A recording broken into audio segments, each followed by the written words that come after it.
There we go.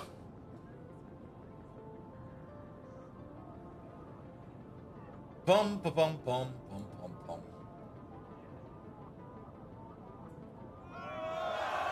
Fyodor! Hello there!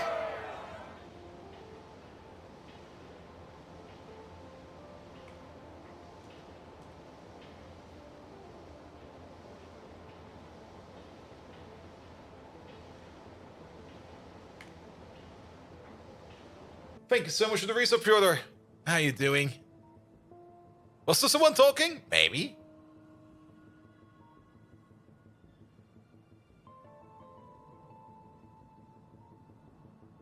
Basinjo, hello, hello, hello.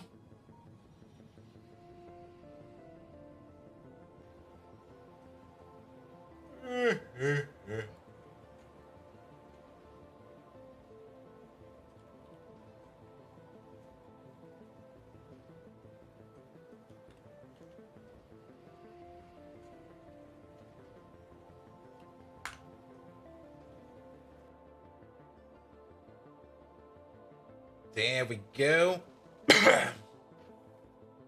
Still feeling a bit under, but it should be fine. It should be fine.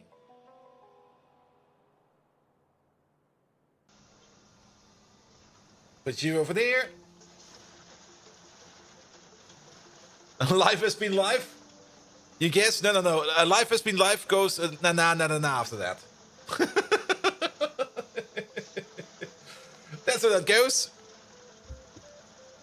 I'm not sure if I have a bug or whatever I have, but I feel a bit meh. But I don't feel meh enough to say no stream today, because that was yesterday, and today is today. And usually, in my opinion, I have to just ease myself back into it.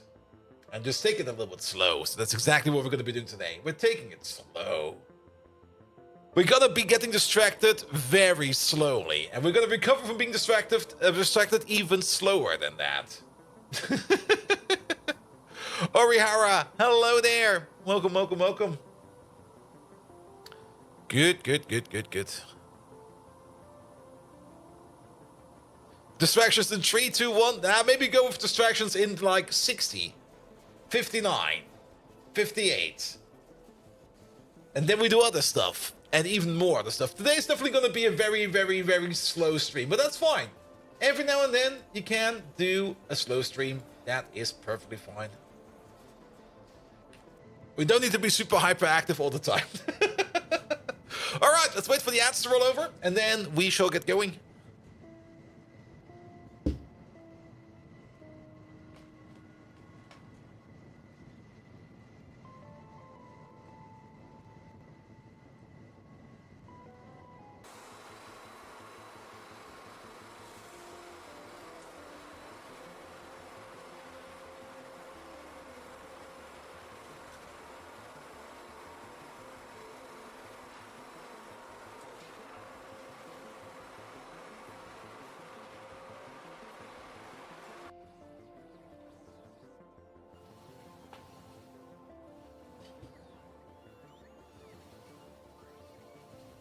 There we go. Wally, hello there. Welcome, welcome, welcome.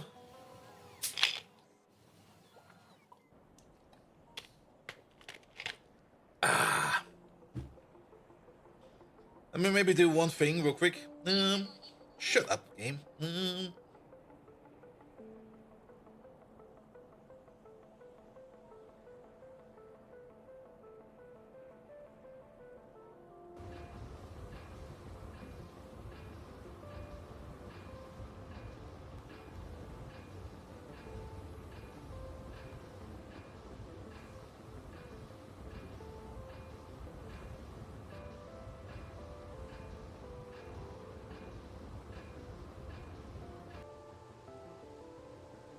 I still have some of these.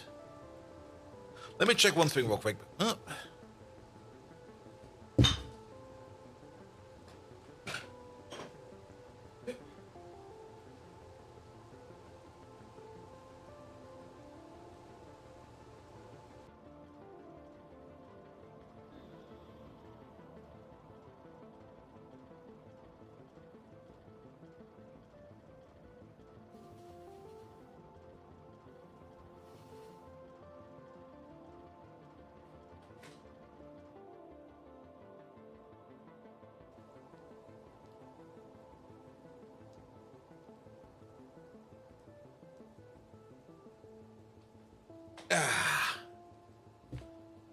Cylindrill, hello, hello, hello.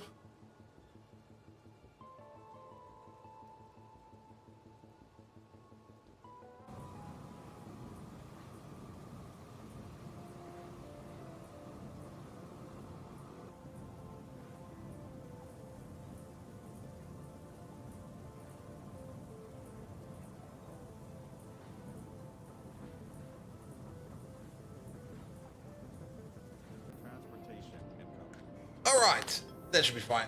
Put the phone over there. Let's have a quick stretch.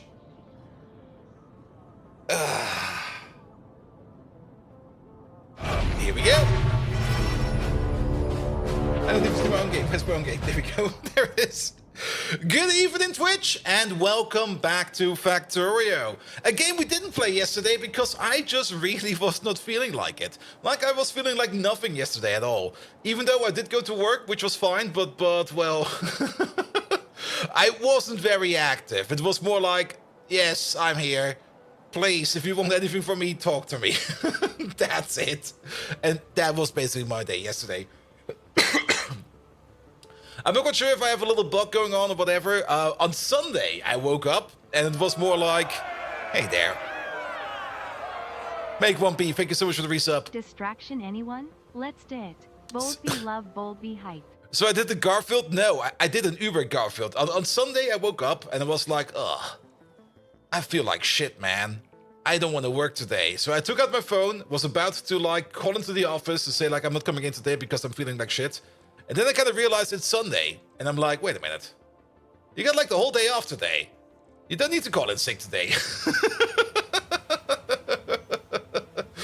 But Sunday passed, and on Monday it was better, but it was still not good. And today was better than yesterday, but it's, well, still not good actually. But I think it will be fine for today. Here we go. Maharu, hello there. How are you doing? Nevertheless, yesterday there seems to have been an update to the Pyanodons over there. So yes, 100% Pi speedrun is in 4 to 5 hours. That will never happen, mate. The 100% Pi completion in 4 to 5 hours is basically gonna be one dude hooked up to all the drugs, and then even the drugs are hooked up to drugs so much that even time will bend, and then things will just kind of explode. Benny over YouTube, hello there, Benny. How you doing? Gertchie, welcome. 3D Retro Man, welcome, welcome, welcome. And here the speedrun record is 4.2 years. It kind of depends on, well, speedrunning. This is not really good for speedrunning. I mean, you can do a speedrun if you want to, but speedrunners usually repeat games over and over and over again. This is not the game for that. There are people that are trying to do partial speedruns. Usually they go for like, maybe get to logistics science as fast as you can, or maybe do one of the other sciences as fast as you can. Because even that takes already like a whole bunch of time. Yeah, there we go. There we go. Good, good, good, good, good, good, good, good. And now we can rotate the reproduction factory. Oh, is that the thing they put in? Ooh, nice, nice, nice. And simple circuit speedrun, maybe? Maybe. What's the current percent at? We will see soon. First of all, there's some patch notes we have to go through. I saw some things in here, which are kind of interesting. Ah, Gertchie, thank you so much for the resub. Bold be nod. Not. Good. Fixes collectors Mark II and Mark IV were not getting reset properly by the smart farm. I don't think we care about that too much. Buffed CMIC scale. Uranium ore atomized the recipe by 5 times. That is probably good for us. Fixed typos in Arquad turret descriptions. Aw, the typos are gone. Added nukes, nuclear caravan crafting recipe, which is probably good. Fixed typos in cadaveric seed separation tech name. Fixed that guano can't be set as a filter. I didn't even know that was a thing. Fixed rock Mark II plus duplication with turret path 2. Fixed improper pipe connections for the ZBIC den. We don't even have ZBIC yet, so we don't care. Added a warning when using the conversion recipes of creature chamber turret path 3. We might have to take a look at that, what it does, because, well, we don't know yet. Fix certain catalyst outputs not set properly when combined with Ulrich cell turret. Not that one. Fix missing Ulrich Mark IV output from Ulrich gene sample. Fix misaligned pipe connections from the Corlex turret path 2. Change internal name of Venom gland to Venom gland. They did do a whole bunch of changes of these internal names, so there's a couple more we're gonna see about that. Really, really great. Allowed Zapier-assisted embryology to use productivity. That's probably fine. Fixed that Zapier cups had no uses, so did they take them out or did they actually put them in? That's more or less the question. Fixed misspelling of genes as gens. Fixed Yale Third Path 2 did not return any barrels and removed generic sample from bioreserve smart farm recipes. All of these pretty nice. However, I saw one in Pi Alternative Energy over here, which I'm very much surprised by. I'm not quite sure what implications it will have. First of all, reduce the nanocellulose from 100 to 50 pressurized steam. I think that's fine.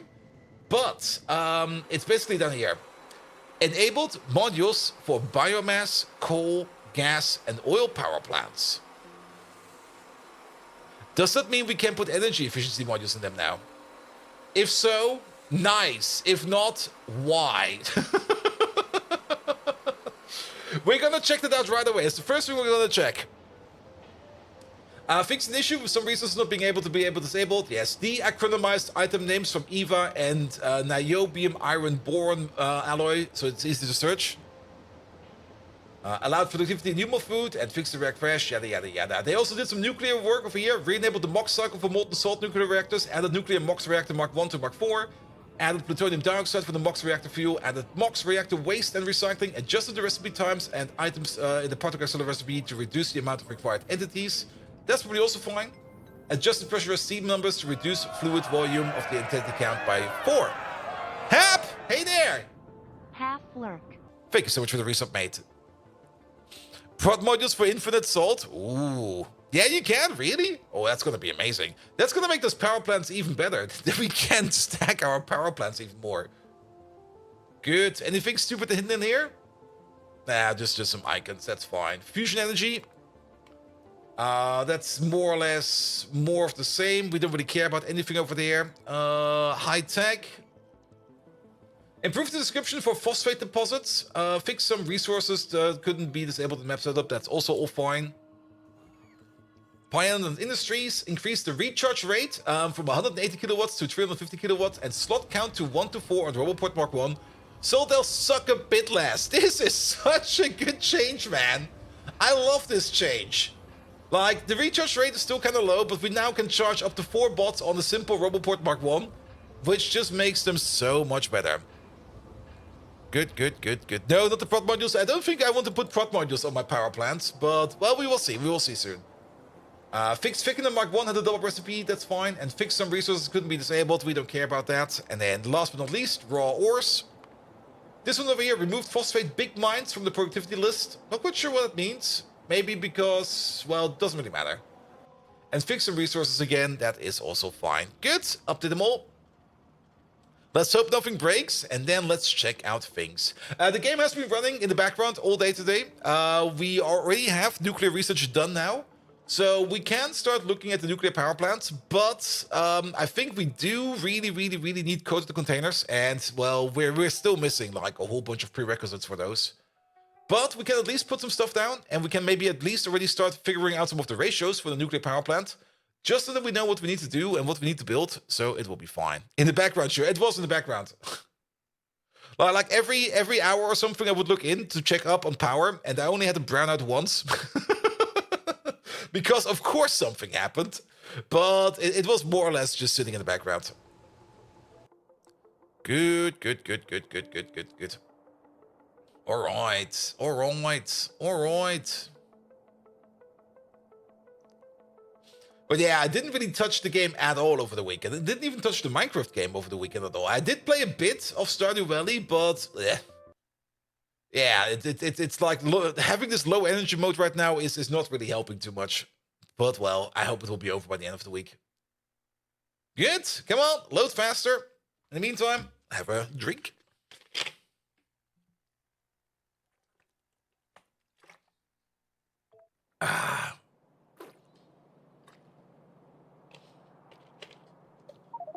Good. All right. Where were we? Well, let's let this thing over here rescan itself a bit. I did connect up some more belts over here. I did do a couple of fixes like in the hour before the stream. So a couple of things have been touched up and they should be working now. There were still some belts over here that were not connected. Those are connected now. Good. Scanners complete. We're running at 50 UPS. It's always interesting to see how much OBS actually draws off your FPS over here. You wouldn't really think about it, but when OBS is not running, I'm running at 60, I swear. Now we're kind of running at 50. 54-ish, if we zoom in a bit more here. We're playing in this perspective now. Then we get the most of our UPS. Then we can see everything we need. There we go. Maybe we just need to shrink down some entities, and then we can just build them like this over here. Nah, it should be fine. It should be fine. It might also just be processes in the background that are still catching up or something like that. Good, good, good. Well, step number 1. Let's find ourselves a power plant. I think there's a power plant just over here. And let's check what kind of modules we can add to them. I mean, I guess you could add a speed module to a power plant, but I'm not quite sure if that would be really the thing you want to do. But I'm very curious. Can we add... We can add efficiency modules to them. Wow. That's pretty good. That's really, really, really good. I mean, adding speed modules to them, sure. Why not? We might end up doing something like we did over here with the glass machines. Though then again, do we want to do that? Because it's still gonna eat a lot of power. Because one of these turbines over here is only making like... Wait a minute. Did they change?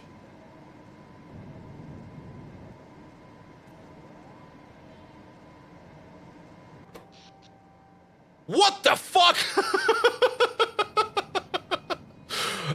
Yeah, we got power. We definitely got power. Wow.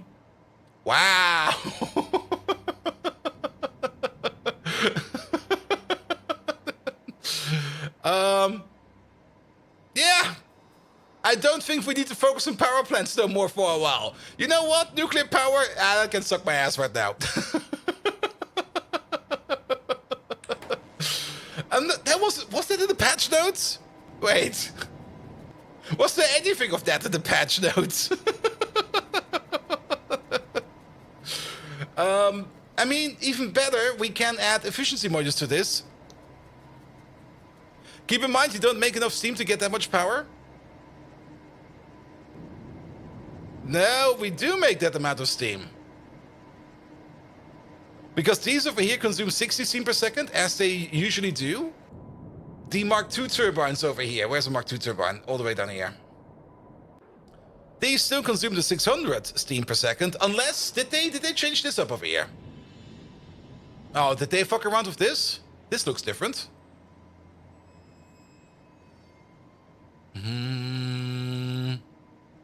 The heat exchanger recipe got changed. Was that in the patch notes?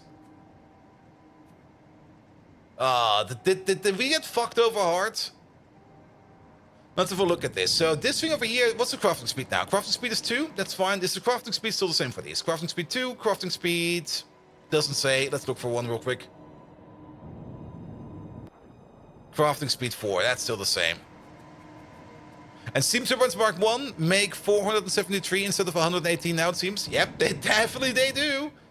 And then over here we got some pressurized steam. We now need 200 hot molten salt every 2.5 seconds to make 75 pressurized water. Or pressurized steam. What was it in the past? I don't even remember. Nevertheless, what I do know is that we make about 30 pressurized steam per second per turbine. Crafting speed is 2, that's 60, so these over here still go 1 to 1. However, about the hot molten salt over here, we now need about, what is that? 10, 20, 30, 40, 40? No, 80. 80 crafting speed 2, less than that. Wait a minute, the crafting speed 2 over here is fucking me over real quick. At the crafting speed 2, we only need 100 hot molten salt every 2.5 seconds. So we need 40 hot molten salt per second.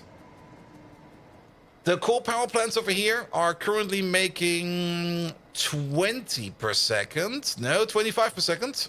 So 25, 50, 100 over here. Everything is different now. How is everything different now? What the fuck, man? Okay, everyone over here makes 25 per second. Maybe this is maybe not the best way to look at it. Let's maybe check up on our main power plant all the way over here. This one is the one that's important. This one is the one that needs to be running. That one over there is getting some efficiency modules right away because, yes, please, put some efficiency over there.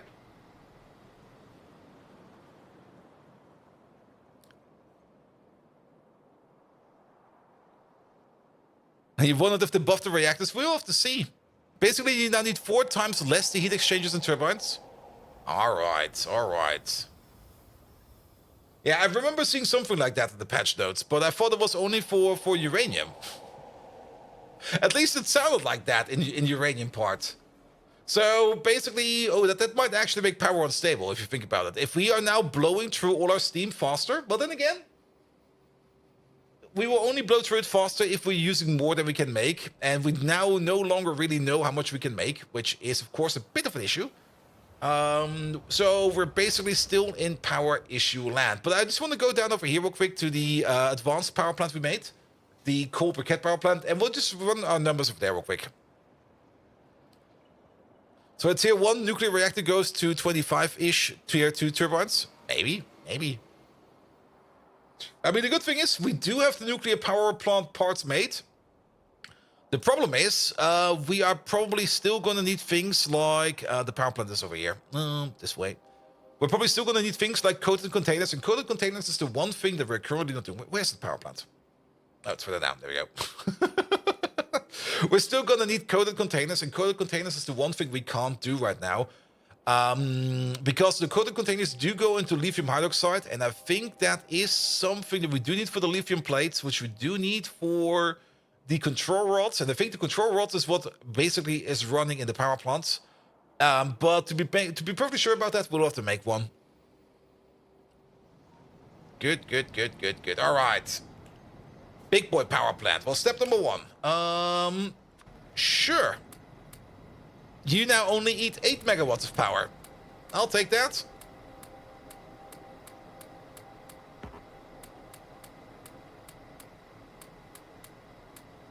There we go. Much better. This is so good, man. Like, efficiency modules in the power plant? Yes, please. I'll take them all day. Step number 2. Alright.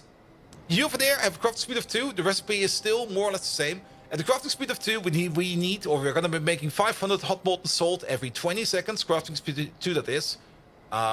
So 500 every 20 seconds, that is still 25 per second per machine. We got 8 of these in a row. That means we're making 200 hot molten salt per second over here. These ones over here, we can probably already see the issue over here. These ones over here now require 30 hot molten salt per second. We got 5 of them. That is 150 hot molten salt per second. Over here, we are making 100. So basically... to make this thing over here run properly, we can add like 4 more to the end of it. And then they will all push into this thing over here, and it will be fine. So we can actually expand the power plant over here by 50%. And the ash belt is emptied. You mean this one over here? Yeah, this one was always a bit low. Because keep in mind, we're running over here on coal briquettes over here. And coal briquettes over here run at 60 megajoules of ash, or 60 megajoules of energy. It would probably be a little bit more dramatically to see over here with this power plant, which is a lot of ash. A tremendous amount of ash. But this should be fine for now. This should be fine.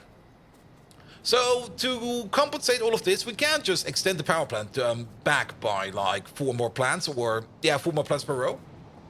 So that we can operate all of these, but will these over here still operate with you? Because if we now have 5 of these do make 150 pressurized steam per second. 150 pressurized steam per second, really? It's 30 pressurized, wait a minute, it's, yeah, it's, no, wait, we're miscalculating all over the place. Oh boy, I think we can double or triple down our power plant over here. Or maybe pick some of these up, that will be the other way to do it. Because I kind of forgot again about the crafting speed 2, in this case the crafting speed 4. Because we still make, regardless of anything we do, we still make 100 hot molten salt per second over here. At crafting speed 2, yeah, it's going to be 1,000. No, wait, good God. That basically shows you how broken my brain today is. We make 1,000 hot molten salt per power plant, we make 8,000 in total, and then we divide that by... by 8, so that's 1,000. My brain is broken today, man. Alright, crafting speed 2. 8 power plants. 16 in total, crafting speed 1. 16 in total, times 500, that's 8,000 hot molten salt. And divide that by 40. That's 800 divided by 4. That is 200 hot molten salt per second. There we go. There we go. That is 200 per second. Yes. My brain is definitely being fried today. So, 200 hot molten salt per second coming down this barrel over here. Each one of these, let's go again to crafting speed 1. We got 5 of these in a row, crafting speed is 4. So we got 20 of these in a row, crafting speed 1. 20 of these in a row do require 2,000 hot molten salt every 2.5 seconds. That is a total of, I'm getting the calculator out because my brain today cannot be trusted. There we go. That's 800 hot molten salt per second. We are making 400. So we could double down this whole place over here. We can just... We could just push this up. We can take these apart and push this up. And then we would keep our ratio over here. But just to make sure... And Bolt's brain getting close to yours for a change. Yeah, today is definitely not a good day. Like I do notice that I'm still like a little bit under the weather, but it should be good enough. And maybe we do some stupid miscalculations. That'll be fine. That'll be fine. And just to make sure that we did not do any stupid calculations over here, we're going to do this one over here again. So we got a total crafting speed of 16. And then we do that times 500 because that's the amount we make. That's 8,000. And then we divide that by 20 or 40. We divide that by 40. And that gives us 200 per second. Yes. And the other calculation is somehow wiped over here, so we're going to do that one again, just to make sure, because didn't we come up with 800 over here? For some reason, I thought it was 800 over here. Remember, this part over here, 200 per second. Hot molten salt. This part over there, well then, we got 20 of these. So 20 times 100. There we go. That'll be fine. That's our input. And then we divide that by 2.5. That's 800. All right, all right, all right. So yeah, we can push this into that, and we can double it down. And you know what? Doubling it down is no issue whatsoever over here, because we can put down efficiency modules over there. Times 4 for crafting speed. That's already in there. That's already in there. It's 5 over here, times 4. That's 20 of these over there. How's my power situation? Through the roof. Definitely through the roof. Because these turbines over here, oh boy, each one of these now makes up to 10 gigawatts. Nice, nice, nice. Good, good, good, good. And my water bottle looks sparkly? No, no, no, no, no. It's sparkling water, man. It's sparkling water. It has to be sparkling. And actually, not only that, it's also standing inside of the sparkle range. Sparkling water. There we go. Good, good, good, good. Well, that's a welcome surprise, to say the least. Oh, you know what?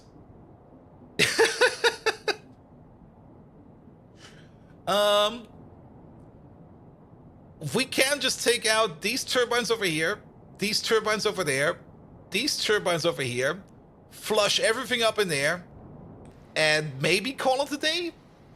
The only problem we have if we do something like that is, how to put it? We are going to have a bit of an issue with balancing the molten salt. Because each of these rows over here is like independent of each other. Which is fine, I guess. Option 2 would be to... I don't like... Where were you yesterday? If Megatron was running the stream, he would have been here and have finished this map by now. Glory to the Decepticons. I was pretty much out yesterday, and I almost canceled today as well. Because I'm still not really feeling well. I'm not quite sure how long we're going to be doing today, actually. But I thought to myself, come on, let's just stream for a bit and see where we end up with. It'll be fine. It'll be fine. Good. All right, yeah, technically we can take all of these over here and push them into one of these turbine rows over here. But the big problem we have now is all of this over here is like row independent. And then we would have some issue with balancing all of this stuff over here. We could try to change that by making a centralized deposit for the molten salt. Yeah, that could maybe work. Like, instead of the molten salt over here going into like these individual containers over here, we store it in one big container over here, and then we just spin that around. We might end up putting in even more hot molten salt in here, but I think it might be fine. Remove 4 of the 5 heat exchangers and add speed modulus to the 5th. That could also work. But then we have the issue that this turbine over here could technically eat more than we can provide. That's going to be the other issue. Because this turbine over there can suck dry these containers over here. Because the turbine over here, we will not be able to flush this one over here with all the stuff that we're making over here. That's going to be the issue. So once we run into like a high power situation, this thing over here will, well, technically, if you think about it, it could be fine. But then we would be running at a maximum occupation of like 25% power over here, which is about over here. And centralizing the turbines is far easier than dealing with the hot molten salt. Yeah, that's also a point. Actually, that's a very good point. That's a very... Oh. I'm very happy that Twitch chat is here today, because my brain comes up with stupid ideas when I'm not feeling well. That makes it so much easier. You are absolutely correct about that. Which means, yeah, we could just take out 4 of these. Like, just dismantle 4 of these over here. Just go like all of these out. And then we just push all the steam up into here. And then we maybe... Actually, we can't even... Ooh. Oh, I got this stupid idea. They're already row parallel. So we... wait a minute, will that work? Alright, let's maybe start by taking care of these things. And if you have so much extra power, why mess with it? Just efficiency? Well, there was a mod update today. And I didn't see that they updated how power works. And you can already see that of those 300 gigawatts we made at the beginning, we're already down a bit.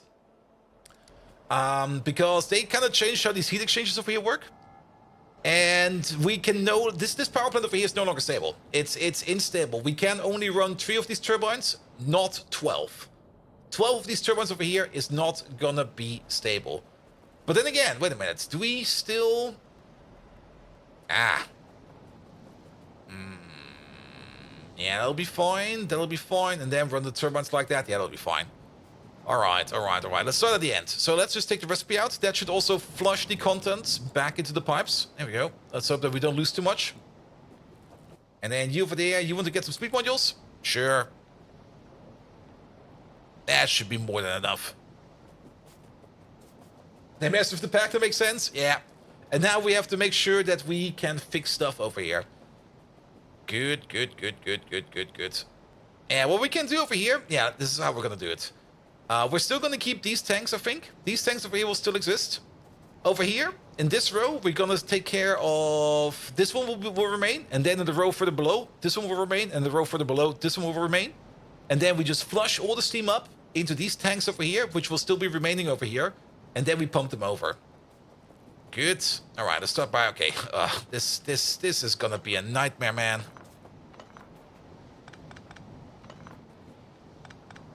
And we have to do that for... Well, we don't really have to do that for all the power plants, but we should definitely do this for the main power plant. We also probably have to take a look at some of the other power plants, which is, well, gonna be fun, I guess. Here we go. Wait, this one was important. Here we go. Let's keep these over here just for some bracket information. Then these over here can stay like they are. Good thing we got the jetpack over here. And you over there, turn you off. We might lose some steam over here, but I do hope that we don't lose too much of the hot molten salt by doing this. Then again, if we do lose molten salt, we can at least make sure that we can make more, because we do have the tanks over here, which will be filled up, so that'll be fine. Alright, the water pump can go. less entities is more UPS, which is great because we do have some UPS troubles. And less pipe is, of course, more pipe. There we go. There we go. All right. Pick up you. Pick up you. And then pick up you a little bit. There we go. And then same thing over there. We are still missing the speed module at the end. I'll put it in soon. Eh. I'm pressing all the wrong buttons today. Like, all the wrong buttons. This one can go. That one can go. There we go. Good. Yeah, and running one of these with some speed modules over here will be fine. Here we go. Alright, alright. Good, but I do like those changes. Like, having less entities going around is definitely a good choice. Because every Pi game always ends up with so many entities on the map where you just go like, do we really need all of these? And most of the time the answer is like, nah, not really. Good. Alright, that's this place over here at least cleaned up. Let's also take care of this water pipe over here. We do have to be a bit careful about these tanks because our pickup speed is so fast, I might accidentally pick up a tank over here. Good, good, good, good. And then we basically do the same thing over here. Let's maybe start off by you, and you. Remember, in this row, this will be the main output. Actually, is that going to be the case?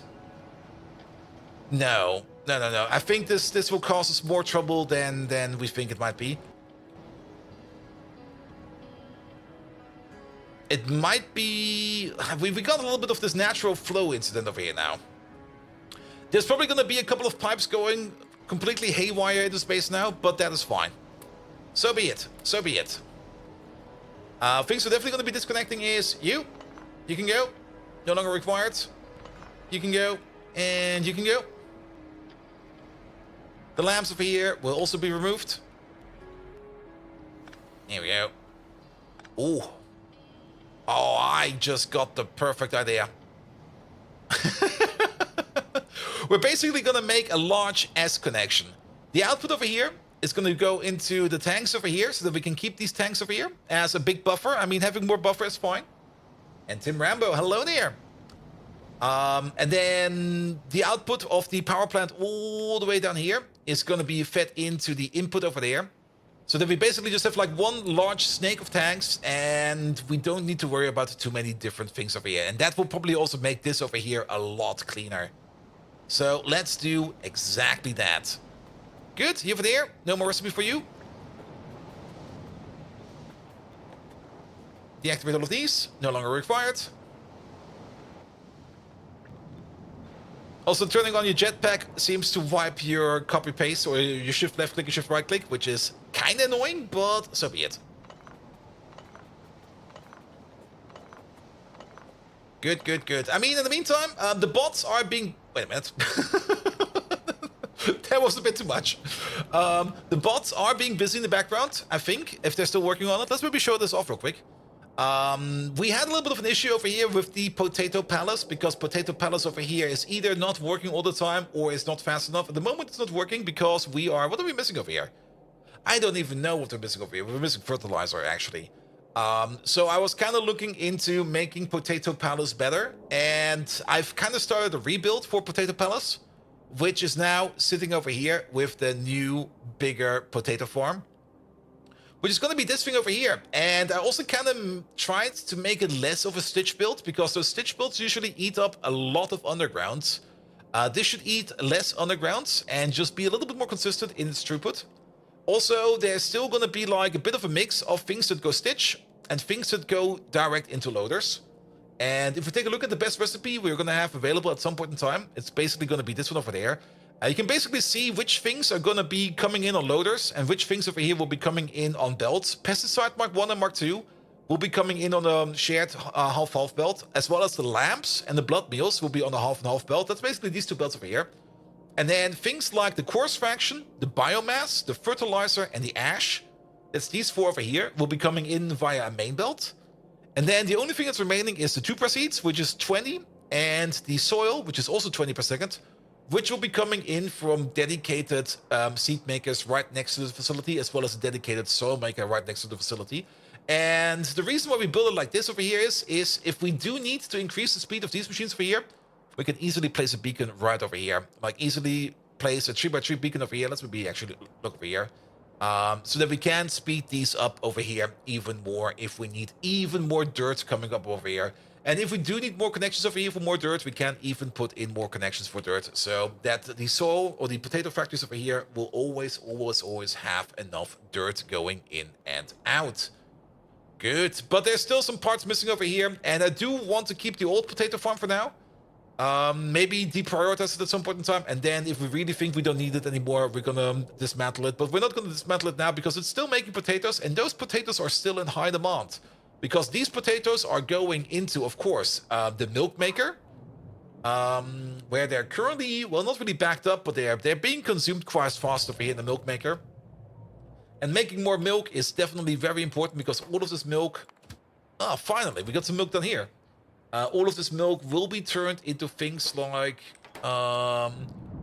what's it called again? Casein over there, and the casein over here is also being turned into plastic, and plastic is definitely a thing that we are kind of missing, even though it does say that this train has nowhere to go right now. It seems we are backed up on plastic, which is absolutely great. Good. One thing we do need to do something about is this antimony build over here. I still love looking at it. It's just this massive chunky boy. But yeah, this can be optimized. Silent Storm, hello there. How are you doing? Nevertheless, our current issue that we have is that we... What? Really? Okay, maybe not. I thought for sure it said last time around that we're out of antimony pulp stage 2, and now we're completely backed up on it. This game, man. Like every now and then you look at things and you go like, oh, we're out of X. And you go like, oh, no. And then you look at it again and suddenly you're backed up on X. And then you go like, oh, what the fuck? How did that happen? But yeah, it seems that circuits over here are working again, so that is fine. Are circuits working in general? No, because we're still missing something over here, which is, I think, coke. Yeah, we're missing coke over here. And... we might just need to increase our coke production as well as our coke trains. I think we actually do need to do both. But that will be for later. And what's the biggest liquid container in pie? The biggest liquid container in pie, if you only want liquids, not gases, very important. The biggest liquid container in pie is the lovely, let's go all the way over here. Is the lovely tailing pond. The tailing pond over here, you might think it's like for something like waste products, but no, this thing can hold like 1 million of any kind of liquid, but you have to be careful. If you overfill a tailing pond, it will actually flow over and it will cause pollution around the building, which is a really nice thing to do, as long as you don't mess with the maximum at once it starts to flow over. Where is he? There we go. Welcome to Not Melon's Park of Shame, where we lost all this hydrofluoric acid as well as some other things over here due to these spilling over, because I keep my tanks full. I actually kept them fuller than they are right now. I usually kept them up to 990,000, because why not? If you got the storage capacity, might as well use it, right? Right? And the great thing is, you do get these tailing ponds quite early on, which is really good. Only downside is you can't store gas in here. If you store gas in here, it will evaporate immediately. Also, wait a minute. Did you not ask also about percentage completion? There we go. We are at 43.1%. There we go. Gas containers. If you just want standard containers, then your best choice is going to be a happy tank. Look how happy he is. Look, he's smiling with his small little smile on his eyebrows over here. The happy tank over here can hold 100,000 of any kind of liquid or gas. It doesn't matter. Good. And over here, the only reason why we have the pie tanks over here was because the other tanks just didn't fit. But the pie tanks are also fine. I mean, these over here hold 80,000. That's still going to be great. All right. Yeah, this sounds like a very good plan. Taking out all of these and then just giving them a direct connection. Though, oh wait, there is one caveat to that plan. But I don't think we will be hitting it anytime soon. No, we will not be hitting it anytime soon. I don't really see this place over here running at more than a tier 3 turbine. A tier 2 turbine over here consumes 600 steam per second. That's a lot of steam. A tier 3 turbine over here consumes 6,000 liters of steam, which we can still handle with a single pump, so that should be fine. But the tier 4 turbine eats 60,000 steam, and that's nothing we can handle over here with a single pump. But that will be for later. That will not be for now. Good. Pick this thing up. There we go. We could maybe use the bots for this, but it's very finicky, and there's a lot of details in here I have to be careful about. Because it was not really meant to be picked up. Because I thought for sure they would not change power anymore, right? Right? Well, I guess I was wrong.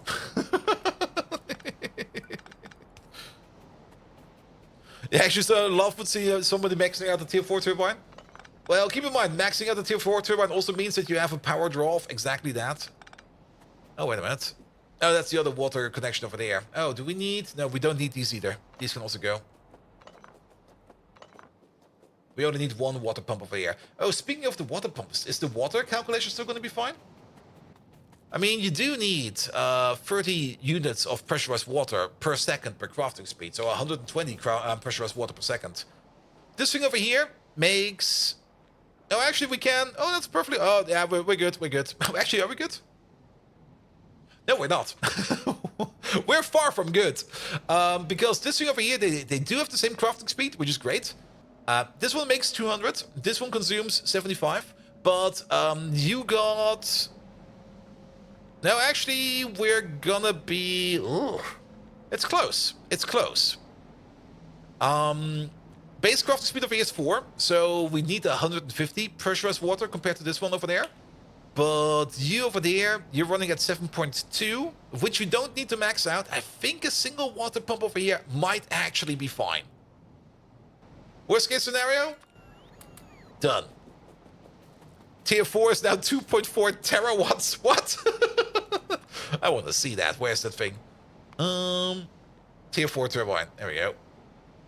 2.39 terawatts. That's a lot of watts. And we're gonna max that out at some point in time. I can already smell it.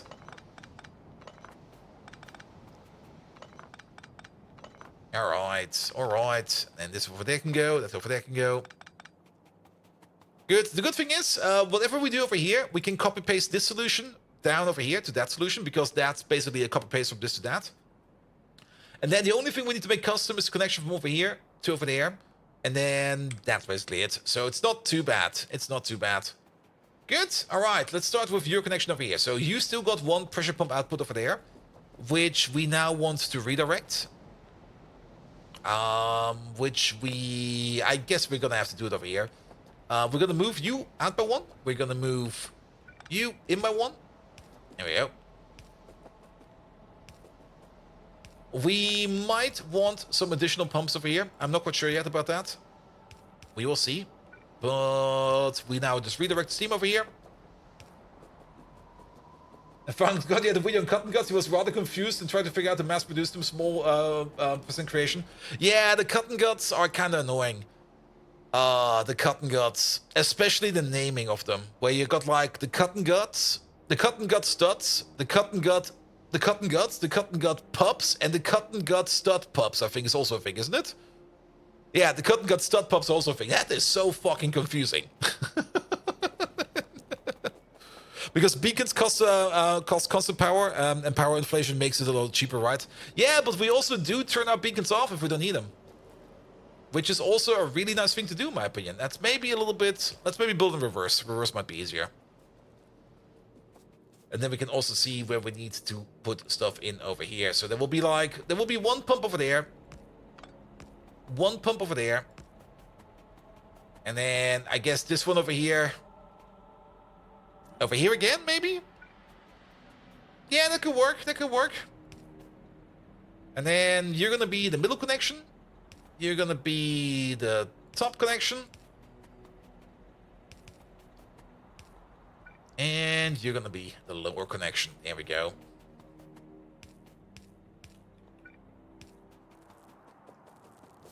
I completely forgot about the reproduction building. Ah, the factories are great, man.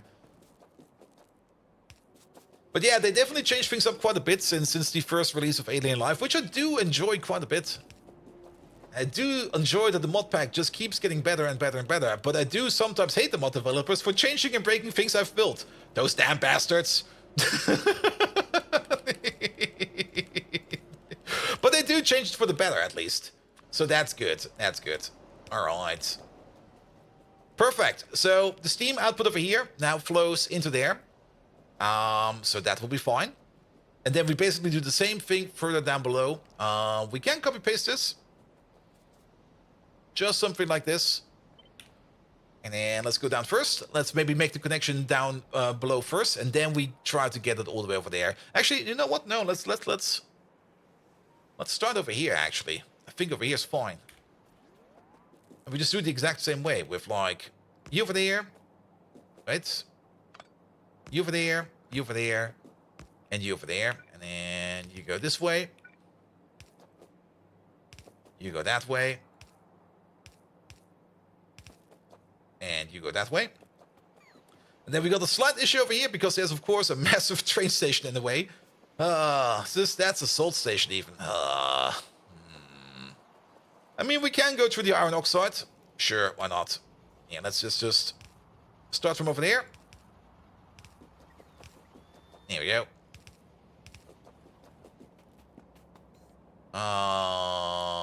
That's gonna be a bit of a bummer again. But I think we'll be fine. It's gonna be a bit weird over here in this corner. We do need some power over here. Let's place you over there for a second. Because you connect over there. Oh, it's barely fitting. Good. And then I think we can just do this. There we go. And you stay there and you stay there. Good. So corner, corner, corner, corner, corner, corner. Ah, motherfuckers. No! I think we can just switch this one around, actually. If we place an underground over here, and we place you over there, and you over there, and move you over there, nobody will notice. It's gonna be this weird thing where down from further down below, like row 2 is gonna be connected to row 3, and row 3 is gonna be connected to row 2. But that is fine. That is fine. And Gratler, hello there! How you doing? Welcome, welcome, welcome. Good, good, good, good, good. All right, that should work. That should work. And then the only thing we need to do is to get this connection all the way down. And let's make one of these real quick, copy it over, and then let's see where we can place it. Like one over there. Thank you very much. We can, of course, copy paste it over here. We should probably copy paste it over here with the range in mind, but I'm gonna be lazy today. Like, I'm already feeling a bit under the weather, so we're gonna play as unoptimized as we can. Because, well, that's usually what I do when I'm kind of feeling sick. But this should be fine. This should be fine. And then we can connect up over there with a output from over here. So let's do that real quick. These turbines over here, no longer required. They can go away. The lamps over here can also go away. Then your output, which we somehow managed to delete as well. You're gonna be one further back. You're gonna be one higher. No, it's gonna be over there. And you're gonna be over there. Good. Perfect. We still need to take care of all of those heat exchangers over there, but that will be fine. Alright, and let's just build it in reverse, because building in reverse is usually way easier. We go this way. There we go. Put the connection in there. Bish, bosh, bish. And then you over there, you over there, you over there. Something like this. You over there, you over there, you over there. Make sure they connect. Pom, pom, pom. And pom, pom, pom. So your output over here can now flow into the top one. And then the only thing we need to do over here, it's gonna be a little bit tedious, but we have to do it, is to make sure that all of these in here are empty. So let's empty them out real quick. Let's also do these down here real quick. There we go. Perfect. I mean, at least we can salvage the whole change over here by just condensing our power plant over here into one singular output, which is great. Which is really, really great. So even though the change is a little bit breaking, it's not too bad, because at least we built our power plants big enough that we can compensate for that. The only downside is going to be we got some other power plants out there that are now most likely going to be running unstable. That might just be an issue. But, well, I guess we'll cross that bridge once we have to cross it. As long as the main power plant over here is going to be running stable, that's fine. There we go. This can go, that can go, and this one can go. I do want to keep the lamp, though. There we go. And Ferric Storm Dragon, hello there. How you doing? Bad case of the Mondays yesterday. Maybe it was my body already noticing that there was an update. Actually, I kind of see a correlation over here. Every time there's going to be an update announced to one of the games we play, I get sick. Yesterday it was Pyanodons, where they were like, "Here, we got an update for you," and it was like, "What's it gonna do? It's gonna break half your base." And you go like, "What?" I'm just gonna be sick, man. I'm just gonna. Please let me die in the corner real quick. Good.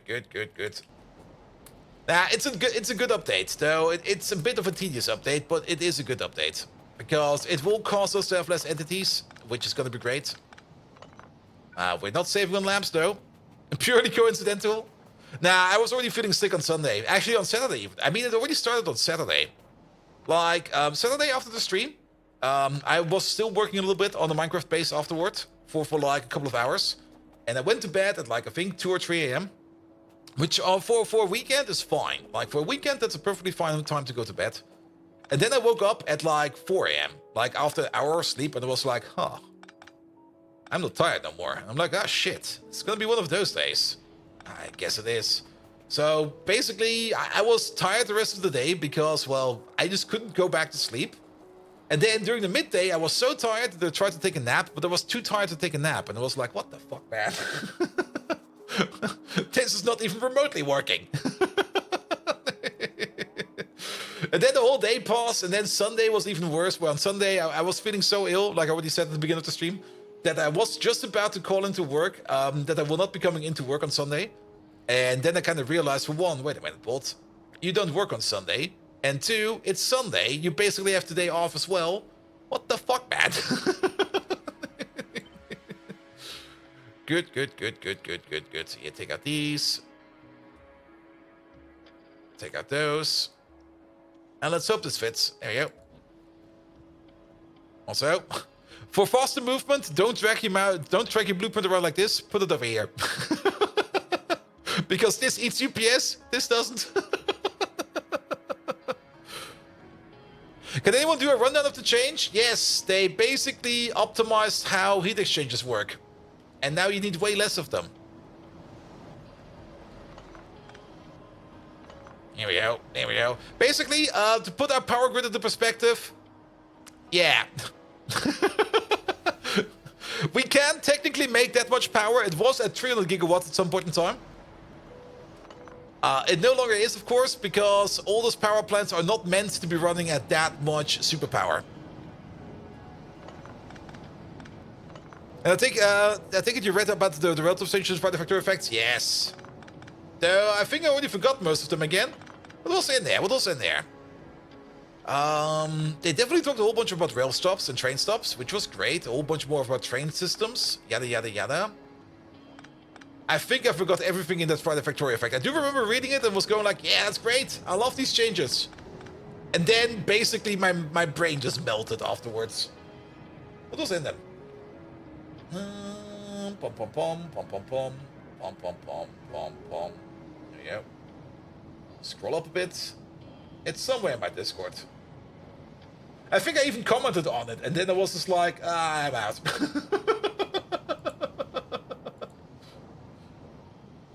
Good. Oh yeah, GUI updates of trains showing up on the way. Of course, the priority. The remote driving of trains. Yes! And even being able to nudge trains around if they have no fuel, which is great. Which is really, really great. I did enjoy that a bit. And then more like user interface stop. And if you hover over a train stop, you see where the train is coming over. Yeah, it was mostly user interface stuff. And the remote driving of trains. And as well that the planner works everywhere. And priority stops? Yeah, but priority stops already way around. The priority train stops, they've already announced like a couple of Friday Factorio facts back, which is also great because we do love priority. But you know who gets even more priority than that? Acronymus! Hello there! Thank you so much for the lovely raid. How are you doing? Thank you, thank you, thank you. And LTA and Cybersyn are going to be worthless? Yes, they are. What I was kind of thinking about today a bit, but before we talk about that, let's talk about Acronymus first. Acronymus, thank you so much for the lovely raid. Guys, if you don't know who Acronymus is yet, check your subscription. He probably paid for it. That's the guy. And it seems he was streaming today, and he left us a lovely, lovely raid. Just playing some C2C. Commands to conquer? No. C2C, C2C, C2C.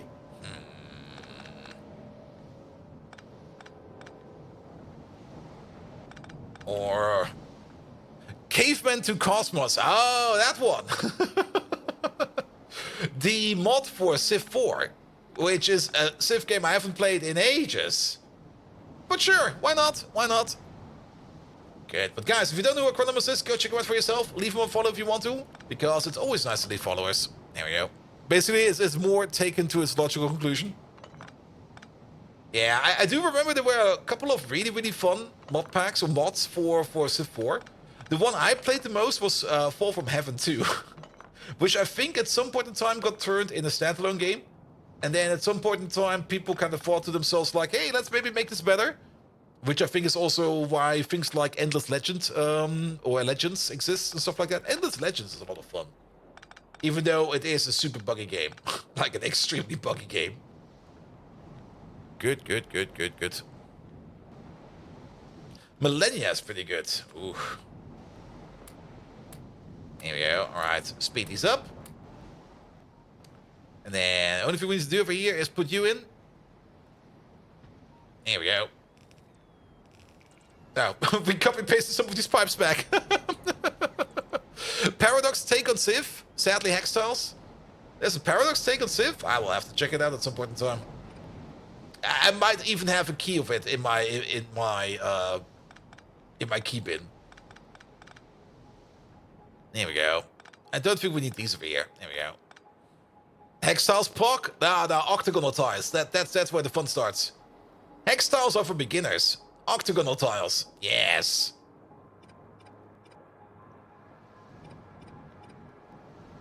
There we go. There we go. And if not, dodecahedron tiles. Yeah, dodecahedron tiles are going to be the next big thing. I already know it. Or maybe tesseract tiles. Tesseract tiles will also be fine. Good. Also seems my pocket bots don't really want to build this. There's probably some random bots out there that want to build this. That's fine. That's fine. Alright. Alright. But yeah, what I was thinking about was one thing. Do you think they would maybe add the jetpack to the base game? I mean, the jetpack is... I mean, it already has a custom icon and everything, and it looks really, really great. I mean, even the module over here has been adjusted for the jetpack. And I was kind of thinking, like, doesn't it make a lot of sense to put that into the base game as well? I mean, isn't jetpack also made by Arendelle? So, why not put it in? There you go. Don't think jetpacks are going to happen in vanilla? I'm not so sure about that.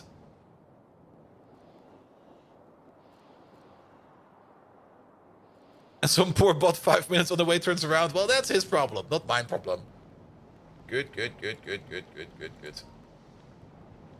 And the Flintstone train is going to be fun? Yeah, Flintstoning trains is going to be a lot of fun. Alright, alright. Power plants are now completely connected to each other. We did not mess around with the salt system, which is great, because I did not want to mess around with the salt system. All of the pressurized steam over here is going to be pushed through these pipes over here. These pipes over here, this might be a bit of an issue.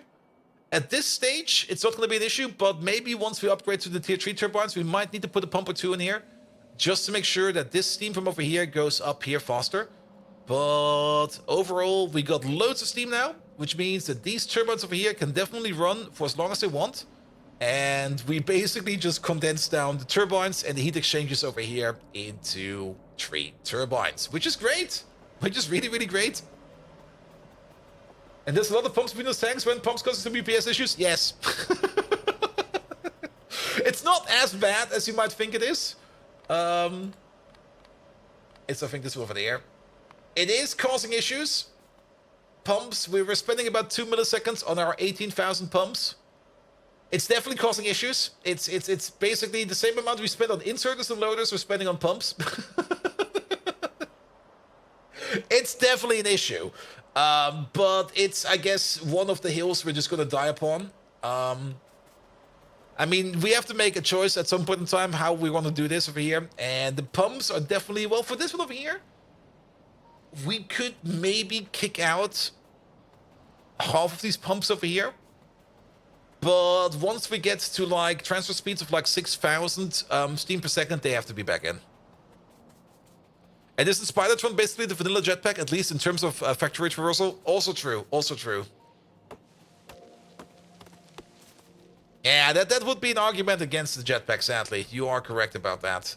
Still, I would love to see the jetpack in vanilla, because I kind of have the feeling like that the grid system over here, you can do so much great stuff with the grid system over here. And there are a couple of things you can put in there, but there's not really that many things you can put in there that you basically have a big variety of these.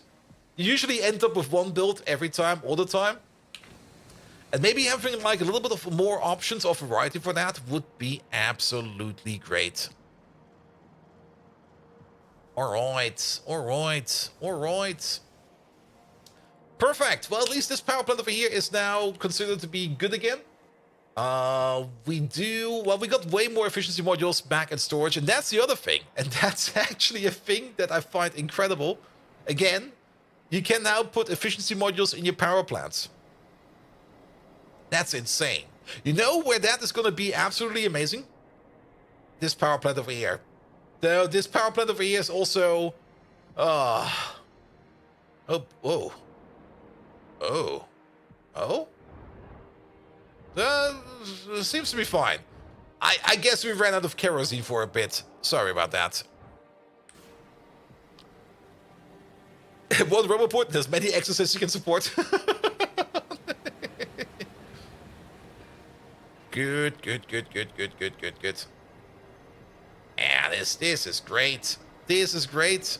Technically, we don't really need the efficiency modules over here, but then again, the more efficiency we put in here, the less resources we need to spend on making power, the more power we get. Yes. The longer this over here can sit around and just do stuff for us. Alright. There's also an argument to be made that we might even want to think about if we could somehow add beacons to this whole thing over there. It was never really planned to place beacons in here. We do got spots for beacons though. If we are a little bit more creative with our placement, we can definitely add a beacon or two. It's stacks of tree. Oh, what the fuck, man. But then again, we might be able to place a beacon over here, which will affect all of these. And actually, wow, for one, these buildings are really, really big because our beacon over here is just barely covering them, which is great. But for another, yeah, we could give them some speed, especially once we hit tier 3 buildings over here. Then we basically get another slot available over here for modules. I think that's how it's going to work. We actually have to check it out with a tier 1 building, if that's going to be the same case. And once we put in like 3 efficiency modules over here, we're basically already capping out on efficiency. And even if we add more advanced efficiency modules in here, we're going to be capping out on efficiency. And then basically we maybe want to put some speed modules in here. We could even think about condensing this power plant down into like one really fast boy. But that might be just a thing for the next power plant, not for this power plant. Good. At least now we got this power plant over here stabled out. Excellent. What about the other power plants? We got one oil-based power plant that probably needs some stabilization. We got this power plant over here. This power plant over here was never stable to begin with, so I don't really care. That's just how I put this one over here. I don't really care. This one over here, the only reason this one exists over here is to burn off the coke that we make in this process. And for the rest, I don't care. And it's doing that pretty well, so that's fine over there. Alright. We got so many heat exchangers in the pockets now. Good, good, good, good, good, good. Let's fly back to base real quick because we're kind of running out of rocket fuel and we do need some rocket fuel. We can also put all of these in our secret pocket over here as well as all the turbines over there. Excellent. Alright. Yeah, a beaconized power plant? I'll think about it. I'll think about it. Not quite sure if we're going to be doing that anytime soon. But it could be fun. It could be fun. I mean, for power consumption on the beaconized power plant, we already have more or less our perfect build for that. Because for our glass makers, as well as for basically everything else that runs on liquid fuel, we already have a combination of beacons that does eat a decent amount of power. That's one thing we have to keep in mind. Though I think the total power consumption was, I think, a gigawatt. So we would be sacrificing 1 gigawatt to double out the power output of those coal power plants, which is probably worth it. As at the end, the steam that we can make, we can turn into more power, and, well, then we got more steam. But that will not be for today. Definitely not for today. That's not where my brain's going to be today. Good, good, good, good, good. All right.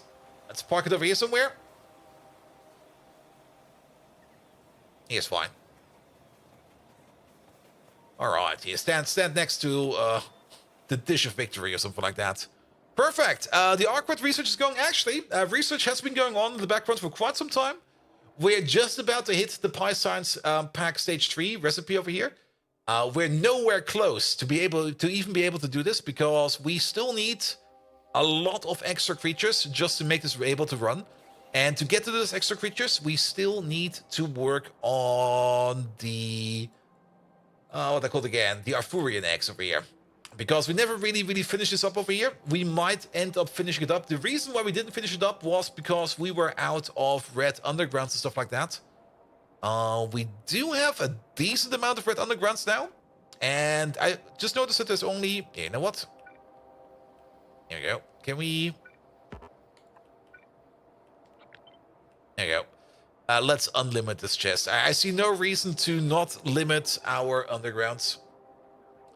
Yeah, that was the whole reason why we kind of stopped building over here for a bit, because we were out of red undergrounds. Because we were kind of out of stainless steel, because some other kind of random stuff was happening in the background. But stainless steel is being made again, which is great. And the stainless steel train will be coming in, hopefully soon again, so that we can make even more undergrounds. And this thing over here will be running even better. Nevertheless, let's have a look at this power plant over here as well. This is 1, 2, 3, 4, 5 of them. Now, 5 is not really the most optimal number over here. 4 would be great. 5 is kind of shit. And they're ranged. Hello there. Welcome, welcome, welcome. I mean, over here, we basically need to do the same thing. Though we can do the same thing. And over here, we can do it a little bit more elegant. We can basically take out these turbines over here, all of them. And then flip the turbines around. And then pump down, pump in, pump down, pump over, pump down, pump in, pump down, pump over. Of course, in the other direction, because we want to keep this turbine over here. And then this power plant over here can still operate. I'm not quite sure what we're going to do with this one over here, though. We might just take one out, actually. The whole reason we did it like this over here was because we kind of wanted to balance the output over here. But if we're going to be putting efficiency modules in all of these, well, then this whole thing over here will back up automatically. Which might also be great, because we do need a second coke maker to export coke from. So if we just try to energy balance this down a bit, like reduce the consumption over here by 60%, then more coke will start to back up over here, and more coke can be exported into a train station over here, which we can use for whatever we please. Which could be a great solution. The only downside over here is we will probably want to pull out up to 2 belts of coke. There's not a lot of space left over here. It's kind of cramped, to be perfectly honest. We might be able to pull it out though. I mean, we could technically pull out 2 belts down over here. And then maybe go this way. That could work. 2 belts down, go over here, and maybe make the train stations all the way over there. There's some regolite over there. We've never done any kind of regolite processing. Even in the previous game, regolite was never a thing for us. So I'm not quite sure if we're even going to mine that. We could also pull this one down over here. Oh, there's a whole bunch of stuff in the way. There's so much in the way. You could merge some of those belts that are practically empty. Keep in mind, the belts that are practically empty are different kinds of belts. So, yeah, we could technically merge those. Very, very true. But one of them is like pure coal dust. One of them is pure coarse fraction. We could merge the coal dust and the pure fraction over there. Well, these ones over there are kind of mixed, but that's fine. But you do notice one thing that's happening over here is that things like coarse fraction and coal dust always have a spot in here, because we reserved 2 slots, one for coal dust and one for coarse fraction, to go into this place, and we do prioritize the burning of coarse coal first. Then we prioritize the burning of coal dust, and only if none of these 2 are available, that's when we push coke into like this power plant, because this is a burn everything plant. This burns whatever. Just throw it in, it'll get burned, which is a lot of fun actually, because I do kind of like the concept of a burn everything power plant, especially for a coal power plant. But yeah, I don't really want to mess too much with these belts over here. I mean, we could, definitely. But these over here are more or less intended to be like this. And I think it's fine. Also, I don't really want to pick up too many belts because it's just going to be annoying. We could... Oh. This one's a bit close by. But we could drag it up as well. Go under here, go under there. And then what? Where do we go with that? It would be easier if we would end up somewhere over here. There's not really any train track over here. Well, there is, but I don't think I want to attach my coke providers over here. It would probably be for the easiest to have the coal stations over here. I will prepare a rocket full of politicians if you send you for your incinerator facility. I mean, the burn everything plant burns everything. Incinerators, other incinerators. It will burn other incinerators, politicians. Ripley from Alien Tree. Absolutely. Everything goes in there. Absolutely. Throw everything in there. Yeah, I think we should pull it down over here somehow. We can definitely move some of these belts. Then maybe we have some more space. We could also try to double connect them. I mean, we can have 2 belts over here, 2 belts over here, and then you over there. This one is a little bit the odd one out. And actually, even belts over here is going to be a bit... Oof.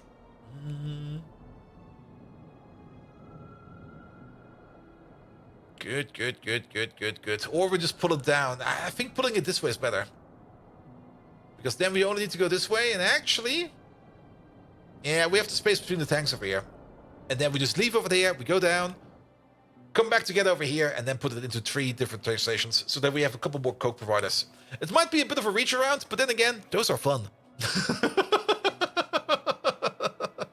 Good, how about this place over here? You are mostly waiting on more botanical nurseries and some more soil extractors, and I'm pretty sure that those are waiting... Wait a minute, those are not made out of red circuits. What are you waiting on? Botanical nurseries. There they are. Oh, never mind, they are being made out of red circuits. I was wrong. So you're more or less waiting on red circuits. Let's have a quick look at the soil extractors. They're over there. I think there's a broken pump over there. Wait a minute. That's something we can fix real quick. But yeah, it's basically waiting on red circuits, which will hopefully be coming into the base soon. Where is that thing? Yeah. That's what you get for nuking your own base. Also, I put it in my secret pocket, so now it's gonna go out there. There we go. Alright. Are there any more in there that are broken? No. Perfect. So at least the soil extractors will be made. But yeah, these over here, they're waiting on red circuits, so that is fine. Speaking of red circuits, let's have a quick peek at our red circuit build. That is, of course, sitting all the way over here. I've also just noticed I'm hiding a little bit too much behind my mic. There we go. That must be better.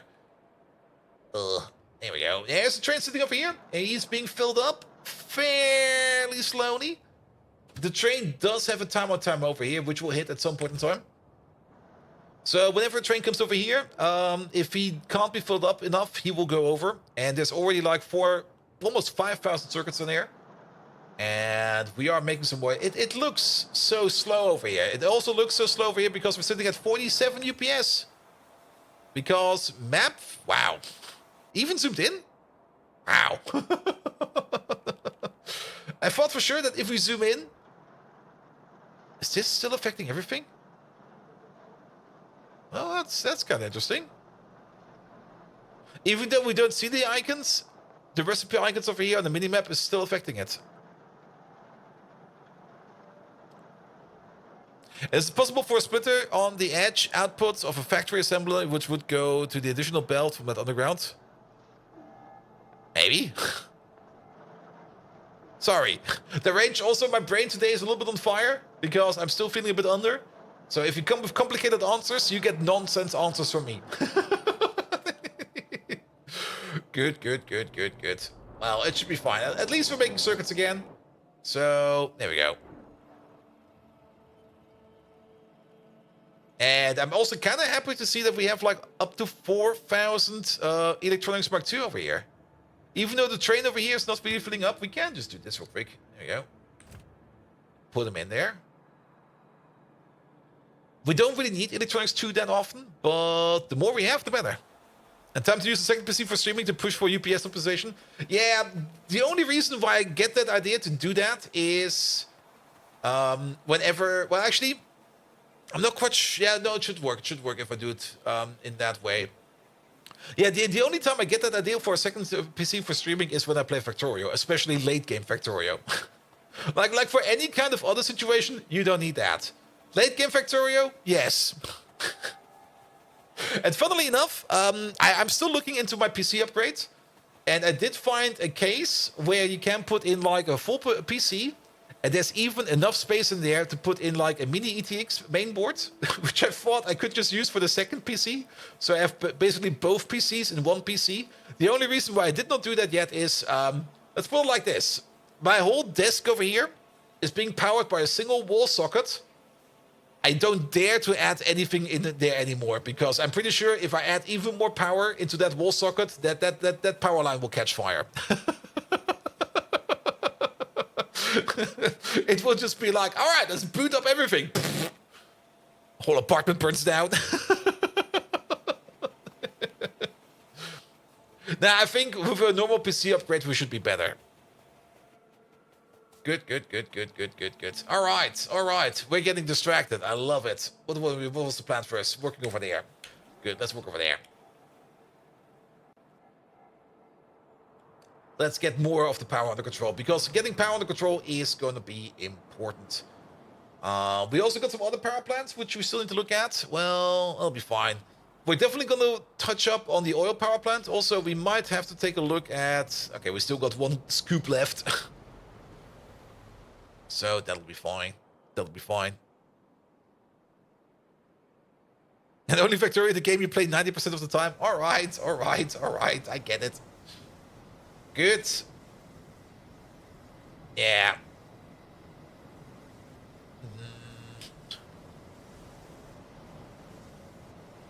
I think I might just keep this connection over here. Like, you can stay like this. He will not be able to push through this. And that is fine. We did get all of... We only got 15 efficiency modules. Don't we have more? Don't tell me I spent them all. I think I spent them all. God damn it.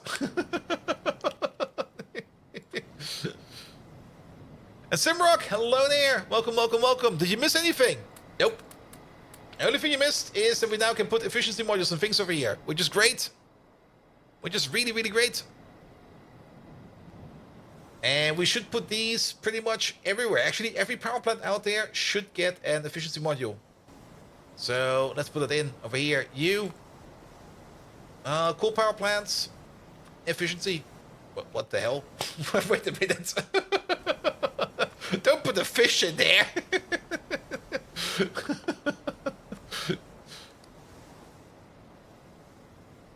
And efficiency modules and power plants seems like cheating. Well, they put it in. If they put it in, I'll do it.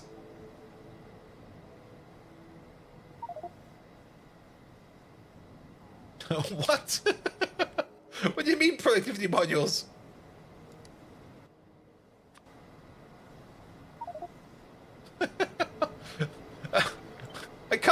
planner for this? Oh, we can't use this one over here at least.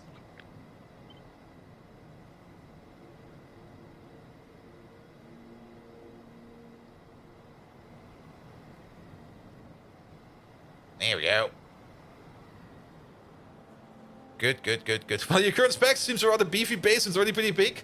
But the specs, even though the GPU is not up to date in the description, but the specs is an Intel i9, what is it, 10,900 or something like that? Also, I did not work on the bot because I was not feeling on the weekend for anything. But it's not about CPU speed. And my build currently has a bit of an issue because I didn't really care too much about memory speed. And we only noticed how much Factorio depends on memory speed after I did the previous upgrade, because from the previous upgrade, I basically doubled up my memory speed. And basically, our UPS also doubled in the previous game, which was great. So for the next upgrade, we're basically mostly going to be focusing on memory speed, which also does mean that we're going to go with an AMD Ryzen 9. But that's basically all the plans I have for now. Also, you made the mistake and went with the Intel CPU? And I mean, I'm always very, very fond of Intel CPUs, but we're definitely going to be switching over to an AMD CPU next time around. And Fallen Angel, hello there. How am I doing? Low energy, but I'm doing fine. Low energy, but fine. Which is a weird combination, but it's fine. And I do hope that low energy will be going away in a couple of days. I mean, tomorrow's going to be off, and tomorrow I'm probably going to be relaxing again. Also, work is currently very, very relaxed because it's basically the Easter week, or the Easter weeks. A lot of people are on vacation. A lot of managers are on vacation, and when the managers are on vacation, they don't give a shit about anything, which is also great. So, I'm very happy about everything right now, even though things do feel a bit tedious. But that's mostly because I just feel into absolute low energy mode. Hope it's better than yesterday? Yes, it definitely is better than yesterday. Though yesterday was also still kind of eh. Also, how do we get around over here? But it is kind of weird, to be perfectly honest. Like every now and then it feels better, and then I go like, it feels better now. And then like after an hour or two, it goes like, actually it's kind of starting to feel worse again. It flip-flops. The amount of flip-flops it does is kind of annoying. Here we go. But I do see improvement, so that's, I think, the most important part. And as Chronos here, you have a question, and contact info for mental institution. And Chronos did come over here with a raid today. So maybe you can find him around. He'll also be on vacation next week. Yeah, I was also kind of thinking myself of taking the week off, but I was like, you know what? It's probably going to be fine. And I do need my vacation days for other projects. Oh, wait, we can't build there. And I mean, Friday is going to be off of work. Monday is going to be off of work. So basically, the week is almost over.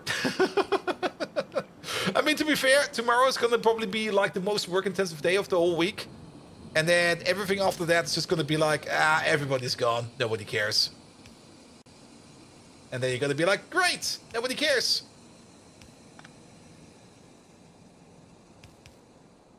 Here we go. And you over there. That's a bit much.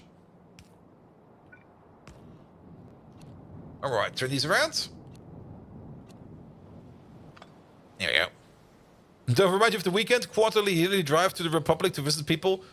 I'm glad I don't do that.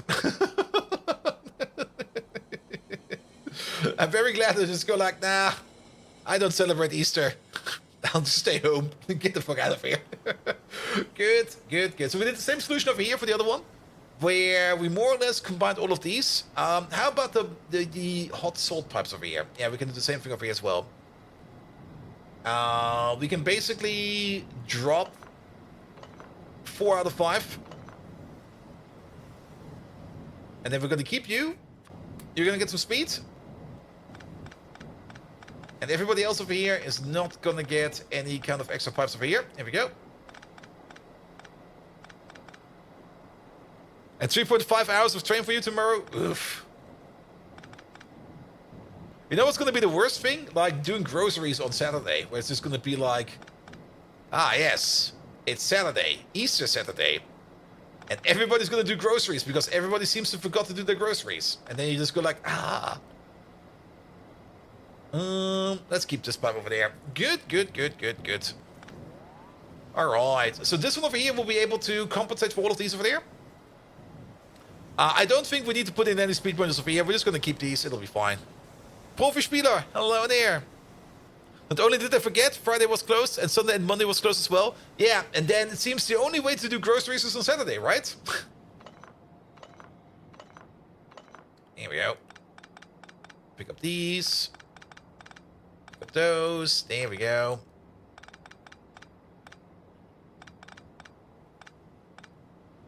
Good, good, good, good. And they will never open again. Never! The world end after Saturday because the stores will never open again. I still do remember like that one Saturday where I had to basically do groceries for like a concert because I was cooking for the concert. And it was like a 2-day concert. So basically the groceries for Friday were already done and I still had to do the groceries for Saturday. Also Friday was over. And I woke up at about like 10 a.m. or something like that in the bar because, well, if you're cooking for a concert, you basically sleep in the bar because, well, things happen. Nevertheless, I woke up in the bar and I was like, all right, time to do those groceries. It's Saturday. It's in the middle of the city. It's going to be absolutely bumfuck annoying because everybody's going to be doing the groceries.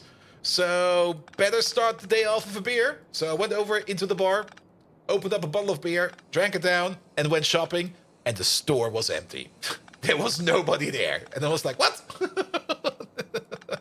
I mentally prepared myself with a beer for this? What the fuck, man?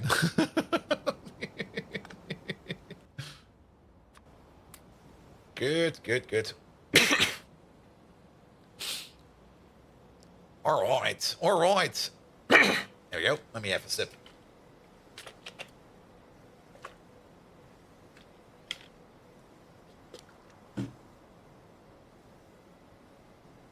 Okay.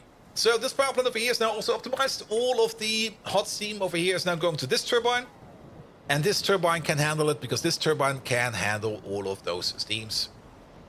Actually, it's not really that we're making extra steam now. These are now making less steams, or the other way around.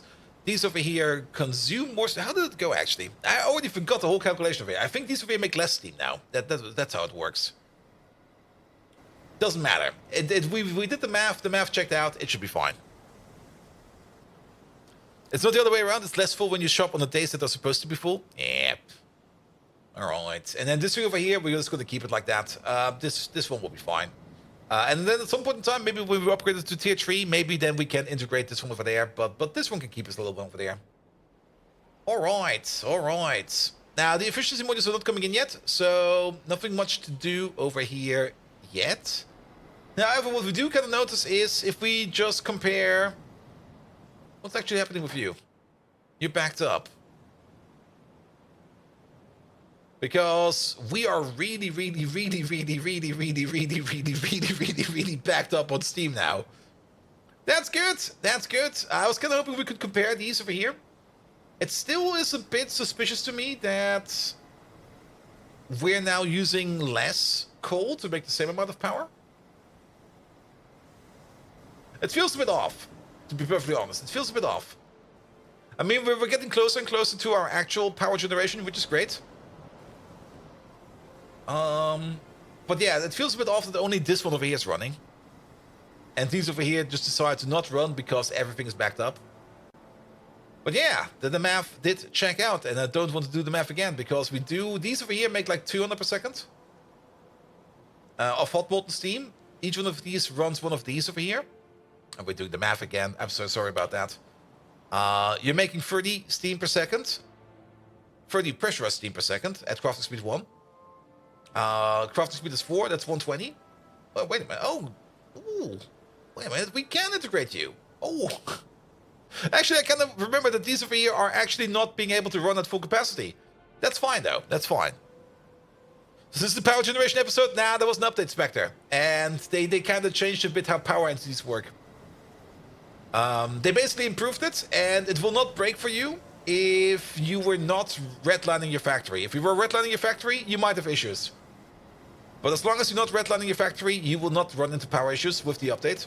But you do have to change some things around, because if you do manage to, it's now easier to brown out. Let's put it like that. Also, why? No, you're working. Yeah. So each heat exchange over here.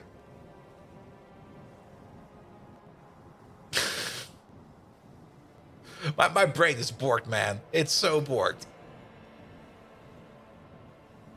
We make 200 pressure. We make 200 molten salt per second over here. And regardless of that, those 200 volt molten salt, we're going to be turning into 150 pressurized steam per second over here. Yes, there we go. So that's why we need 4 of these, going to 1 of these. Yes, yes, yes. The math still works. The math still works. Just a bit of bold brain boils going on. That's fine. Good. All right. Let's go back to the mall real quick and stock up on some fuel. And then maybe also see if the red circuit train has arrived already. So Pi broke your game once again. They did not really break it, but they did force a change upon us, and they made it better. They made it better. They definitely made it better, because power plants now require less entities. And power plants now can also run on efficiency modules, which I find... That change I do find a bit broken, to be perfectly honest. Because you can basically now... Well, then again... They were burning through like a lot of resources. This place over here alone was eating so much raw coal per second, which now it's not going to do anymore. Also, it seems that raw coal is also having some issues over here, because I guess we're not making that much anymore. Yeah, I mean, the amount of raw coal we've been eating in the space was tremendous. And if we put efficiency modules everywhere, the raw coal consumption over here, yeah, should go down dramatically. Whoop. And pushing it down is definitely for the better, because raw coal is one of those things you always need to be outposting. And currently our main raw coal outpost is this place over here, and this place over here is currently not working because lack of kerosene. And lack of kerosene is not happening because... Well, it's not because of lack of making kerosene. It just don't go faster. Right, but you always finish your pay. God, Profi Spieler. No! Oh, I remember you posting your numbers and everything. But then again, I mean, the only change you're going to have to worry about is in the heat exchanger end. You now need less of these. You can keep the build over here. Actually, if you put it... And you're probably not at the stage of efficiency modules yet, so that'll be fine as well. But I guess once you do get to efficiency modules, the whole build will change dramatically. Because these things over here, instead of burning like 30 megawatts, is it 30? 20. Instead of burning 20 megawatts of fuel, these now run at 8. Which is basically less than 2 pieces of coke per second. Or even more with the briquettes over there.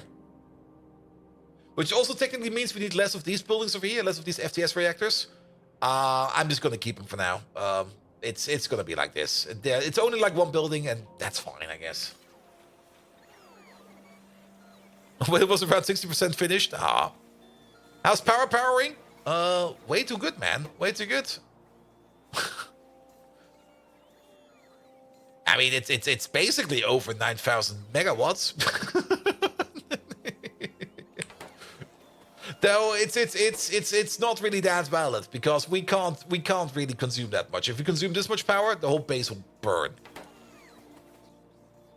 All right. So, did we get some red circuits? Did that train over here leave? He's no longer there, and he has arrived, so he's unloading. We're still making red circuits, which is great.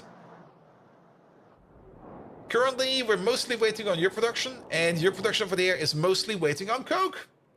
So yeah, we're still having that coke issue. So it does make a lot of sense to try to focus down this power plant over here into a more efficient one. Currently, things over here also kind of backlogged, actually, if you look at it.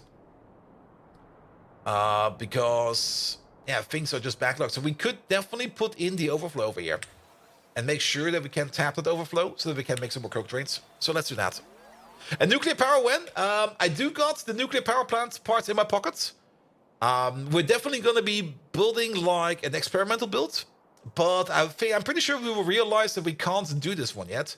But we might figure out the ratio today. And then we do still need to work on some of the parts to make the nuclear power.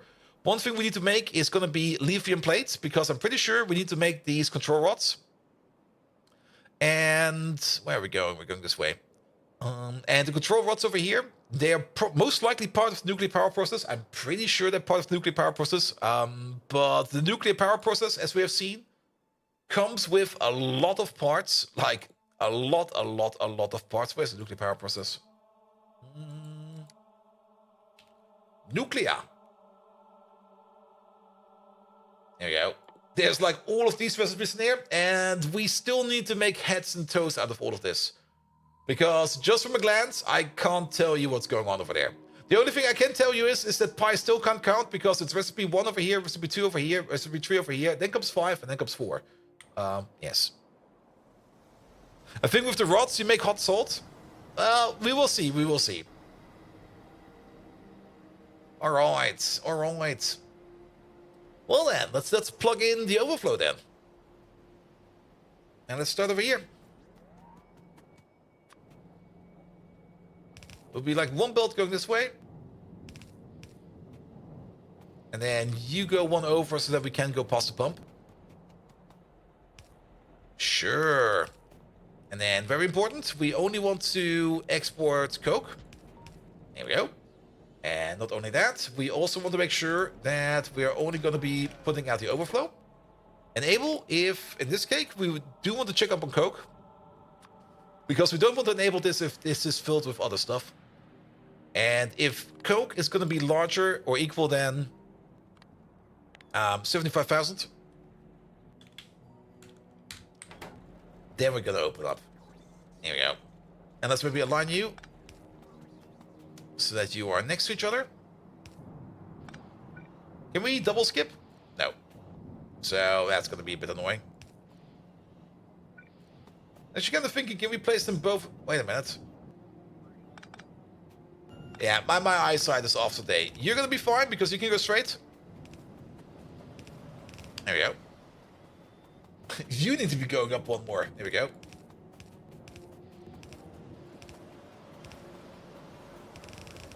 Alright. And then we just extract 2 belts of coke out of this thing over there. I think 2 belts of coke will be fine. Though in do go like 1, 2, 3, 4, 5, 6 belts of coke. Oof. Can we get another one out? I would love to get another one out. We do have one more spot over here. But do we have... Actually, we do. Wait a minute. How do we do this?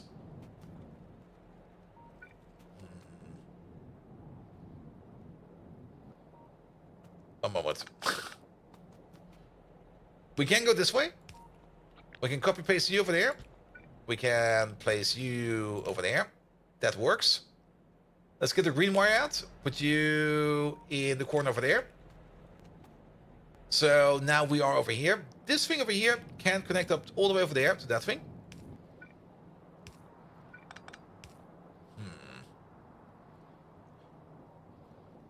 Oh, I see...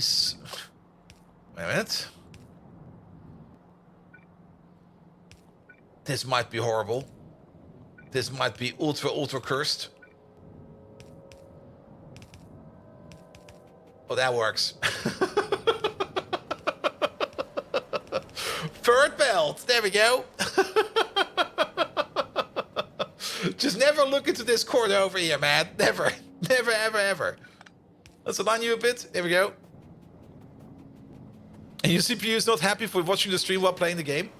Ah, do you maybe not have hardware encoding on for your browser?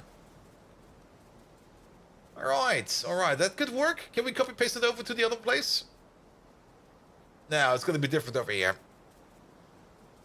The Coke just gets to do some sightseeing.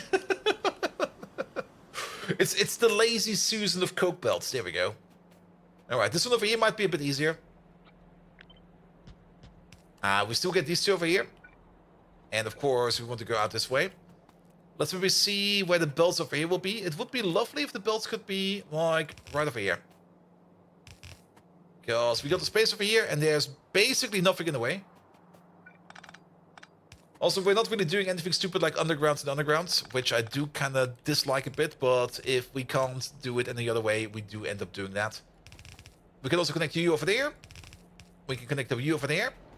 And then we have this magical belt over here, which also is doing a little bit of sightseeing. But just like that. There we go. That one is not doing all of the sightseeing, just a bit of the sightseeing. Good. And then we do the same connections over there. Copy the sets for the tree belt. Oh, for the tree belt. Did that copy over? No, I did not. Ah. Thank you. I wanted to come over there regardless to copy over the settings because we need them for down here. And I mean, we would have noticed the moment like we bring everything together. We would be like, why is this belt over here empty? And they're like, oh, I see. Alright, alright.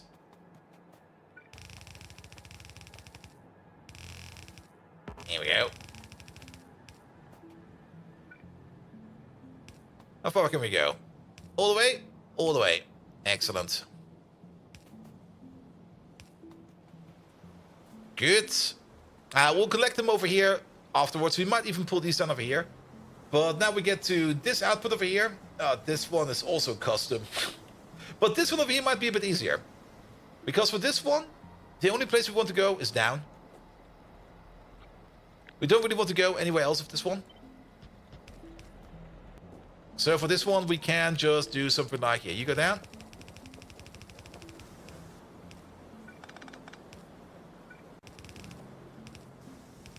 And you go this way. And you go also down somewhere. It doesn't really matter too much.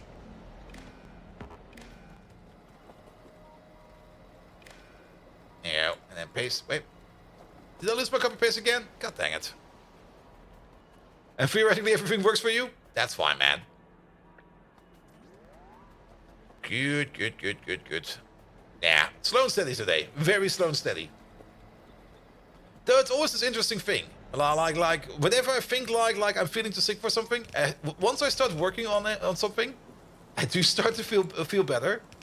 And then usually after the stream, I'm probably going to be like, okay, straight to bed and hope my sleep will be fine. Good. All right. That's fine. We can play some coke stations over here.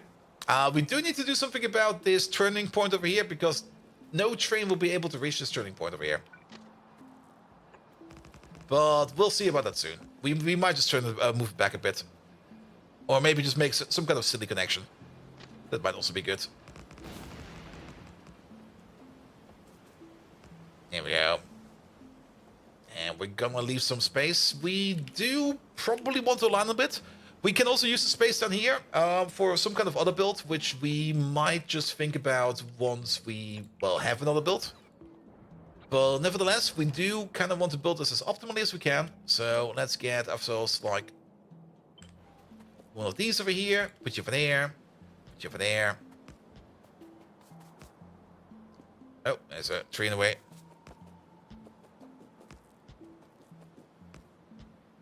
Not over there. And then the train stations will be over here somewhere. Starting with you. Alright, alright. So what do we get? We get 3 providers. 1, 2, 3. Oh, that barely fits. Good thing we got some landfall on us. Here we go, here we go.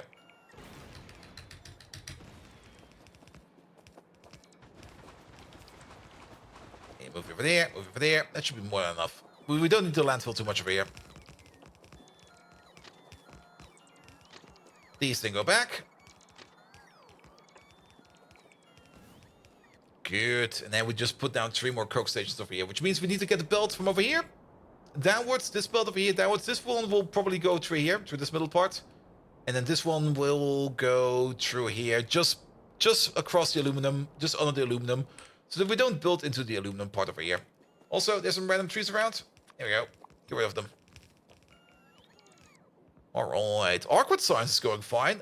We will be rebuilding the bees once we get to Arcwood Science 2.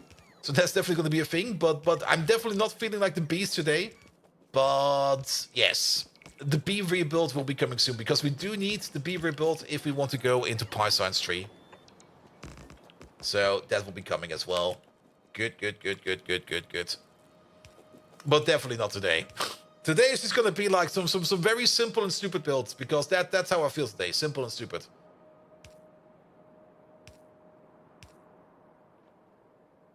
Alright. And you can already see it, like the day we work on the base is gonna be like that one episode where Fermin is not here. And then when he comes back, we're like, we've done the beast, and he's like, nah, I missed it. Fuck.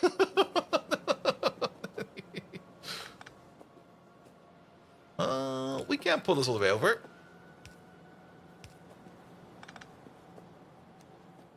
Here we go.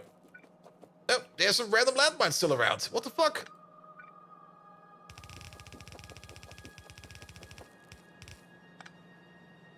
There we go. Take care of this tree, please. Coke station number 1. We can technically immediately make it available, because there's no stopping us over here. Only thing is, of course, stopping us is a certain lack of power. Well, that's an easy fix. There we go, already done. You over there, you're gonna be like a Coke 2.8 provider. There we go. We do need to set up you real quick to the correct value of 8,000. There we go. Or is Coke 16,000? Oh, it's 16,000. Even better. Good. Megatron loves the movie The National Treasure. Yeah, we're doing a bit slow on Megatron today, but mostly because I don't really feel like interacting with him today, because it's playing Factorio is already more than enough for today. I don't need Megatron running up and down my arse today.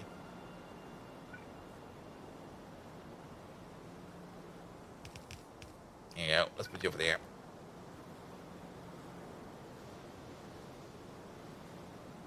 There we go. XK Gamer. You want my beard? It's not for sale, man.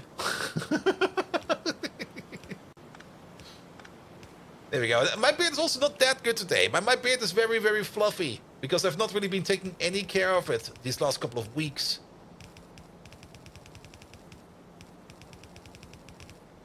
I could definitely need to give it a bit of a touch-up soon.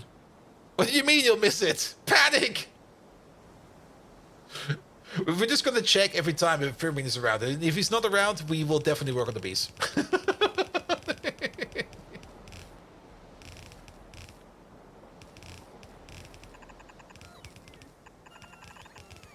There we go. Alright, and then pull you down. Pull you down.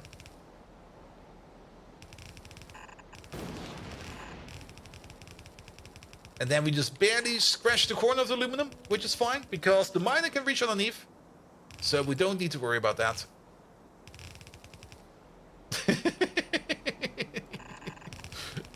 Nah, Furby, I'll give you a warning. But then again, you do know how it is. Like, maybe the episode title will be Today We Work on Bees. Then we get distracted and we work on something else. There we go. We can actually, you know what's easier? Just do it like this, man. There we go. There also seems to be a bit of an issue with the middle belt. Oh, are we contaminating something? Wait a minute. Let's check real quick. No, we just forgot a belt. We were being idiots. That's fine. That's fine.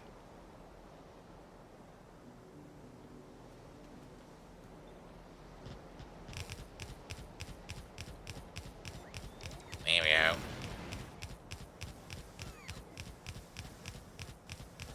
Alright. Alright.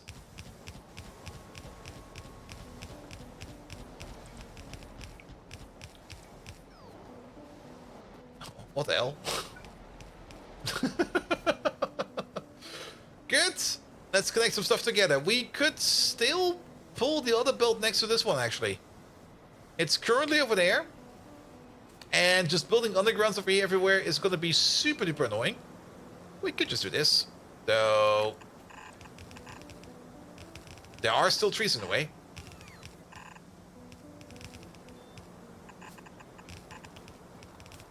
Here we go. And there are some water pumps in the way.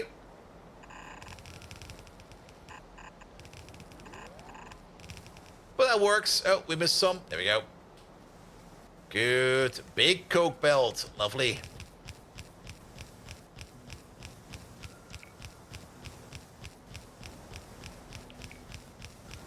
Here we go. Now, more water pumps.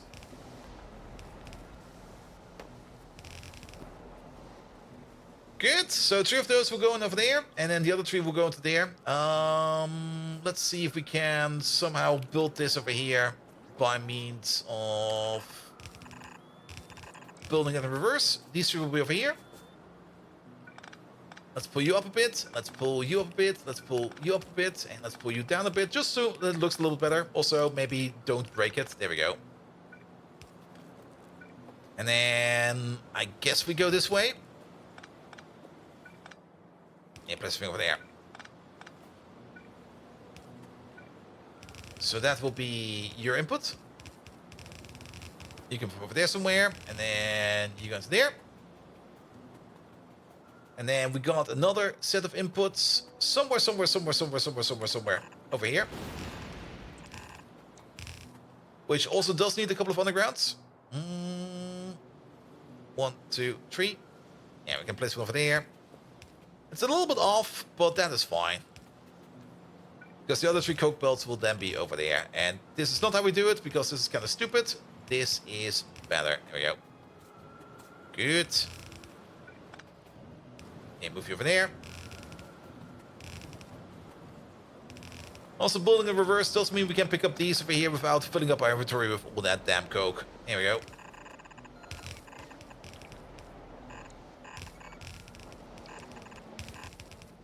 That's these done.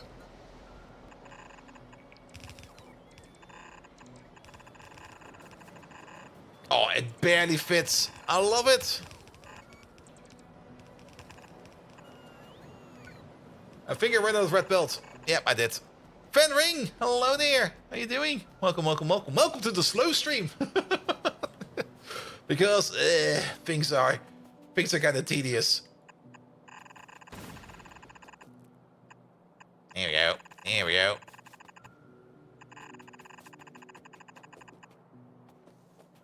Alright, alright. And then put these over there. Not over there. That's horrible over there. And let's connect up you. Why did we actually build you all the way over there? What the fuck, man? Build you over there, because then we can connect you all the way over there.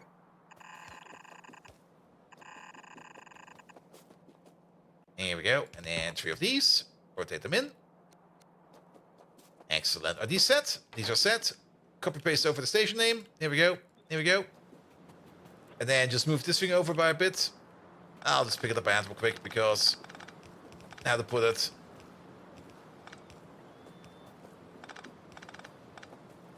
Letting the bots pick up all that coke is gonna just be annoying.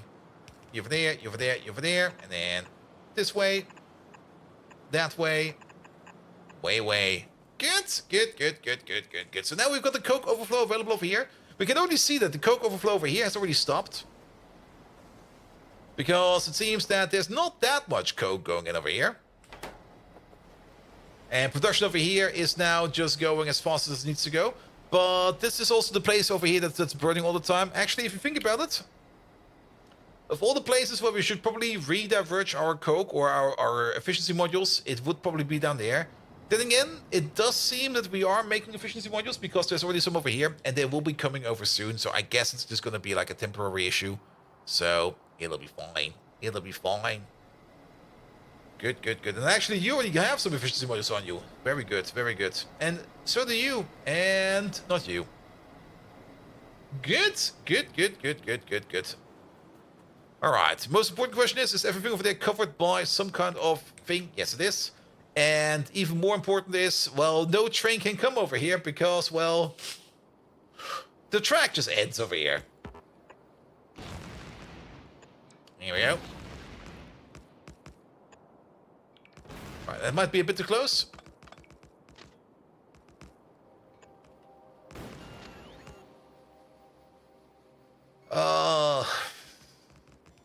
We could make something like an actual turning point over here, but you know what? I'm just gonna do something like this over here, where we just take like a little bit further up. You over there. Go this way. Go that way. F1 in the middle. It's not really the signal you want to use, but it's the signal we are using. So the trains over here can at least reach the destination over there. There we go. Perfect. Good. So trains can now arrive over here. Trains can pick up the coke over here if required. There is coke flowing through every now and then, which is also very, very good. I guess it depends upon on what we're burning over here. If we're switching up to either coke or the coarse coal or the coal dust, that's fine. But overall, this whole system over here will now consume less fuel for power and will produce more coke we can use for crafting, which is going to be good. So what is we're building? There has been an update, Fenry. The mod pack has been updated, and the way power works has been slightly altered. And at least has been altered in a way that it will not immediately break the factory, but it has been altered in a way that we do need to do something. Because currently we're making way more, or we can make way more power than we can actually sustain. Because the power plants over here, or the turbines over here, they now make 4 times the amount of power. And the amount of heat exchangers over here now make 4 times the amount of steam. As such, we could condense a lot of these down. There used to be like 5 heat exchangers over here. Now there's 1 per block. And this one over here is also running on speed modules, which will hopefully be fine. And this one is missing its speed modules. Good thing we checked up on these real quick. So we basically just have this whole thing over here set up in a way that we are now just... Well, we're basically just redirecting how power goes. It's still going to be the same recipe. It's still going to be the same efficiency. It's just going to be less entities and just a little bit more going left, right, left, right. And didn't someone say it does not negatively affect them and needed to be nerfed? Maybe. I mean, the change is definitely not going to negatively affect anybody if they're playing Pyanodons right now.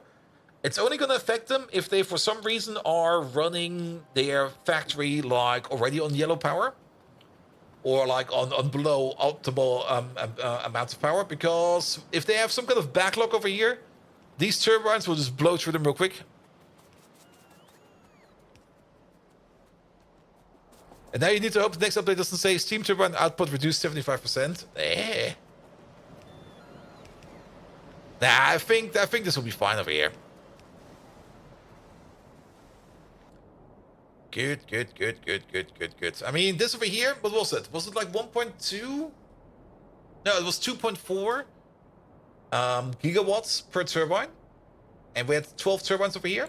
So that's about 24, 25 gigawatts of power. This whole place over here, mate. It's now being covered by 3 turbines over here, each running at 9.5 gigawatts each. So overall, I think we're actually making a little bit more power. And Mike mentioned that compressed steam went from 2 kilojoules to 8 kilojoules, so that will prevent that. Wait, steam has a fuel value?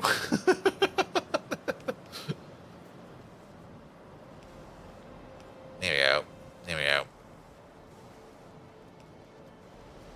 Nah, it should be fine now. At least for this power plant. We got one more power plant we need to work on real quick. And that's going to be this one over there. Because this one over there is also having issues, it seems. Good thing we checked real quick. What's going on over here? Why are you out of residual oil? That's kind of scary. Was it because you're out of crude? It can't be you're out of crude. You're not out of... Maybe something backed up over here. Maybe something was empty. Who knows? Maybe something is backing up in here. No, not really.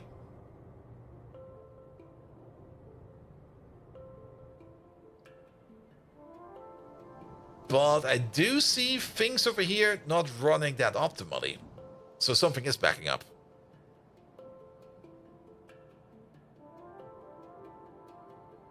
It's the condensates that are backing up.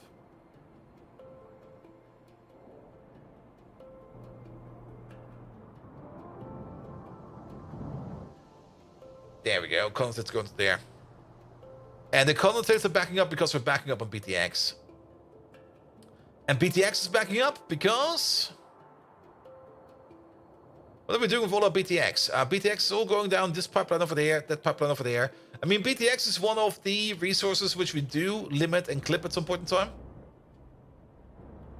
And if we can't turn it into the benzene, which we are these still Mark 1s? Ah, these are still Mark 1s. That might be an issue.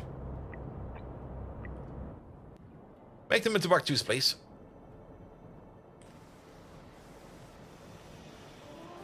And I was hoping Alpha comes in today, if that's all he is intended, because I'm thinking they're trying to reduce the amount of just copy-pasting the same biomass power plant over and over, because that doesn't match with how Pi usually does things. Yeah, but they do, I think, also realize that UPS in late game is an issue in Pi. And having like the option to use less entities is definitely good. I mean, the first change they did was also the turbine change, where you need less turbines, and now you need even less heat exchangers. And with the ability to put in efficiency modules over here now, you basically also would need less coal power plants, because you could technically just beaconize this whole thing over here and make it run faster. Though you definitely don't want to run this at a power positive fuel value if you beaconize this thing. You definitely want to run this at a power negative value, or at least equal, with only a higher crafting speed, because then I think if these over here would be running in power positive, or like in burning more fuel than they would actually need, you might end up with a power plant that eats power instead of making it.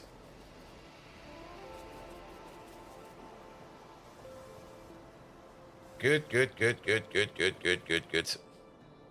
For example, actually, now that I think about it,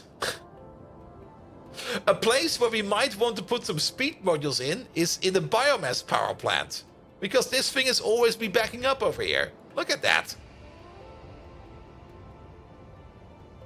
Over here, we might actually do want to add some speed modules to the thing. Of all things. Mostly because this thing over there is just getting so much biomass from the creature parts over here. And we're just constantly filling it up with biomass coming from these machines over here. Though we might want to put that on a beacon with a power switch there. Wait. I'm not quite sure yet. It's surprising UPS only started to dip into the 50s.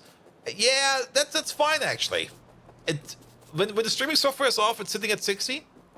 And we do take care of our base, and we do reduce the amount of entities that we have, so that we basically don't have too much processing power going on. So we do try to optimize this time around. Last time around, optimization was more like, we're not doing that.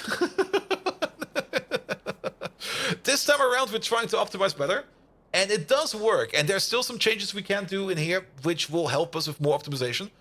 But we're not doing those. It's mostly the pumps.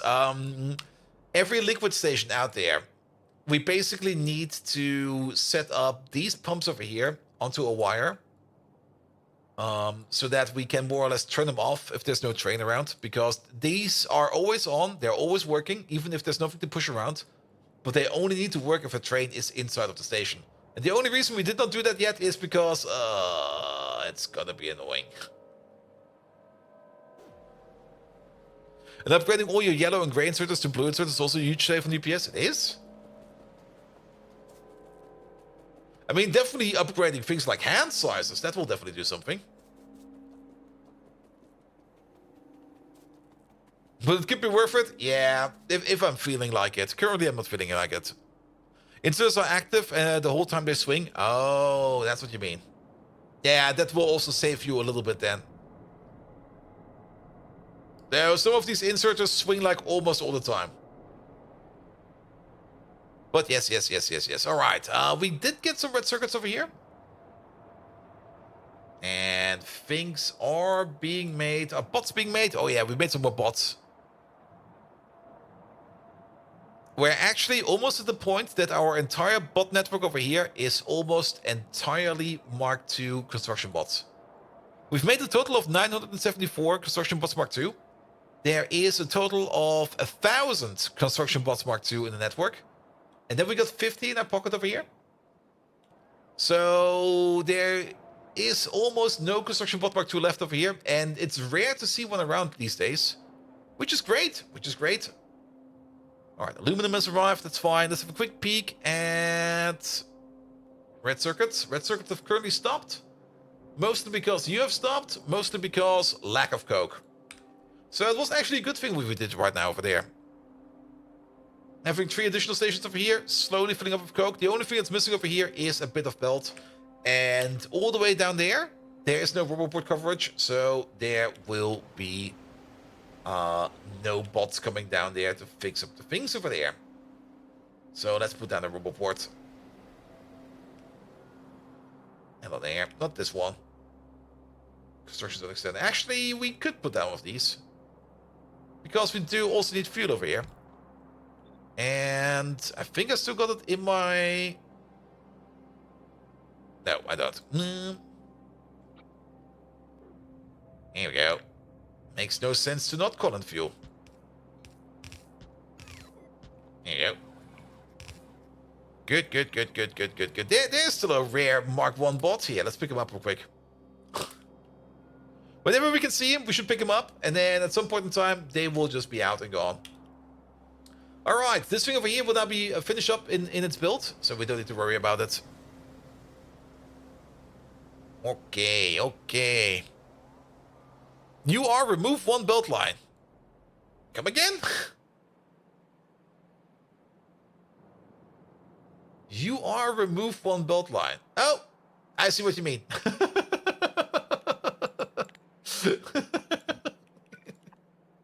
We got there in the end. Yeah, we'll be fine now. Good. Yeah, we got there.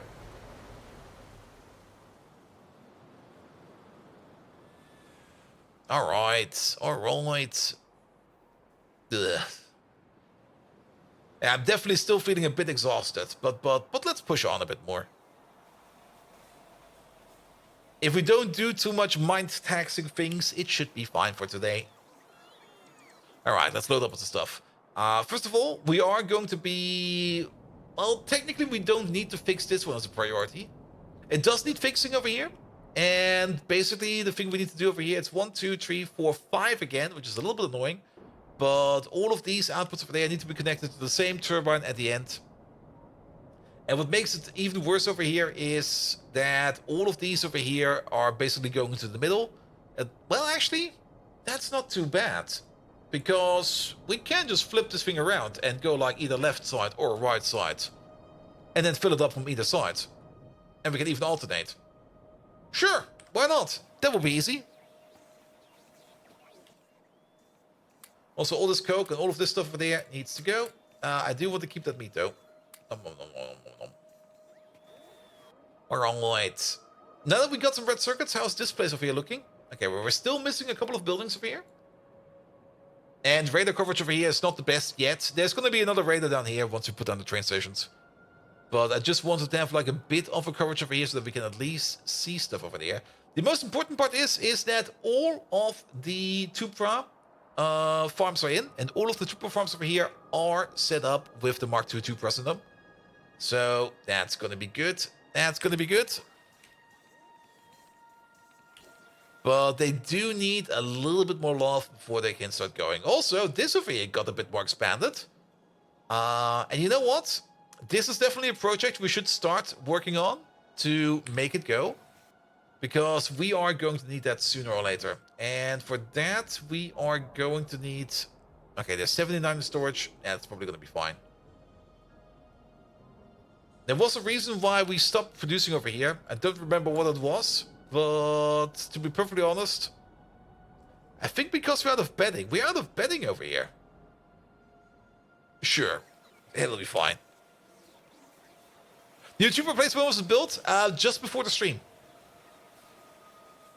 Oh, wait, I do want all those belts. I do see these spots over there. Give me stuff.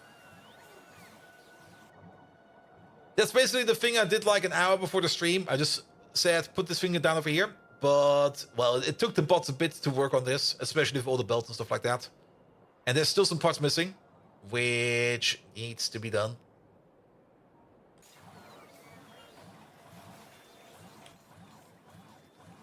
right. All right.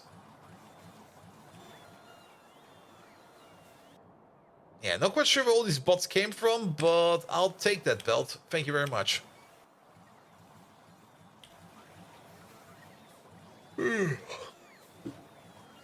Yeah, definitely tired.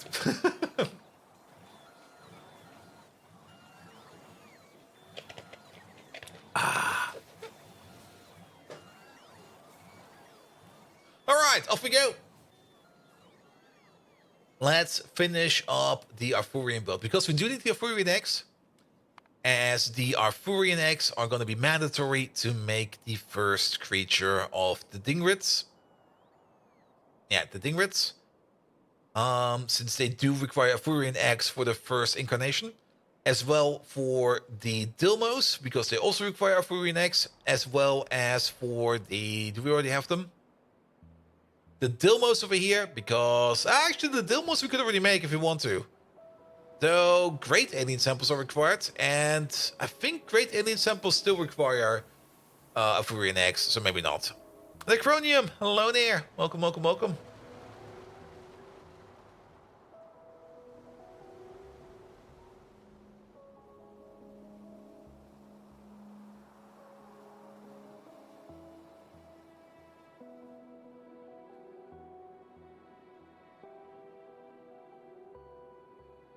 All right, let's hope we don't run out of fuel. Also, this is a nice green lake. Look at this nice green lake.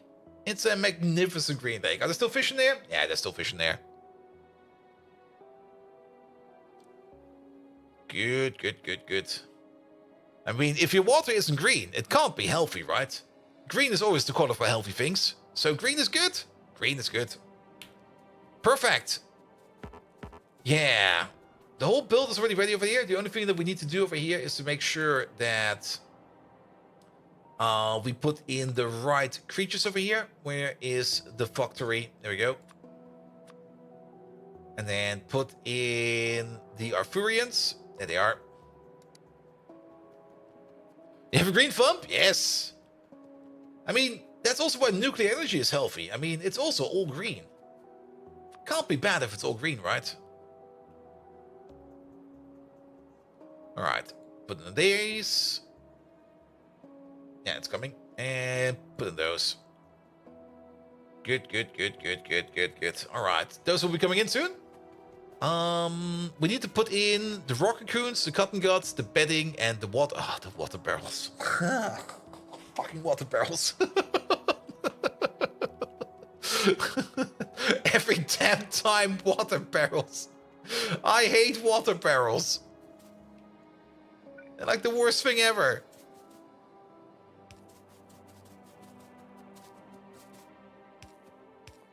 Alright, alright. Where's the offshore pop? Can we queue this? No, we cannot. The next to the mines. Where's the mines? Not over there. There they are. Hovered over them 10 times again. Alright, you need like one over there. Perfect. That's your water coming in. How many barrels does the recipe take? It's 5. So we need a total of 10 barrels per thing.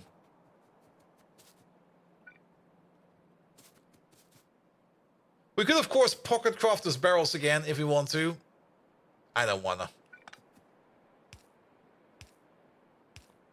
There we go. This will be fine.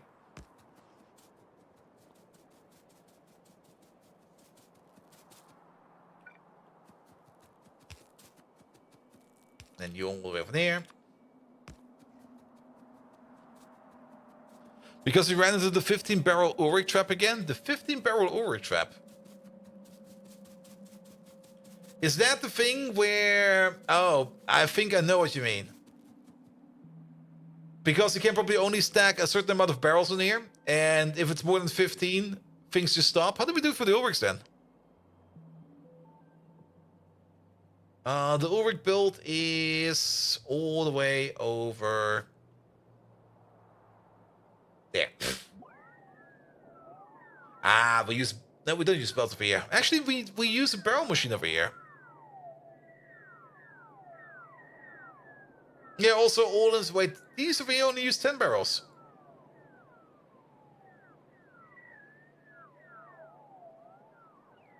Also, it's lovely to see all of these machines over here running now. Even though we are still backing up on ore rigs. Wait, we're backing up on ore rigs again? What the fuck? How many ore rigs do we have? Absolutely all of them.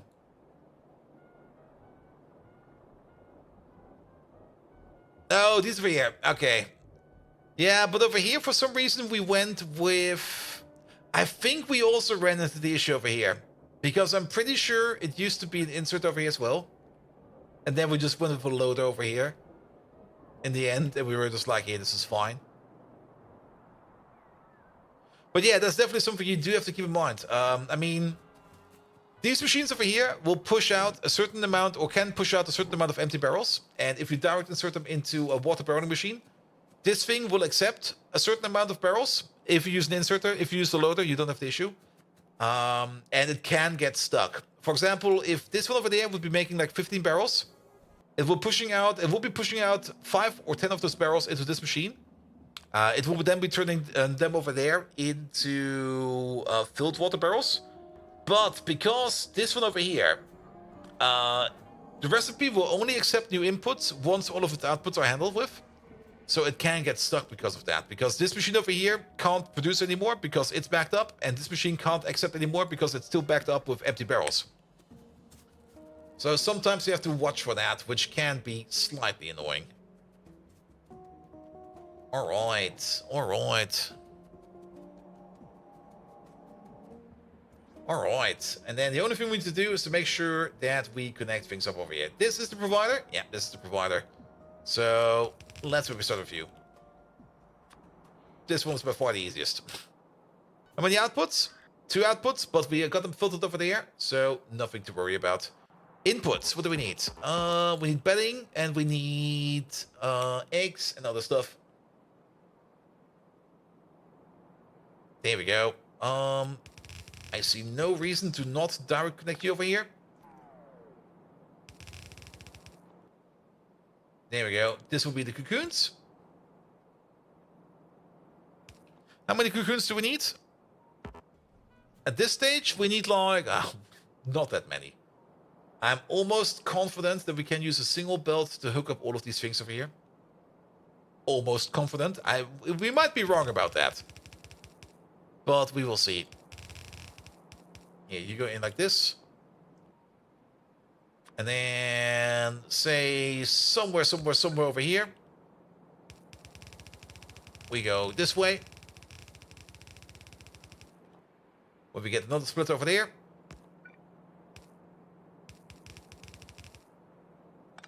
Wait, something is off. You get stuff? Ah, we forgot this one. There we go. Good. It's not really the most optimal way of splitting stuff over here, but I don't think we need to be that optimal over here. Because things will be backing up. Same for the cotton guts, and same for the bedding. So let's just use these 2 over here, you over there, and you over there. As well as one over there, and one over here. Good. Full bolt connection like this. Full bolt connection like... lamp has to go. Like this, that's done on this side. And then full bolt connection over here. Before we do that, we do a split over here. We're going to keep the pattern over here with the 1 distance between. I think it's nice. There we go. And then the only thing we need to do over there is make sure that you connect. And that you connect. That didn't work as expected. There we go. And then we pull you up and you up. Wait, we're forgetting half of it. You over there. You over there. This is, of course, going to be a little bit special. Go like this. Go like that. Well, do keep this one. Eh. This one's also off by 1. Wait a minute. Wait a minute. There's your problem. We can't do it like this, though. Yeah, it's fine.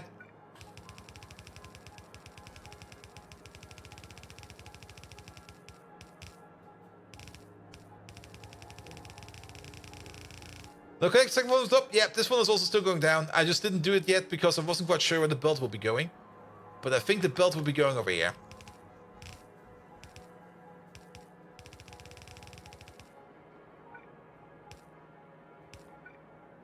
There we go. And yes, you go this way.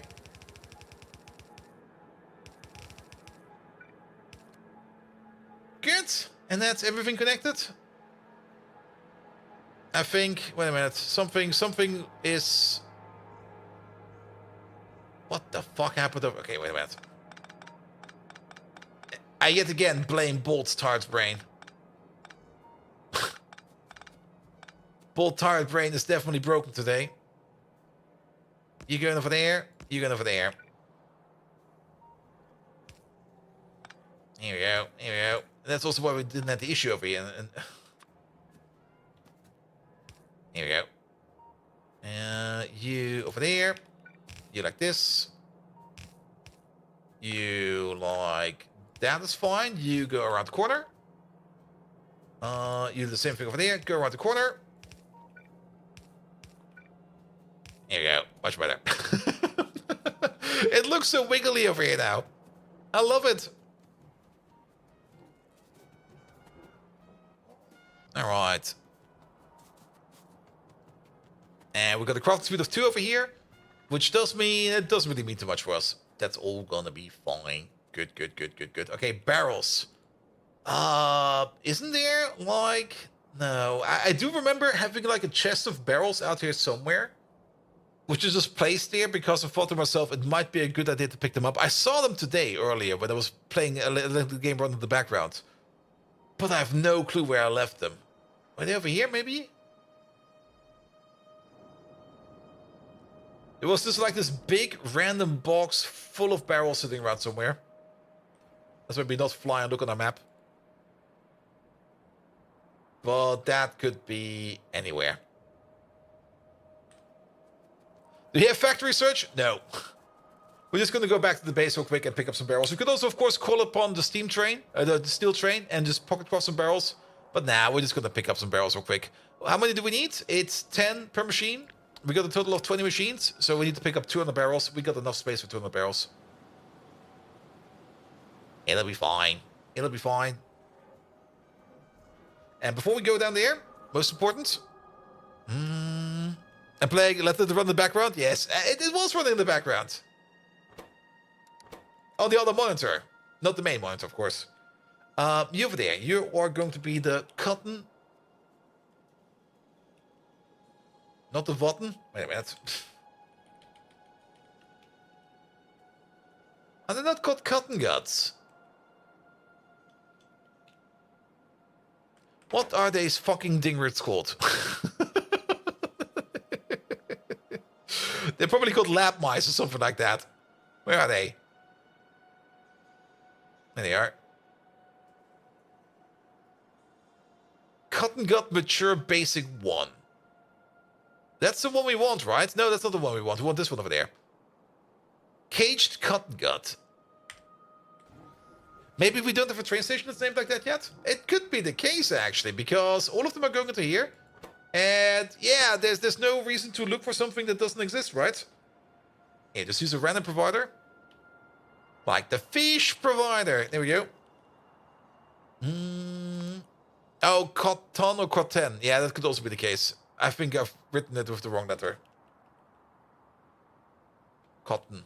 It's cotton, not cotton. Cotton gut. Used in research as food. There we go. This provider.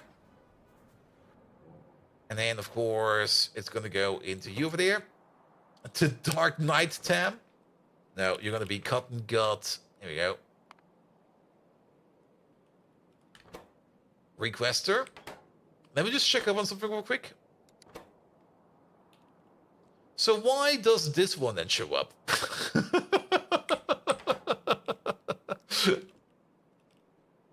Doesn't show up in here. Definitely does show up in here. I'm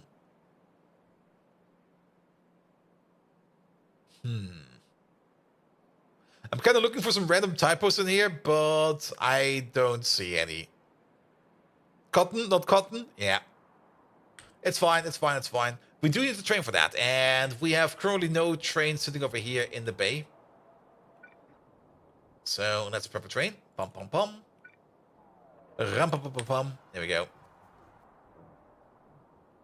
Good, that will be coming in soon. One of these over there. Assault Raven, also a very lovely name. Not battery, bedding. Not netting, bedding. There we go.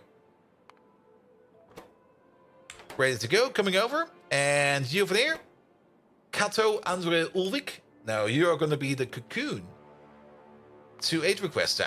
We definitely have a bigger station.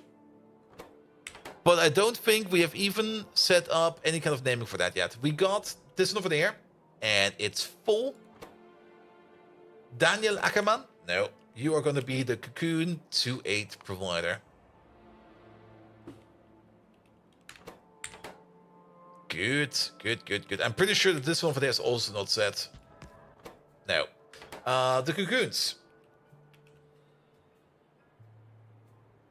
They stack up to 10. No, that's the empty barrel. 100. There we go. Gelbach! Megatron, I'm feeling a bit under the weather today. I'm in super duper low energy, so you will have to take over for all of the shoutouts today because I don't have the energy for it. Even shoving up an energy cube up my ass did not help. But at least now I've got an energy cube up my ass. But nevertheless, Galdog over here left us a lovely raid. Could you maybe just give Galdog a lovely shout out? And please do tell us everything you know about his secret notes on his current Factorio mod project, because we do want to figure out what he's doing, even though he would even tell us if we ask him, but we want to know the things he will tell us if we don't ask him. There we go. A really long nickname. Hello there. How you doing? Welcome, welcome, welcome. And welcome to Bolt's kind of slow stream today because I'm really not really feeling that good today. But I did call in sick yesterday, but I did not call in sick today because it's definitely better than yesterday, but it's still going to be a bit slow. So welcome, everybody. And that is a long prompt. ChatGPT will take care of it. I don't care. It gaff. Somebody else will take care of it. I don't care. Don't have the energy for that today. But yes, I hope it's just a cold or whatever, or maybe it's just latent food poisoning. I definitely did not order again from the same restaurant. Well, that restaurant is closed down now. So it can't be that again, right? Right? I did order yesterday some soy chicken from a Chinese place. I don't think the chicken was soy. At least I couldn't distinguish it from soy chicken. It just tasted like chicken. And here I thought it would be from like Megatron. Shout out, Galdog, go. That would probably be way better, actually, now to think about that. Also, is Megatron working? Oh, wait a minute. Broken pipe. Okay, maybe I did restart him.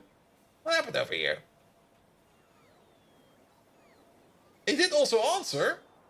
That's great. And then what? And then he crashed.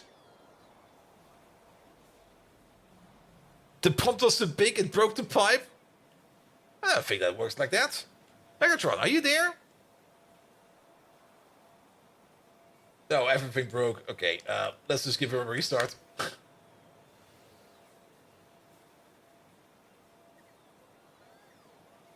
Not quite sure what happened there.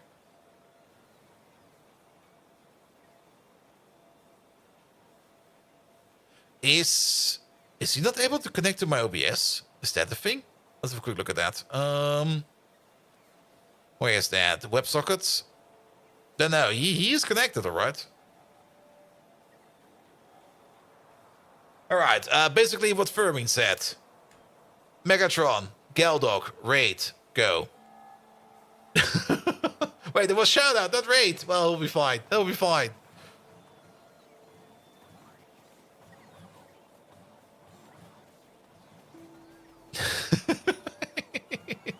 I guess the contagious, you're contagious and Megatron took it down. Maybe.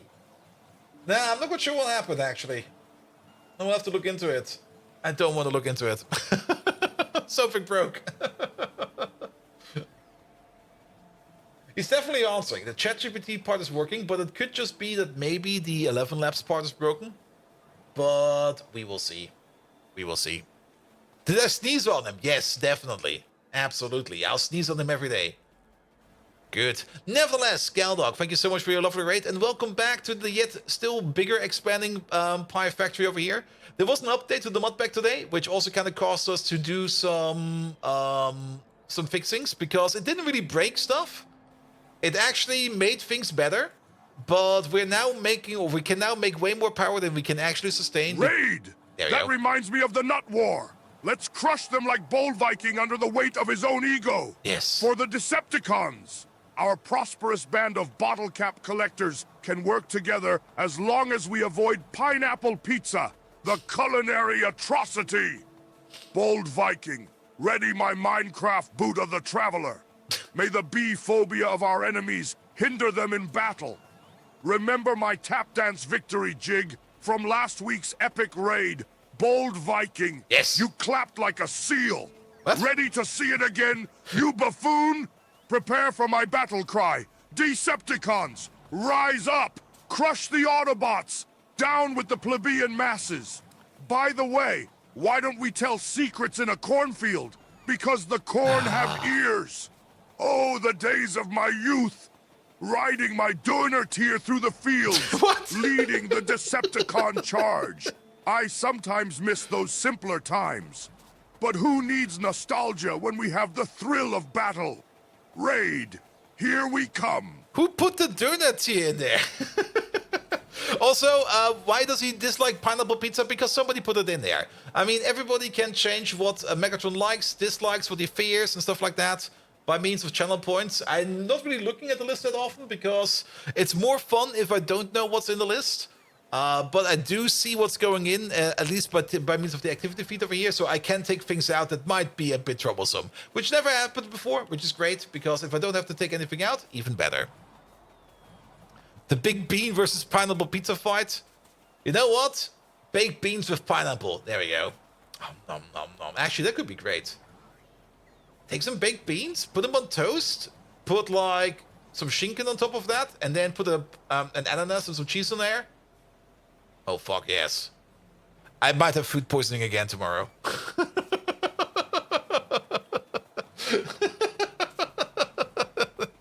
Already calling in sick? I'm eating beans today.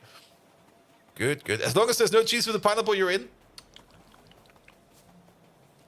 Good, good, good, good, good. And toast pineapple beans is the order you want? No. I'm more thinking of like pineapple on the outside. And like the full, like take a full half pineapple, carve it out, put the beans in there, and the toast on top, and then the cheese on top. Yes. That should work. A bean-filled pineapple. Put that whole thing into the oven. Yes. Actually, even better. Just take the top off the pineapple, carve it out, just dip a can of beans in there, and throw it into the oven.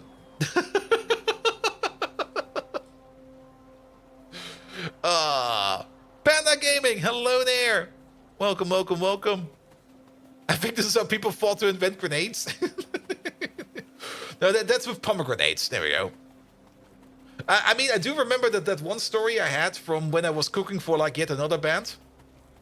And I just came up with this very stupid but very amazing idea of taking a full pineapple. What did I do? Did I split it in half? Or did I carve it?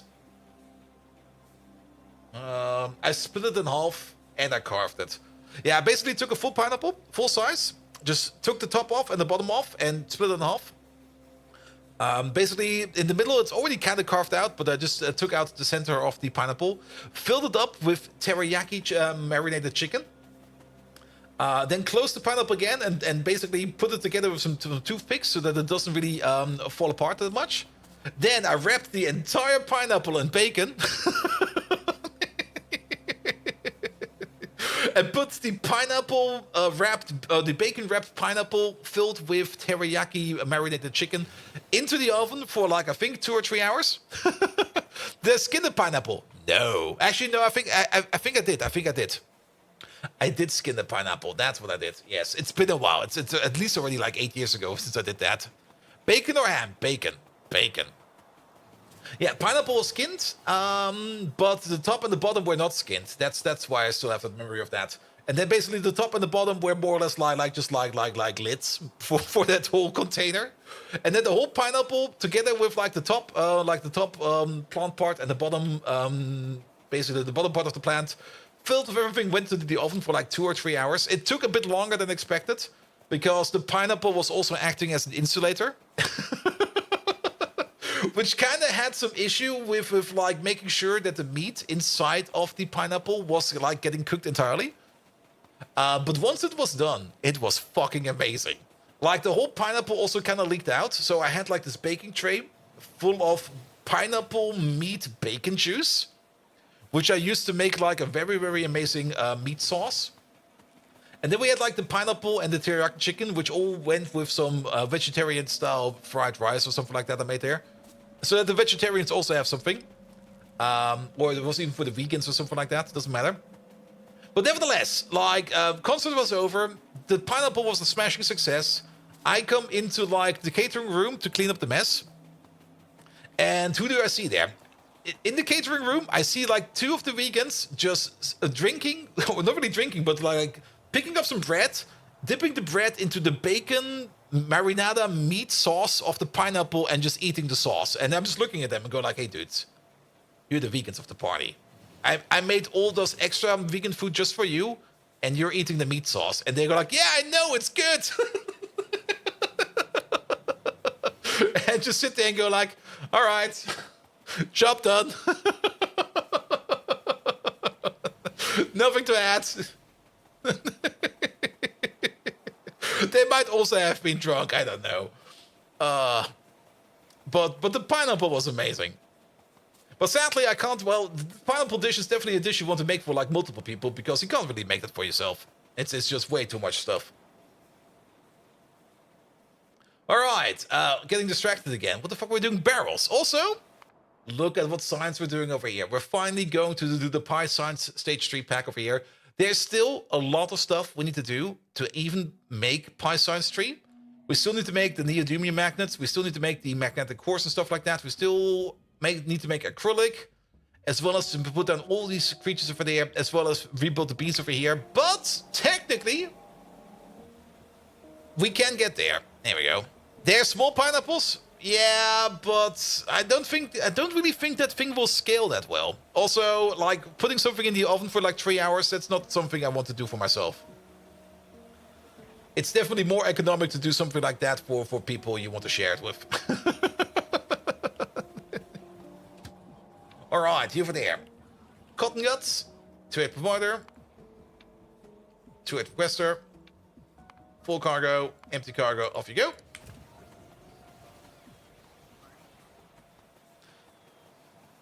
And hides in the corner after making a 4-hour chili. I mean, if you have a slow cooker or something like that, yes. Because the slow cooker is also a little bit more thermally efficient than a full baking oven. But if you only have like a baking oven, I guess unless you like let it sit on there for like at a low temperature, it might be fine. You have a stove? Yeah, a stove might also work. I mean, if you put a lid on it, you don't really need a lot of energy anymore to keep it going. Like, you can basically keep it on the lowest setting and it'll be fine. Alright, over there, you're gonna be... What's the other thing we're missing? The cocoons. 2-8 provider, 2-8 requester. Full. Empty.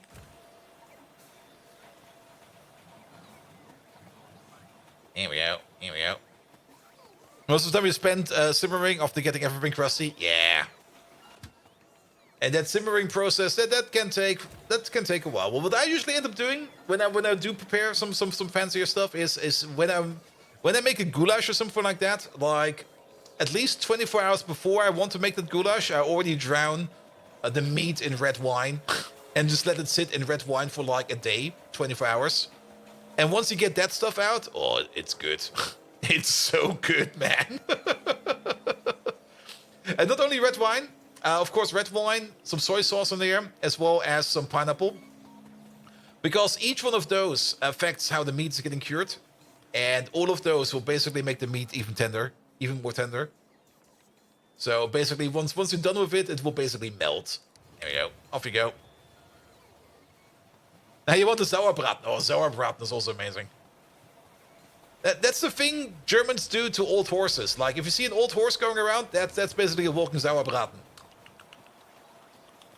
Because sauerbraten makes everything tender. Like, instead of putting something in, like, wine, or something like with a low or with a light acetic value, might as well put it into acetic acid. Just turn it into acetic acid. Just throw it into acetic acid, it'll be fine. Alright, we need some barrels. Yeah, pick them all up. We do need a couple more than that because we need 200 barrels. I still got heat exchangers in my pocket. What the hell? That's 200 barrels. There we go. And real fake? Yeah, sadly, you don't really get that much horse meat in Germany. I mean, it's not as common over here as in other places. I mean, if you go to the Netherlands, horse meat is quite common. But in Germany, horse meat is more like, horse? You can eat that? Try Tesco. Horse meat is pretty good, actually. Your mother let it drown in vinegar for like 4 days? Ooh, nice. You do, but you just need to know where your local horse butcher is. Yeah, and they're not that common. They do exist, but they're not that common.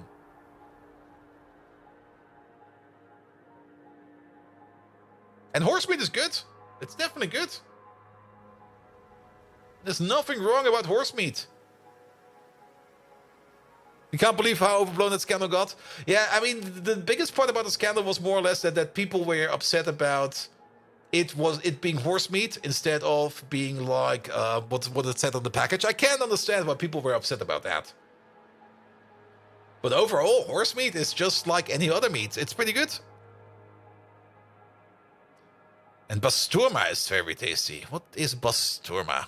Here, to the Google machine.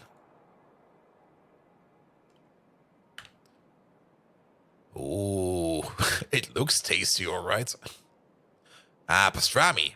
Yes, I do know my pastrami. All right, where are we? We need to be further to the right.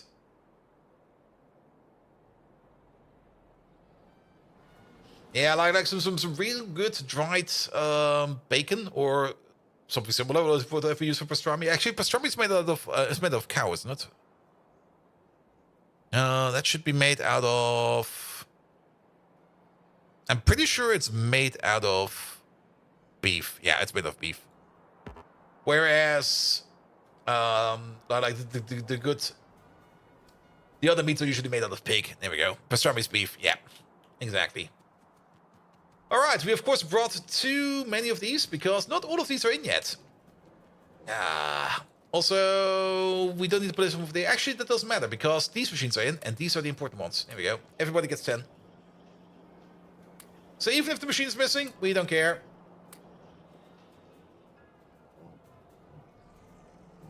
Mike Brisket, yeah. And Mike, hello there. Good evening. Welcome to a bold, slow energy stream. Because, I do hope things will be better by tomorrow. And I know I say this every time, but I'm pretty sure after stream I will go to bed right away. But I can already see myself yet again, sitting there. Being there, still awake at 4 AM and going like, what the fuck, man? You're already tired. Why do you keep doing this? There you go. Alright, barrels are in place. Only thing that's missing is the cocoons. Cocoons are coming in. And the other thing that's missing is going to be the dingrits. Not the dingrits, the little gerbils. And those are also on the way. Excellent, excellent. All right, and then we can make ourselves some Afurian eggs. And remember, don't drive into bridge leg thingies. Yes, oh god. The only meme I saw about that was like, from the point of view of the insurance company, you hit a what? Some insurance company is gonna be very upset about that. And I'm not actually not quite sure if they, well, oof. Oof. And what's even more sad is that people actually died in that accident because there were people on the bridge. That's the saddest part about it. But yeah, hitting a bridge, man, don't do it.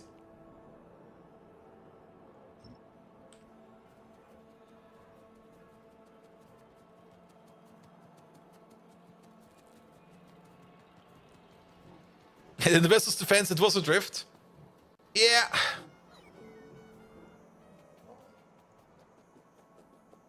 But then again, well, who knows what happens? I mean, if it was a drift, that can happen. Very true. But even then, there should at least be something like a communication way with like the harbor to send out a couple of those dinghies to push the boats around. Then again, it was a super freighter. But those should still be able to be pushed around like both of them. It barely missed the passage. It would even fit under. Yeah, the tow vessels. Yeah, the tow vessels should be able to handle it. But yeah, I mean, who knows what happens? It's just well, at least they are getting a new bridge now. I mean, that bridge was also probably about to break down, so they got towed into the docks and stuff anyway. Yeah. And can it get those massive tankers close to shore on its own? Definitely not. I mean, those very big ships, they usually only drive up to the harbor and like the last couple of miles to get pushed into because they don't have the accuracy. They don't have the power to maneuver that delicate. For that, you do need those towboats. The towboats are going to be mandatory for that. All right. We're finally making some Afurian eggs. Perfect. Here we go. We're just going to let this sit for a bit. We're not going to be exporting them anytime soon because we don't need them right now, but we do need them to make things like the dingrits. And you know what? Let's make those dingrits. That's definitely a low thing we need to do for today. Get everything in we need over here to make ourselves a dingrit or two. Not this one, wrong button, this one. Nope. The American bridges are in the best of shapes. They would never collapse. They wouldn't dare. And pastrami was made originally from horse meat. Ooh, really? Nom, nom, nom, nom, nom, nom. All right. Now I'm also getting hungry. God damn it. So how many eggs do we need for a dingrit? We need 10 eggs per dingrit. That's fine. And how many eggs do we need for a dilmo? We need 5 eggs per dilmo. So we need about like 50 eggs or something like that.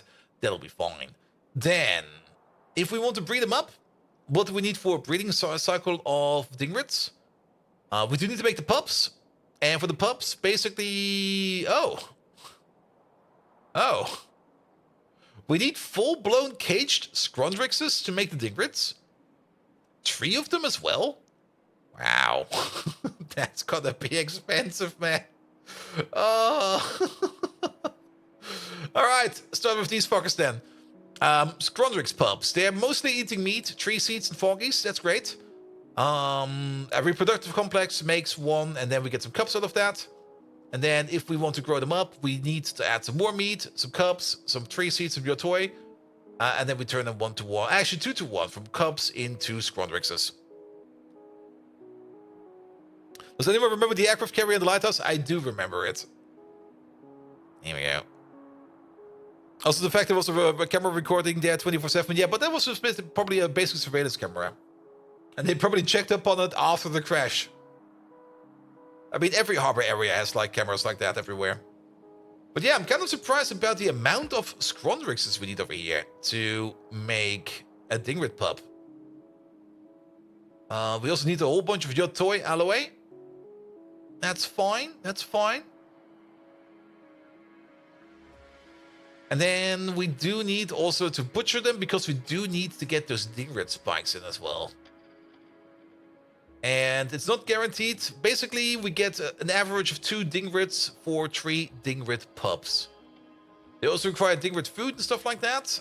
And they require another caged Scrondrix over here. What the fuck? And over here we get an average of 4. So an average of 4 going into an average of 2.666. And we need about 4 caged Scrondrixes for that. Ow. So Scrondrixes. Turns out we're gonna need a lot of them. And I guess the Scrondrix build should be close by to the Dingrid build. Alright, there we go. How many eggs is that? 56, that should be enough. Actually, let's bring some more. Good. Egg production is on the way. We don't really need to breed the Arthurians yet. And we don't really want to breed the Arthurians because the recipe we have for breeding Arthurians right now is not really that good. I mean, we do have the butcher recipe, and they're really, really good for brains. And it might seem like a good idea to use this recipe over here to get more access to brains. But currently, we need like 1 automation science pack, 1 logistics science pack, and 1 chemical science pack per 5 Arthurian cups. I don't think that's worth it. We do get a better recipe later on, where we can use other materials, which are not research packs, to make Arthurian cups. And once we get to those, then we can sort of butchering with these and making creatures. For now, we're only going to make the eggs. Alright, alright. That is all fine.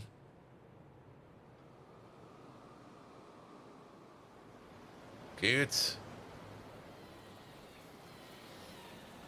Also the one with we are an aircraft carrier and so move out of the way. Yeah, it's exactly that one.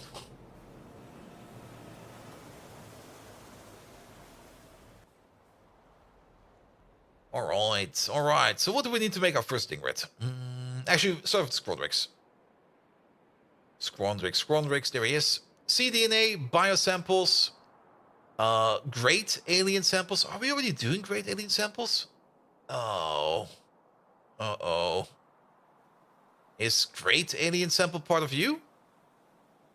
That's good alien sample. Oh. Oh. I see a rabbit hole. Alright, great alien samples. There they are.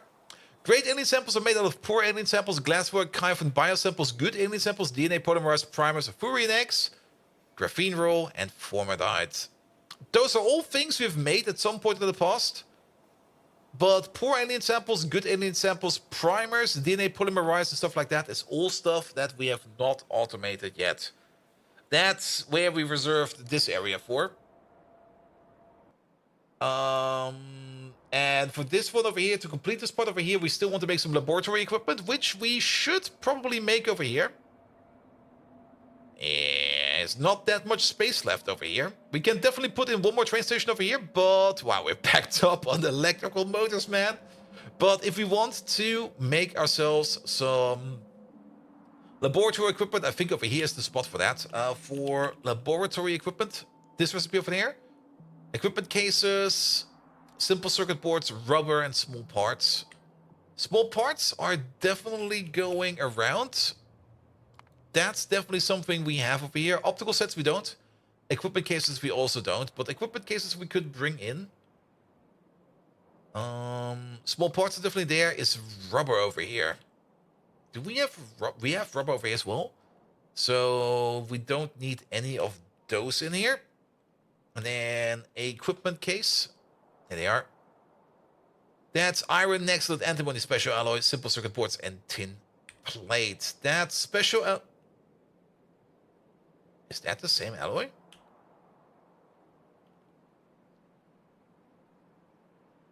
Wait, we're looking for the case. Looks like it. If we already have it over here, then we should make it over here. Good.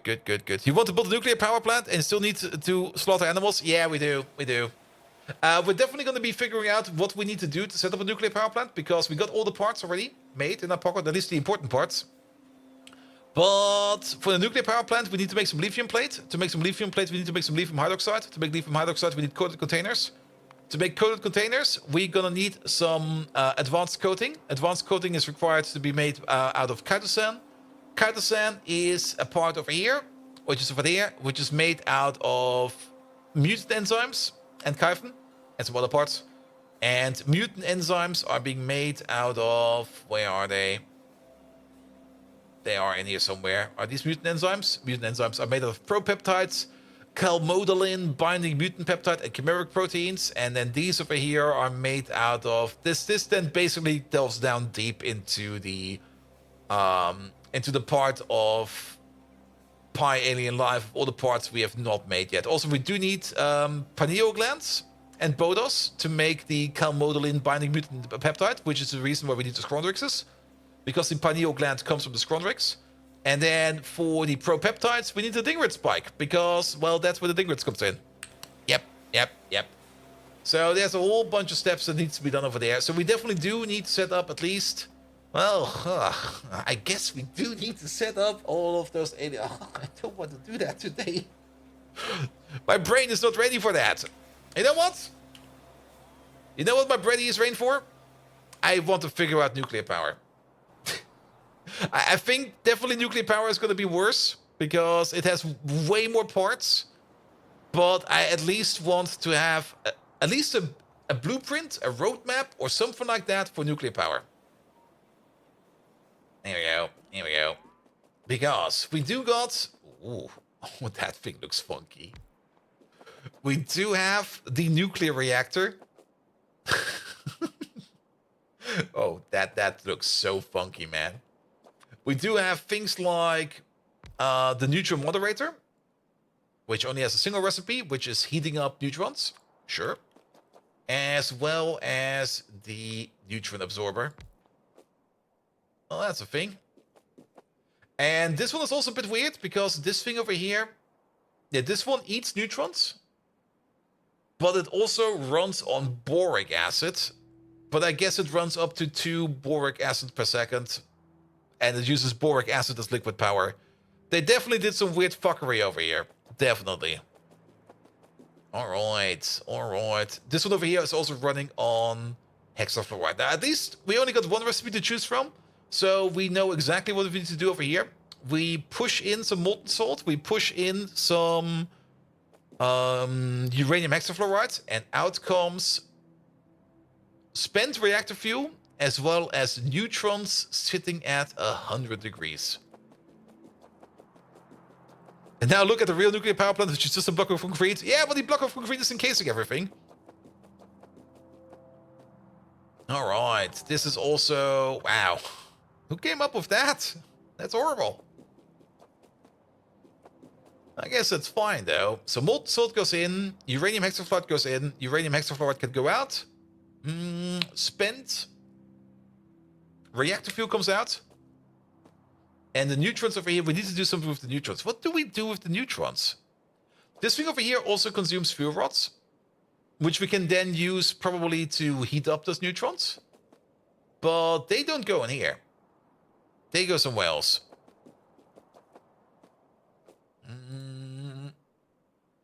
We can also put efficiency modules in these, which we are definitely going to be doing.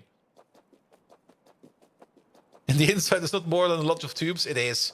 I mean, a nuclear reactor is basically one big steam boiler. That's a nuclear reactor in a nutshell. Good. All right. So, okay, we at least now know what we are getting out of this. So let's have a look. Neutrons. There we go. What are they used for? We can put them in the absorber. We can use it to shoot neutrons at plutonium-241. We can heat up the neutrons. But what do we do with the hot neutrons?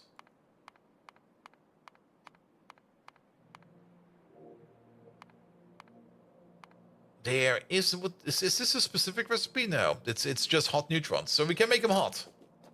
Wait, okay, it's maybe in here.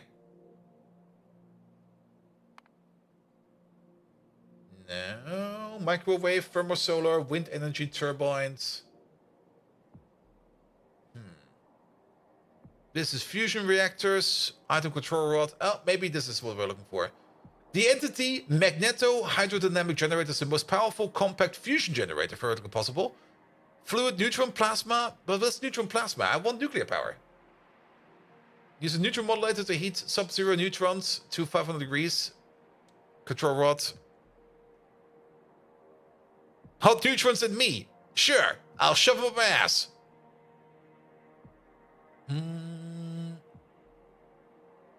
But this is for fusion. I don't want to do fusion, I want to do nuclear fission.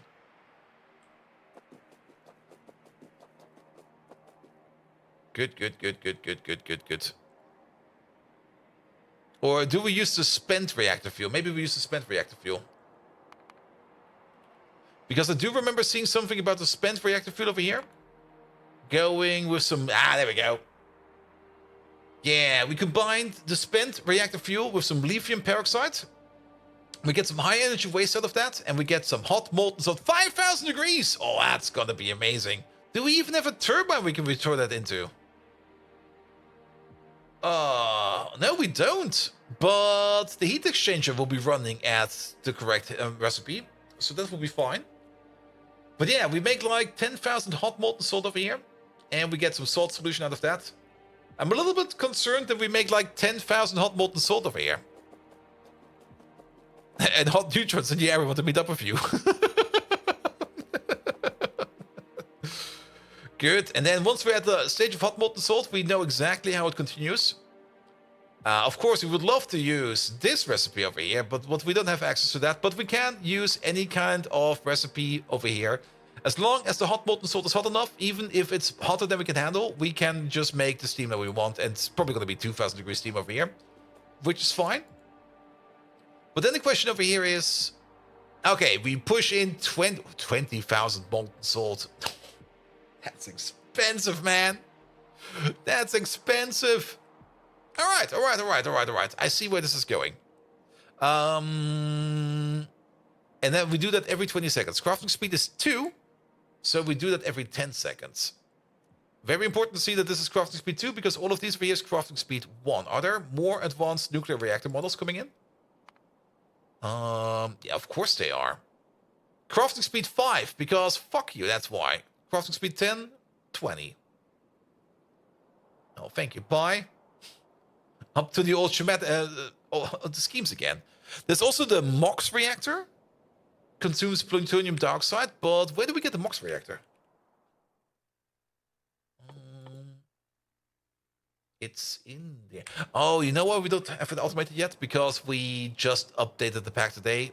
I can... Oh, a MOX reactor is made out of a nuclear reactor. Lovely. Lovely. But I'm pretty sure we also need to do some of these. There we go.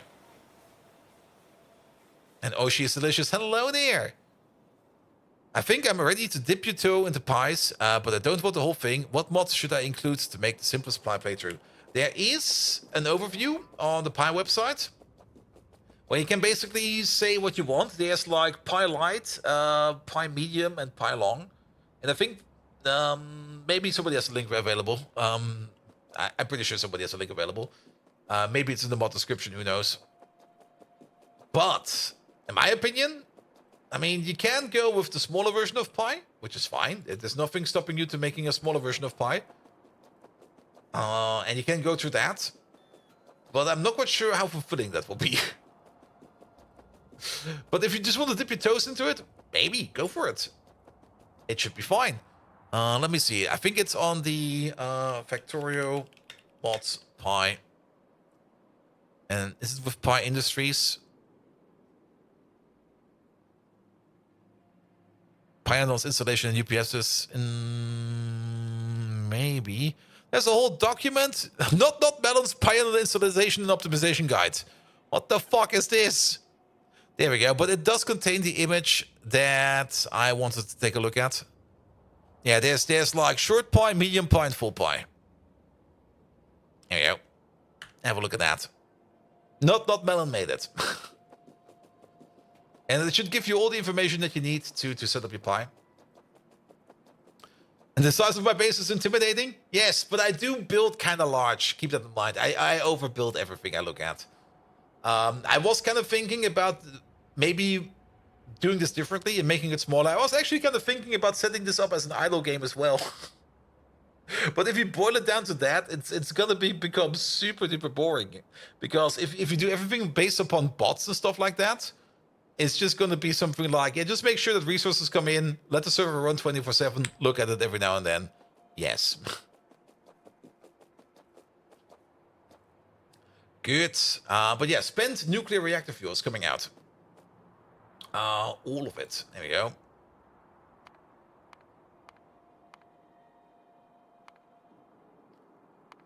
Good. And that goes into... what is that? A fluid separator.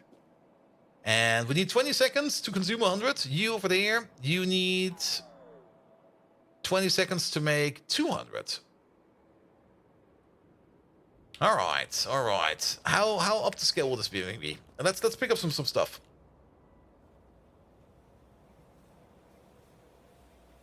Good.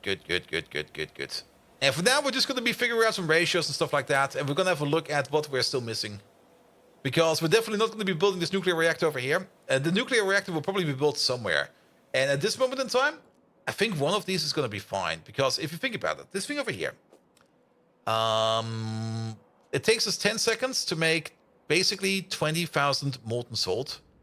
So that's 2,000 molten salt per second. 2,000 molten salt per second. How many of these is this going to be? You basically consume 40 per second. How many? 2,000 divided by 40, because my brain is no good today, that's 50 of these. 50 of these heat exchangers. All of these making 30 pressurized steam per second. No, all of these... we're missing crafting times, but that's fine. That's fine. But we need a crafting power of 50 to compensate all of these. And we do this recipe 50 times per second. That does mean that we are making 25 steam 50 times... 30 steam 50 times per second. So times 30 will give us 1,500 steam per second. And if we divide that by 600, that gives us 2.5 turbines. So all in all, the first nuclear reactor setup, if this thing over here is running 24/7, we'll be able to fire up 2.5 turbines. And if your brain isn't good today, any good, ask Megatron. It's even not good enough to ask Megatron. It's just sitting there going like, ugh. All right. So one of these can make up to 25 gigawatts of power. That's not that much. To put it in perspective, this guy makes more. But then again, why not? Why not? I think this might be fine. All right. Let's just go through the steps. So you'll be next. Let's put you over there. We're going to be doing this thing over here. And over here it already starts. We get like things like high energy waste. We also get salt solution out of it. What the hell are all of those? High energy waste. High energy waste is something that we can douse into sulfuric acid to turn it to Purex concentrate 1. Which we then can douse into some tributyl phosphate and some kerosene to turn that into Purex concentrate 2 and Purex waste 1. Purex waste 1 we can douse in some hydrogen chloride into antimonium chloride, Purex concentration 1, and Purex waste 2. Purex waste 2 will be doused into pure chlorine into Purex concentrate 5. And Purex waste 3.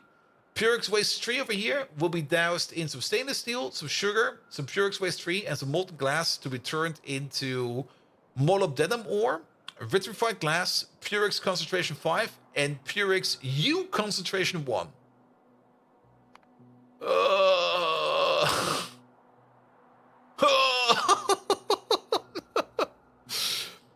And that reactor doesn't have any output for molten salt. Yeah, this one over here makes the spent reactor fuel. This one over here we need to put into somewhere.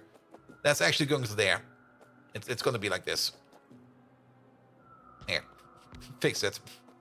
It's not going to be like this, but it's going to be something like this. Purex U concentrate 1 goes into Purex U concentrate 2 and Purex raffinate 1. Purex raffinate 1 again goes into sugar, stainless steel, molten glass. Where we then get Purex concentration 5 out of it again and Purex U concentration 1 again, and then it loops. And I hope it loops and dies down. Oh, good God, my brain is already exploding. Alternatively, but we don't have that yet, we can also take the Purex raffinate 1, add some ammonia to it, turn it into niobium ore, and get raffinate 2. Raffinate 2 over there, with some acid strip solution, can be turned into raffinate 3 and some rare earth pulp. Raffinate 3 over here, with some sodium carbonate, can be turned into American curium waste stream. American curium waste stream over there can be blown up with some oxygen into American oxide waste stream. American oxide waste stream with some thorium oxide can be turned into American oxide and curium oxide waste stream. The curium oxide waste stream can be turned with some lithium plate into curium 250. Curium 250 goes to the Mark IV fuel rods. Ugh. It's good that we take a look at all of this.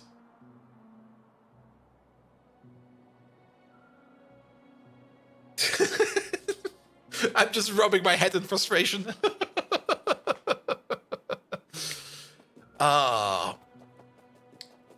There's gonna be a whole bunch of things moving left and right. And not only that, it seems that nuclear power or nuclear processing requires a bit of everything. There's like sulfuric acid in there, there's like hydrochloric acid in there, there's chlorine gas in there, there's ammonia in there, there's sodium hydroxide in there. We have not seen it, but I've seen it already. There's definitely sodium hydroxide in there. So we basically need one of each. Whatever we make, we need it. There's probably also going to be some coal dust in there. I can already smell it. So if we do decide to put down a nuclear reactor somewhere, we're going to have like a big bracket. Something of the magnitude of this thing, or this thing, maybe even more, of train stations sitting in front of it, moving stuff left to right. Either a huge factory or a ton of stations. Yes, I mean, there is also another way to do this. And that is by using the liquid bot system. Because there's going to be a whole bunch of small liquids going around, and only for the things that go like en masse, like the molten salt over here, maybe you do want to use like normal pipes and pumps for that. And it's on Pyanodons. This is only like the small part of the thing we're looking at. It's gonna be just way bigger. Also, Pi gets big, man. Pi gets big. Very big. But will you need a peril inner... No.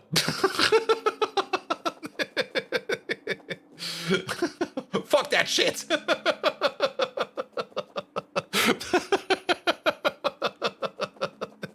We're gonna burn it.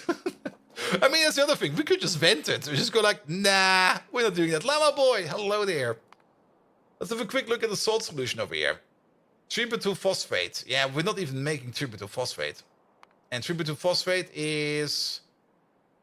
benzene, fine. Phosphoric acid, fine. Butanol, not doing that yet. And pyridine is made out of alkaline, hot air, ammonia, cobalt extract, and acetaldehyde. Acetaldehyde is made out of acetylene, water, hot air, silver, and plastic. Oh boy. Or titanium dioxide, plastic, and ethanol. Whichever suits our needs. Titanium dioxide is made out of titanium tetrachloride, just blown up with some oxygen.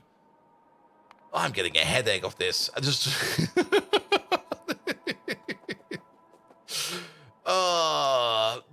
the old process of uranium processing was way easier because that was just mathematics. This one over here is just like, yeah, bring everything. Bring fucking everything. Whichever uses less silver, most likely. But we should definitely set up a nuclear power plant, but it will take some attempts and it will take some preparation. Good. Let's delve a little bit deeper in there. Building-wise, I think most of this is gonna be chemical lab, hydroclassifier, fluid separator, hydroclassifier, oxygen furnace, hydroclassifier, centrifugal pan, hydroclassifier, filter. There's also this entire rare earth chain over here, which then goes into leaching stations, filter, centrifugal pan, reactor soul, agitator, oven, chemical plant, centrifuge, ionic upgrader, washer, oxygen furnace, and then we're done. Oh, there might also be stuff in here that we're going to be making on the side, which we can't even use yet. That's going to be the more annoying part.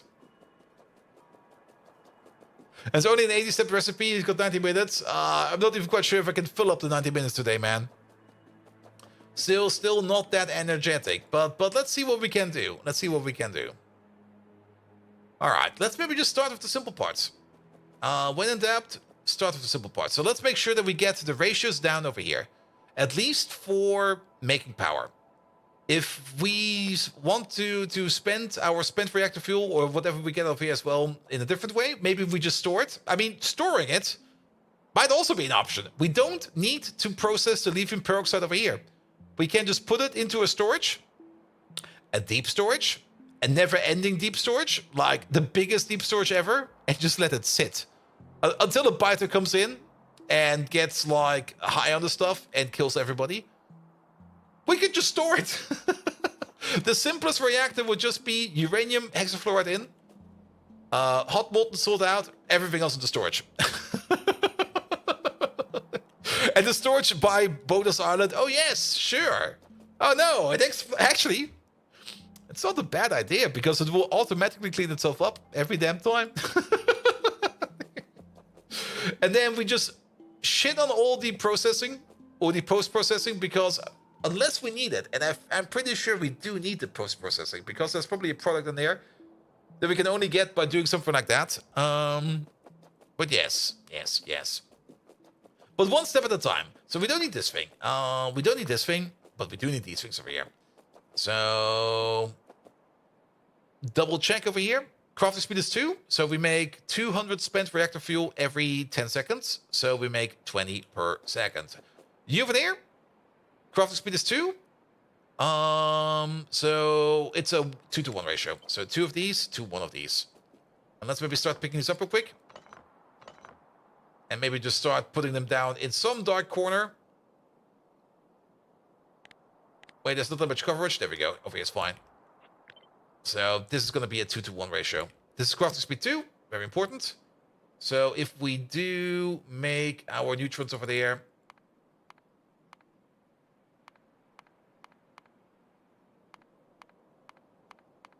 It's not showing up in here.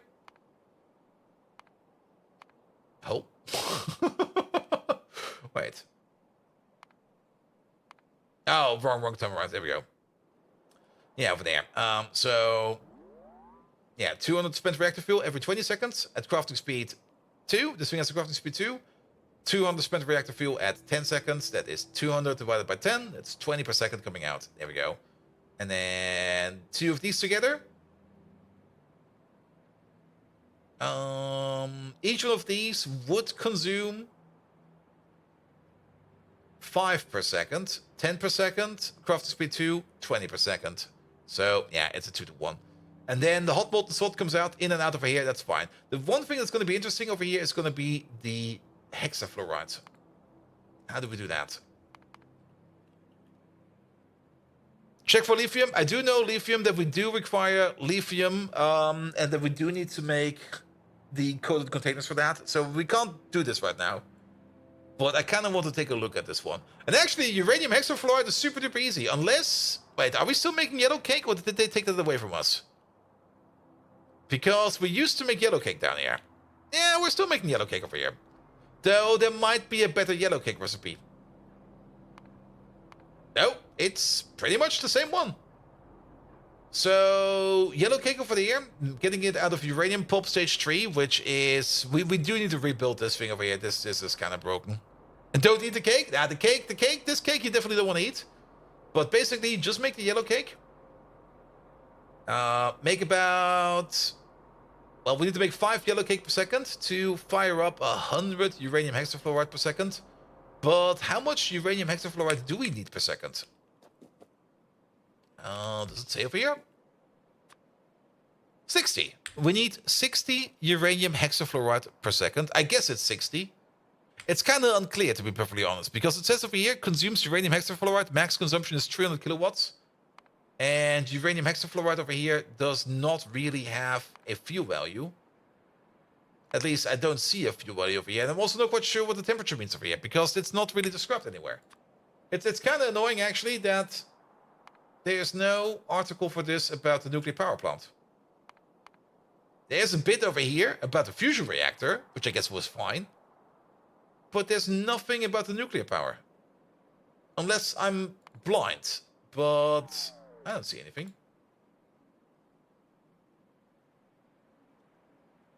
You really don't need that many buildings? Nah, I think it will be fine, especially if we go for the storage plant first and we just export the stuff that we don't need. And we bother about it later.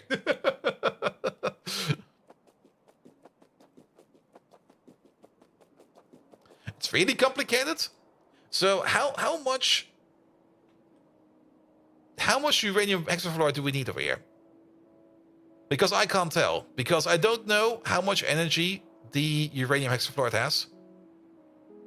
Because it's not being mentioned anywhere. Unless I'm blind. Maybe there's some kind of description here somewhere. It's temperature dependent. That makes it worse. Because we get it out over here at 70 degrees.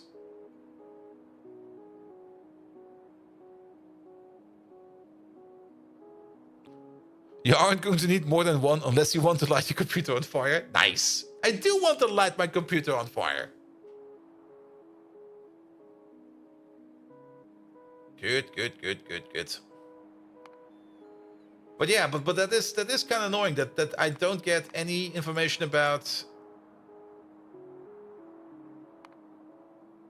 these all still exist. Oh my, what the fuck is all of this? Never mind. They left the they left the puzzle in. It's now over here, man.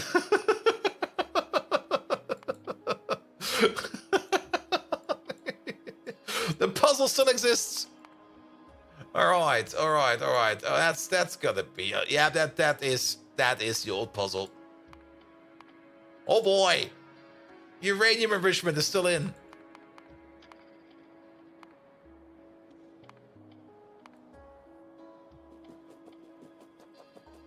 And the ratios will give you a kick to once you figure them out. I mean, the last ratio was something like 2 to 2 to 2 to 2 to 4 to 4, something like that.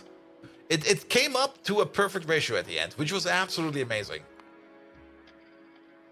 But I'm still kind of annoyed that I don't know how much I need over here, and I hate that. Or at least I kind of want to know how much I need and make an estimate out of that, you know?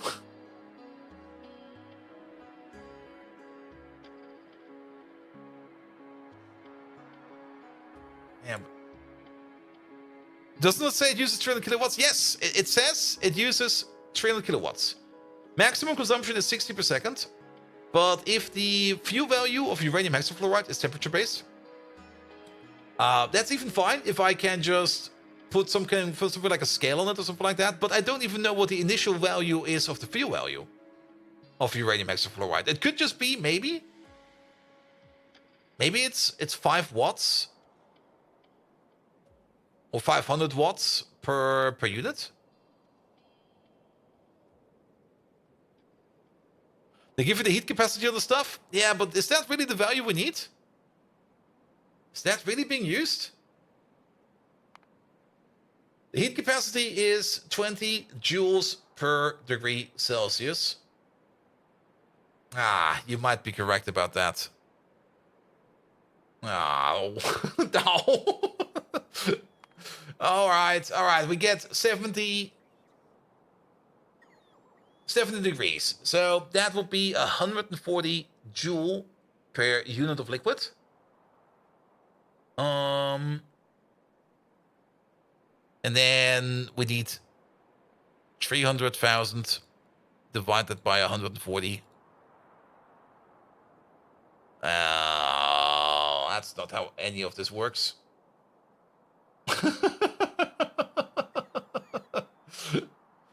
That's not how any of this works, man. This thing over here would need 2,000 per second.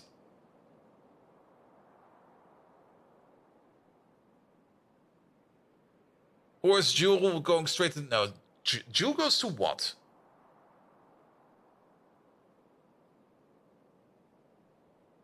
We do the puzzle to heat it up?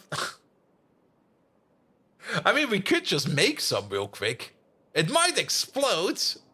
We have the hydrofluoric acid over here. We have yellow cake available. And fluorine gas, that's just electrolyzing some sodium hydroxide, some hydrofluoric acid over here. We have all of that lying around. All right, we gotta fire the bad boy up. And 1 watt is 1 joule per second. So what was it, 20 joules over here?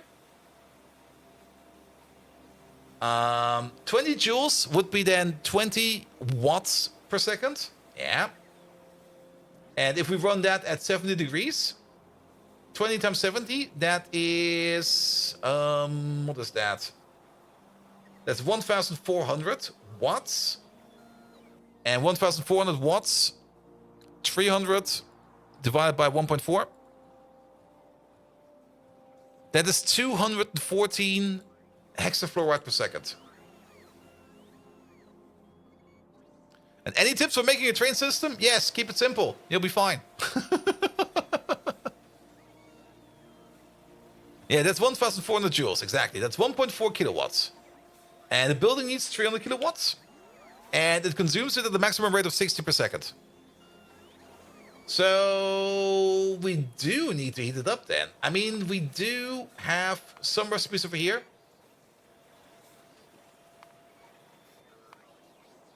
Where does this stop? Oh, I see. Well, that's 2010, 2814, 3920, 5428. This is not even... Oh, there we go. It's this... Ah, I see what you're doing over there. So we put the 70 in, we get the 89. We put the 89 in, we get the 114. We put the 114 in, we get the 147. We put the 147, we get 188.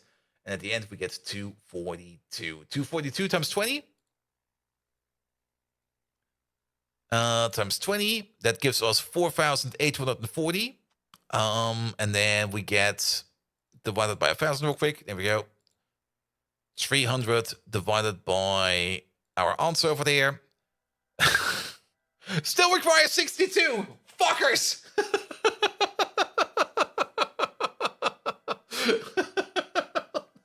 And we can put in 60.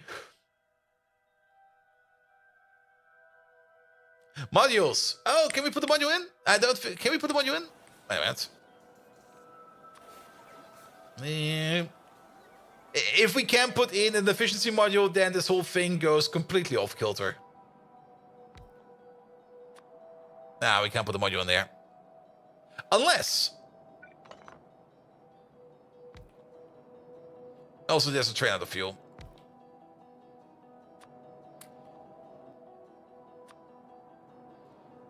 Nah. We can't put the module in there. But even at max enrichment we can do at our current stage, we can only go all the way up to... Let's have another look at that. We can only go all the way up to 240 degrees Celsius times 20. Yeah, that's definitely what we just calculated over here. But then again, I guess it can run slower. It will just be a little... Oh, that's gonna be so fucking annoying if it's gonna be a bit slower. Oh, this nuclear reactor is... What the fuck, man? Who came up with this? It's kind of fun though. It's this frustratingly fun part where you just look at a thing that's completely alien at first, and you need to wrap your head around it to make sure how it works. I am enjoying this, but I'm also not feeling up to it today. I don't think it's that bad. It should actually be pretty fine. The one thing that's going to be interesting over here is going to be this first ratio over here. And I think they also made this ratio over here a bit easier, because I think it's just a 50-50 split all the way down the middle. And it's a whole bunch of gas processing. I kind of want to solve that. The reprocessing is the worst? Yeah. I see that.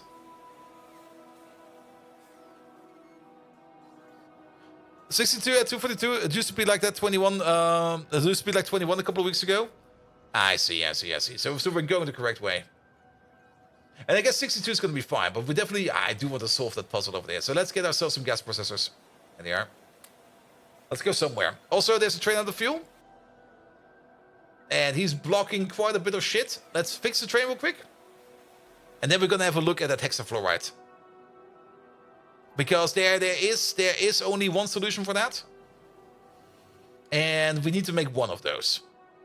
And once we got that solution in place, we can still think about adding beacons to it, but I don't think we will be beaconizing this thing. I think in the previous playthrough we did beaconize our uranium processing.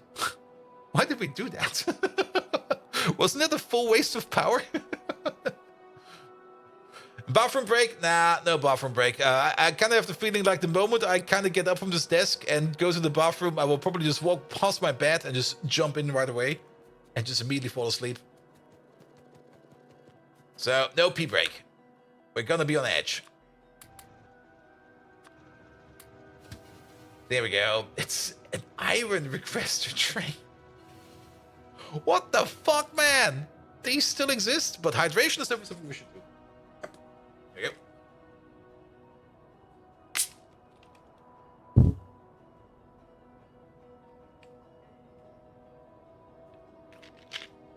I'm actually surprised that this train and this system is still going. This is such an ancient system. Such an ancient... We should turn all of this off. No idea. Manual mode. Manual mode. I'm not even quite sure what they're doing over here no more. We might block something with this. Who knows? Okay, you're already on manual mode. Manual mode. Manual mode. But these do not need to exist no more, in my opinion. This is an ancient system. And there was a question about train systems. Yes, sorry. Train systems. Also, my head is a bit slow today. Sorry about that. Yeah, train systems. I mean, our train system, we keep it super simple. I mean, every train only has a single, only goes to like a single provider and to a single requester. The stations share names. So if we have like multiple places that make the same product, they all have the same station name.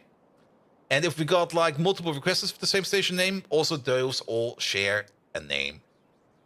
And then basically the only thing we do over here is we set the limit of the station. And setting the limit is going to be preferred as opposed to enable and disable.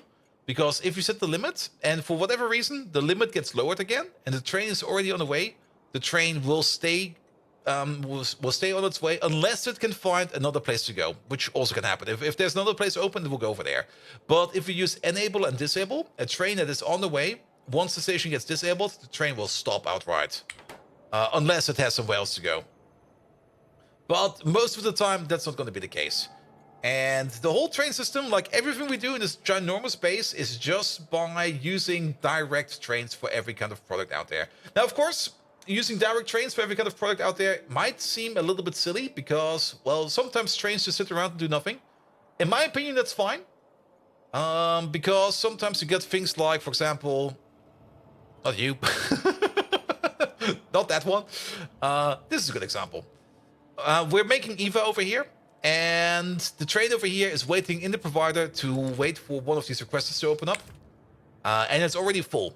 So the moment one of these requesters is ready to accept like more stuff, and I think we only got one of them, which is sitting in the mall over here. Like the moment this EVA requester, which is sitting, where the fuck is that thing?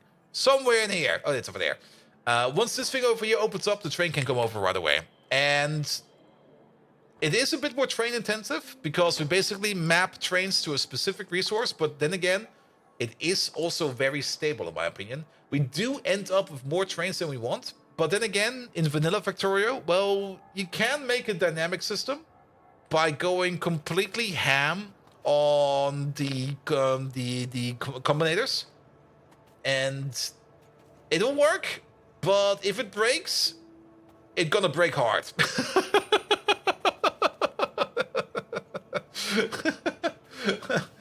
I don't really recommend combinator systems for trains. You can do it, but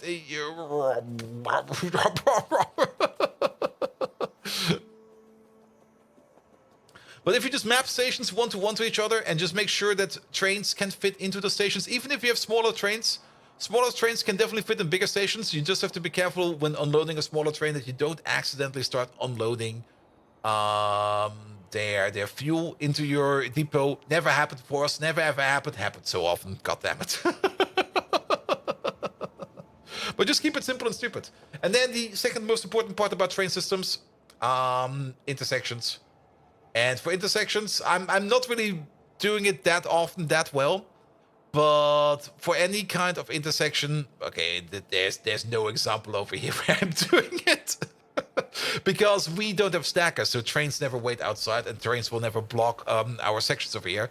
But if you have some kind of a complex intersection, just go with the idea of chain signal if you go into the intersection and rail signal if you go out of the intersection. What the fuck is this even? We mostly use rail signals over here. There's an example. Because this over here is two-way track, we go in with a chain signal, make sure that this whole track over here is empty. And only if this is not even two-way track. I use the chain signal over there because we actually use the rule over there. Actually, no, it is two-way track. Oh, I didn't see you over there. There we go. There we go. But yeah, if you go into like some kind of a complex intersection, chain signal in, rail signal out. And then trains will not get stuck inside of the complex intersection. And if you ever have something where you basically have like two complex intersections intermingling with each other and you decide to put down either a chain or a rail signal, if you get them to that point, chain signal. I know someone who tried to do that and they had to use a station with logic at every station. Yeah, you can do that, definitely. But with the vanilla mechanics as they are right now, and updating those stations when something is weird or something is wrong, it's not really possible. It's not really doable.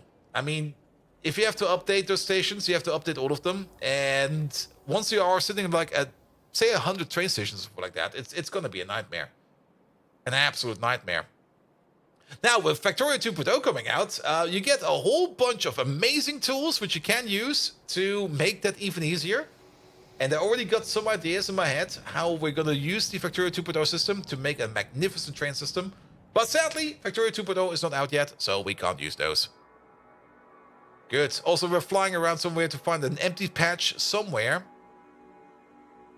where there's no roboports and where we have a bit of space so that we can do the uranium hexafluoride puzzle, because this is a fun puzzle. I really enjoyed this in the previous playthrough, and I was very sad that I thought it was out, but I'm very happy to see it's back in. Because the uranium hexafluoride puzzle is a fun puzzle. Here, over here is fine. Here you go. Park it over here. Start with one. Where is this thing? Poof. Uranium. So we're gonna start off with uranium hexafluoride that's already at 70 degrees. So this one we'll start off with. There we go. Oh, those fuckers.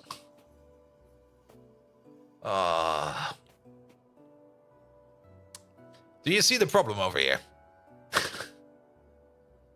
At least the last time we had this puzzle, we got numbers, man. We got numbers. Where's my numbers? What the fuck? I can't blueprint this.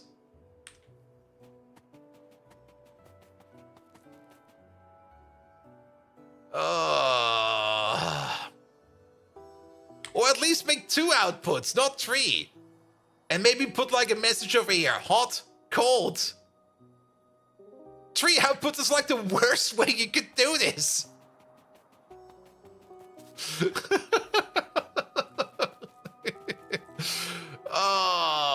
Instant headache. This is like, Well then. Let's just go left is hot, right is cold. So it will get hot over here, it will get cold over there. Actually, we can investigate. Even though I hate doing this, but we can investigate. Which recipe is this one? Hexafluoride recipe. And then it's the which recipe we're looking at? We're looking at, what's the recipe name? Uranium hexafluoride UF69. Can I Control Shift E on this? Not really. Recipe. It's this one, isn't it? There we go. And then, is it pipe? Is it output? Coldest in the middle, hottest on either side. Oh, thank you so much for that. That's also the worst way to do it. It's box. There we go. Box. Fluid box. Thank you very much.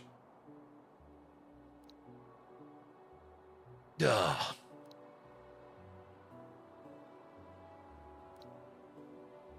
And then you can use the entity editor over here, or the entity editor. This is the entity analyzer to figure out where stuff is. But if coldest in the middle and hottest on either side, we're gonna go with that. All right, I'm just gonna put something down here to remember. Let's see. What is it? Coldest in the middle?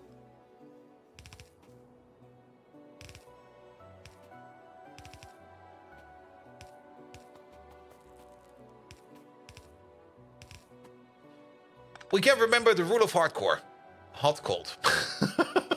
So actually, my assumption was right. Hot is going to be over here, and cold is going to be over there. And then hot could be over there again. But why have 3 outputs, man?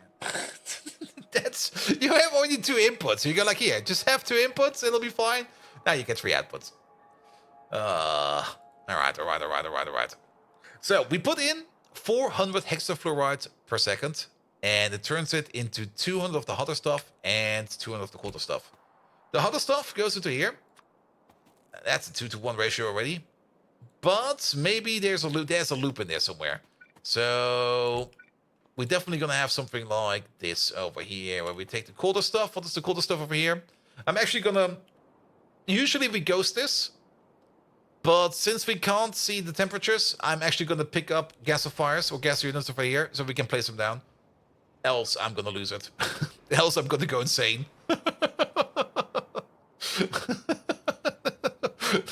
I would go absolutely insane.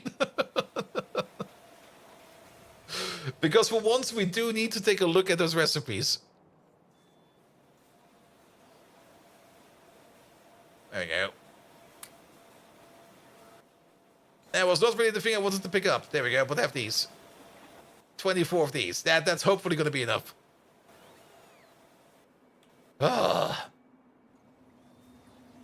Yeah, because the hotter stuff gets hotter and the colder stuff gets colder. And whenever we make hotter stuff, we get some of the colder stuff out, which we then mix up with the lower colder stuff to make hotter stuff again.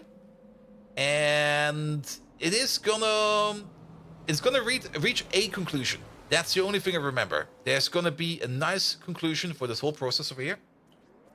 So yeah, let's keep a pattern as well. There we go. So you're going to make the even hotter stuff because you are going to be pushing out the hot stuff 89 degrees. 89 degrees goes into here, and we turn it into the hotter stuff, and then over here we go into the lower stuff. What is the lower stuff that we get? We get 54 degrees. 54 degrees goes into here, and we turn that back into 70 degrees. 70 degrees is also what we put into here. Oh. Is it going to be something like that? Oh, how do we do that with the pipes? Oh, God, that's going to be horrible.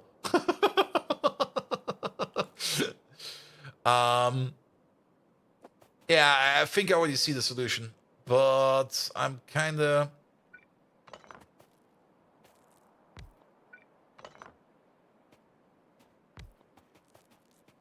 You had a great idea for a mod yesterday, a mod that chooses your mods for you. Isn't that just called the randomizer mod? All right. You only have one input, yes. So, yeah, we get 200 of the colder stuff in here. 200 of the colder stuff goes into here, which makes 100 of the hotter stuff.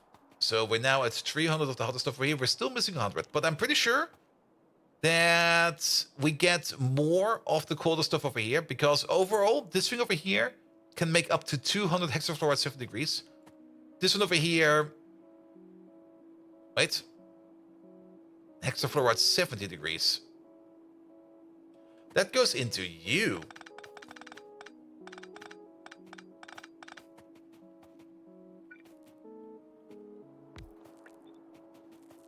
There we go. Let's put down machine number 2 over here. And I'm feeling something like an offset over here. And that's also really, really nice where we get the second pipe over here. Though, we should probably use overflows and underflows for this, else things might bork hard. That's the one thing we have to keep in mind.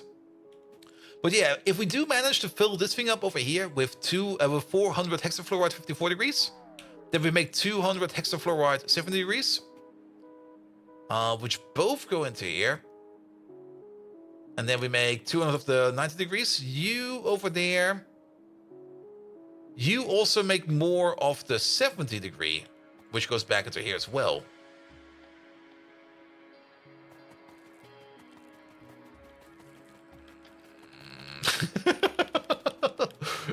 Let's go down one path first. How about that?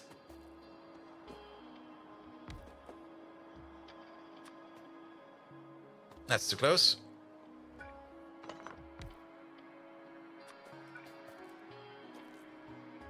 One, two, three. Actually, these are all distance at the rate of 4, because the building, of course, is a bit weird. 1, 2, 3. There we go. Going down one path first. There we go. There we go.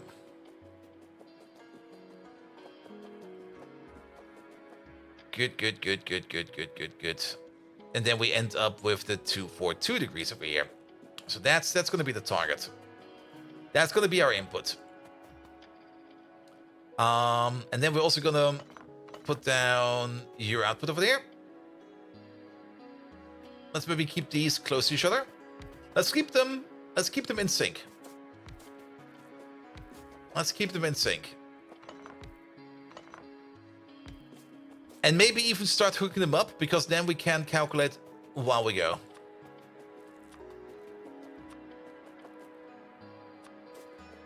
There we go. There we go. But I think these over here might need to go in the opposite order. I'm not quite sure yet. So, again, you over there. We know that the hot stuff is on the outside.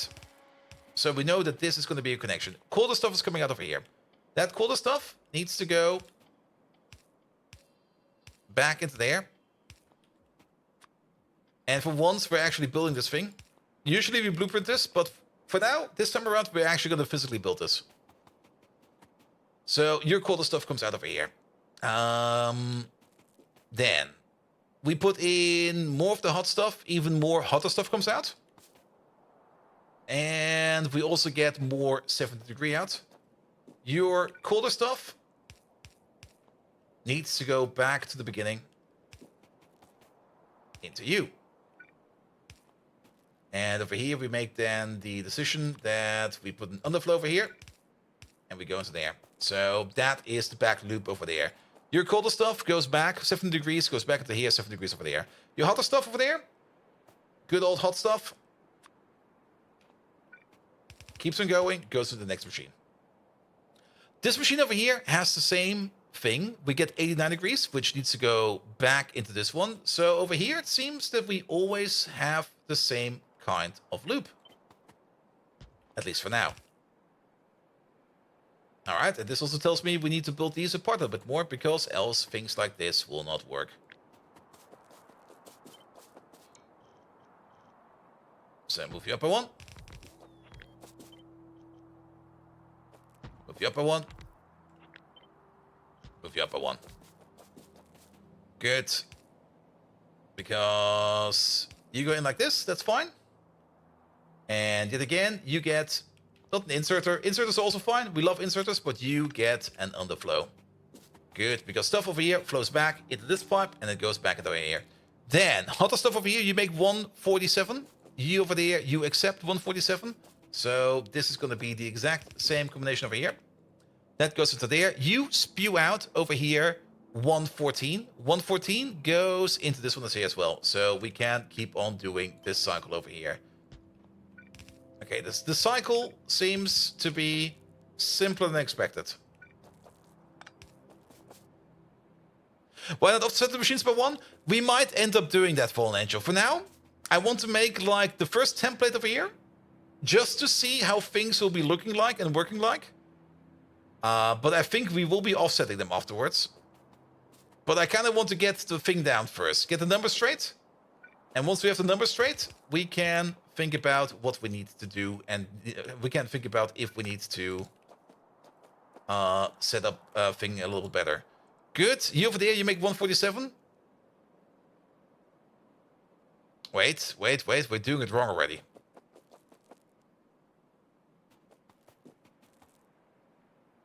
Yeah, we're messing this up. Quite a bit already. It already went wrong, see? Because we need to skip a machine.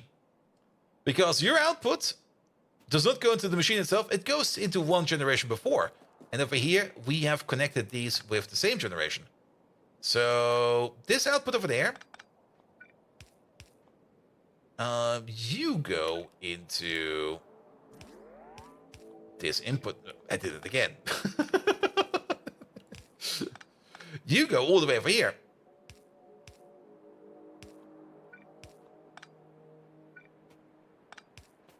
There we go. There we go. So your output goes to there. Your output does not go to here. But your output goes into this one over here. And then your output over there.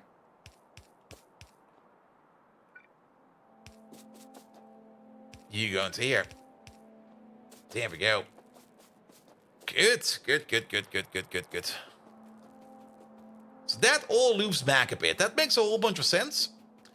If we do manage to fill you up with full power, then 200 goes to here.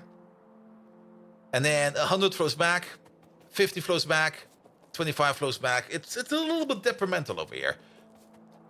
However, we got the other side over here. And the other side over here is, I think, doing the same calculation over here in reverse. It's gonna be horrible. All right, we get 54. Now, cross connections without clogging it. Yeah, it's gonna be horrible. I mean, this over here will definitely work. It will be inefficient, but it will work.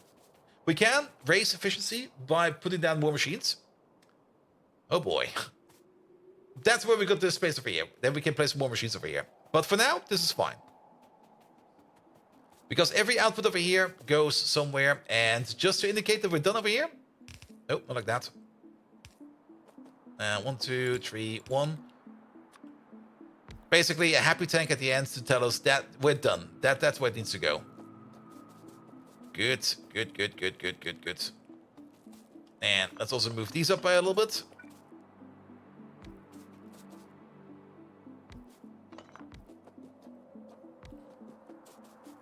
I'm missing a pipe already? It doesn't really matter too much.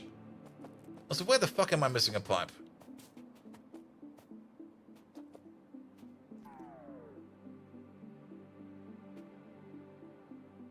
Looks fine to me, mate. And it's only a prototype. A missing pipe over here doesn't matter. First machine cold.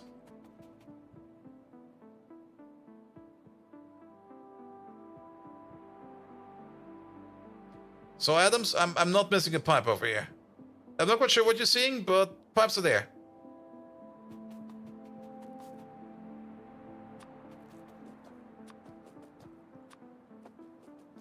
Here we go. Here we go. Alright, alright. You're missing brain cells then? Yeah, welcome to the club. Good, good, good, good, good, good, good. So you over there, you make the hotter stuff, but you also make the colder stuff. The colder stuff over here is going in reverse, because the colder stuff over here, we push in the colder stuff, and we get warmer stuff out of it. What kind of warmer stuff do we get? We get 70 degrees again, which needs to go into here. Alright, alright.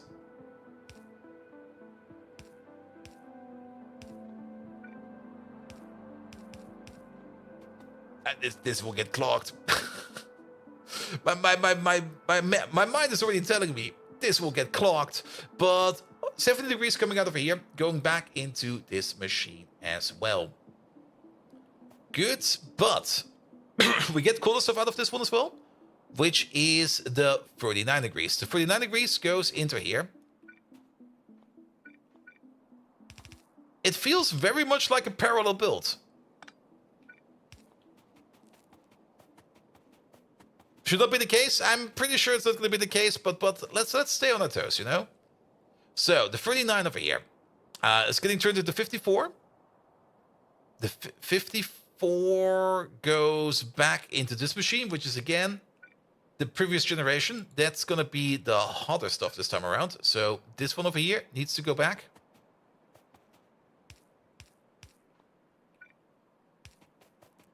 You go back. Regurgitation takes priority. So you over there, you get an underflow. Keep some space in there. Go back into there. Isn't the cold stuff coming out of the middle? Yes. What? You are correct. There we go. Cold stuff coming out, going into there. Good. 39 goes into over here.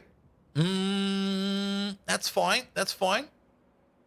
And then we turn that into 54.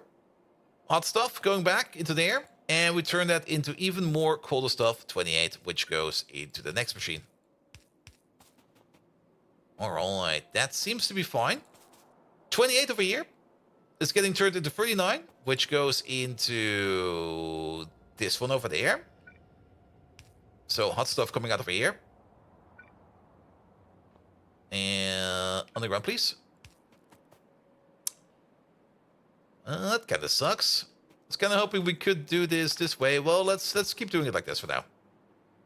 We can worry about aesthetics later, and I might end up doing the aesthetics on my own later on.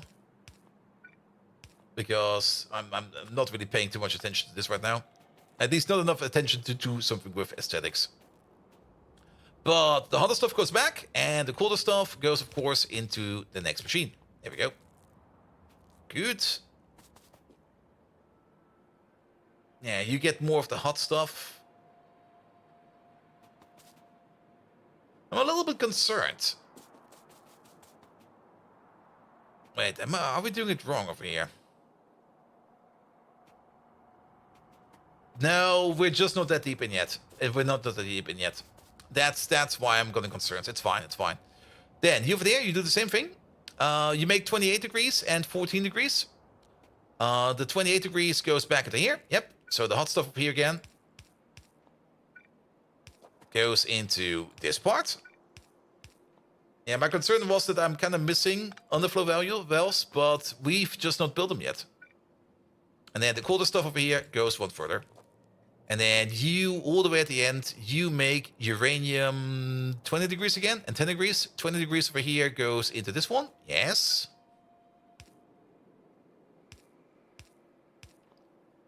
Here we go. Give it some more space. You go into there. And the 10 degrees, if we reach all the way at the end, the 10 degrees over here goes into... of course it doesn't show up. It's there, it's there, it's there. Goes into an evaporator and goes into uranium-238, which is a thing we also need to do. I'm just gonna grab myself... Do I have an evaporator in my pocket? Yeah, you know what? I'm just gonna go for... Yeah, just to indicate that we're done over here as well. It doesn't go to one of these, but there we go. We're gonna be done over here. Can we also do it somehow? Yeah, do it like this. There we go. And then it's even symmetrical. Lovely. Alright, so technically, this is how the process goes. However, now the question comes about... where do we reconnect? Because we're basically sitting at the middle point over here. The only place where we actually cross over is in the middle over here, because the hot stuff is only getting hotter and is flowing back into the colder stuff. And the cold stuff is only getting colder. And the only place where we intersect is exactly over here. Where over here we have something with 70 degrees, which flows back into you. And over here we have something with 70 degrees, which also flows back into you. So both these cycles over here are more or less completely parallel of each other. Good. Let's imagine this. We put in 400 hexafluoride over here. 200 go into there. 200 go into there. The 200 in here turn into 100, which goes back. The 200 in there turns into 100, which goes back. And then we just need to top it up with 200 again. Good. However, we just need to top it up again. We're still gonna lose. We still got the issue that we're halving it down every time. So basically, this is a pyramid. This is a basic. Oof. It is a double pyramid though. Because nevertheless, even though we move stuff back in over here, we would still need to make the amount of stuff that we need to over there. Yeah, we do get stuff back. That's fine. But the stuff that we just get back, that's just less stuff we need to make. Wait. It's not a full pyramid. I mean, to compensate for this thing over here, we definitely need the second one. We definitely do need the second one over here. Running this stuff over here to make the 400 per second that we need to make you. That's definitely something we need. So we definitely do need to make all of this to make that. And actually, that's going to be true for every stage, isn't it? Because if we want to make the 400 per second of this stage, we're going to need 2. If we want to make the 400 of the next stage, we're going to need 2. And if we want to make your 400, we're going to need 2. However, to run these over here, we're going to need 2 of these. Which also means 2 of these. Which also means 2 of these. And to run these over here, we're going to need these. Which means we're going to need these. And to be able to run these, we're going to need these. I'm just going to double stack this one. And then we get the pyramid of, well, refinement. Now, we can work with modules over here. And we can work with beacons over here to linearize this problem over here a bit. And just make sure that the crafting speeds are basically going to be double each layer. That's definitely something we can do. Though, even with high-powered beacons, we can only get up to a crafting speed of 6. 7.5 at most. And you should check what you need to feed all of that first. Yeah, that's also going to be the other issue.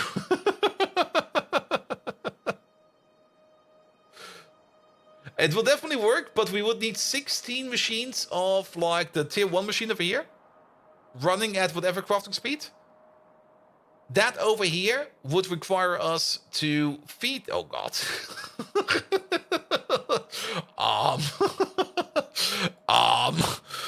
I don't think that this is gonna be a good idea. We don't really need to feed in 6,400 in total because we're gonna get stuff back. And that's probably the magic of it, because we do get 300 back each time. We get some back each time. I think we can at least halve it down. But we would still need to make something like at least 3,200 hexafluoride per second. And hexafluoride per second? No. No! No. Even if we get 3/4 back, let's go for the optimistical calculations of 3/4 back. Then we would still need to make 1,600 hexafluoride per second. That would be a production of 5 times 16, more or less. 80 yellow cake per second. 80 yellow cake per second. No.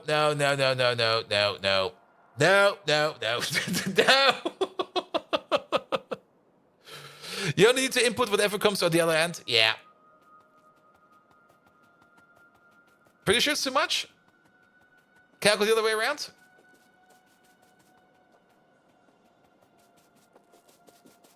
I mean, if we calculate it the other way around.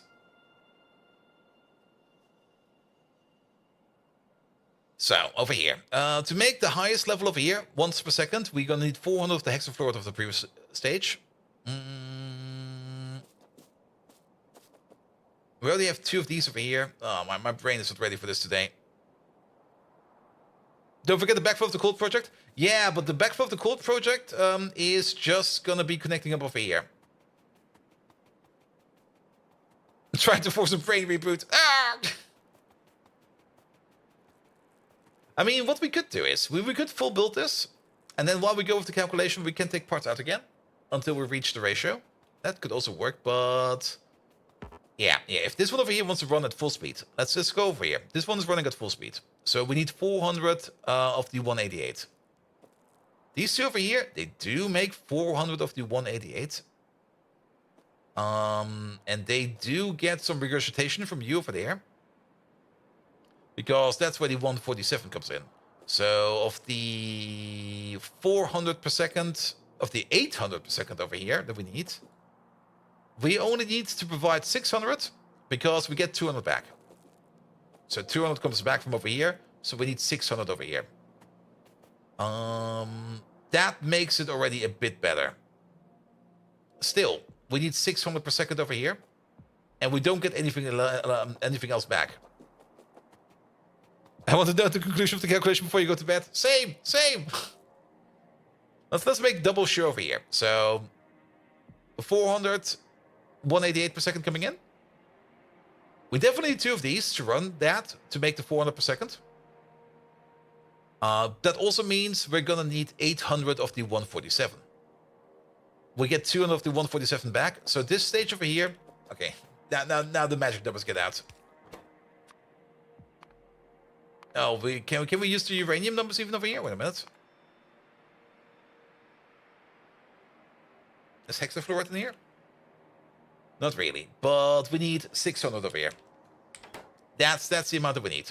Input over here is 600. So to make 600, we will need... You should write it down somewhere? Yes. We basically do it over here. To make the 600 that we need over here, we're gonna need 3 of these regardless, because... No, wait, we need 2 of these. We only need 2 of these. Oh. No. No. We need 3 of these. It's gonna be 3 of these. Oh. Uh-oh. I see a pattern. I see another pattern. We need 3 of these to make the 600 that we need over here. However, the 800 that we make over here does come back with 4... Okay. We need... Step by step. We would need 1,200 114 over here. We make 400 114 flowing back. So we need 800 fluoride over there. So this stage over here, 800. 800, mate. Caladorn, hello there. We're doing some deep calculations in my kinda ill brain. But this thing over here only needs 800. Now, if you want to make 800, this over here will make 800. And we could continue the calculation, but I'm pretty sure it's going to turn into a Christmas tree. I'm just going to put the calculation right over here. And we're just going to turn it into a Christmas tree. There we go.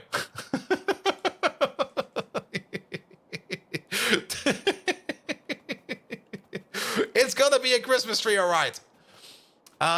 Because we need to make 800 over here. These four over here make 800.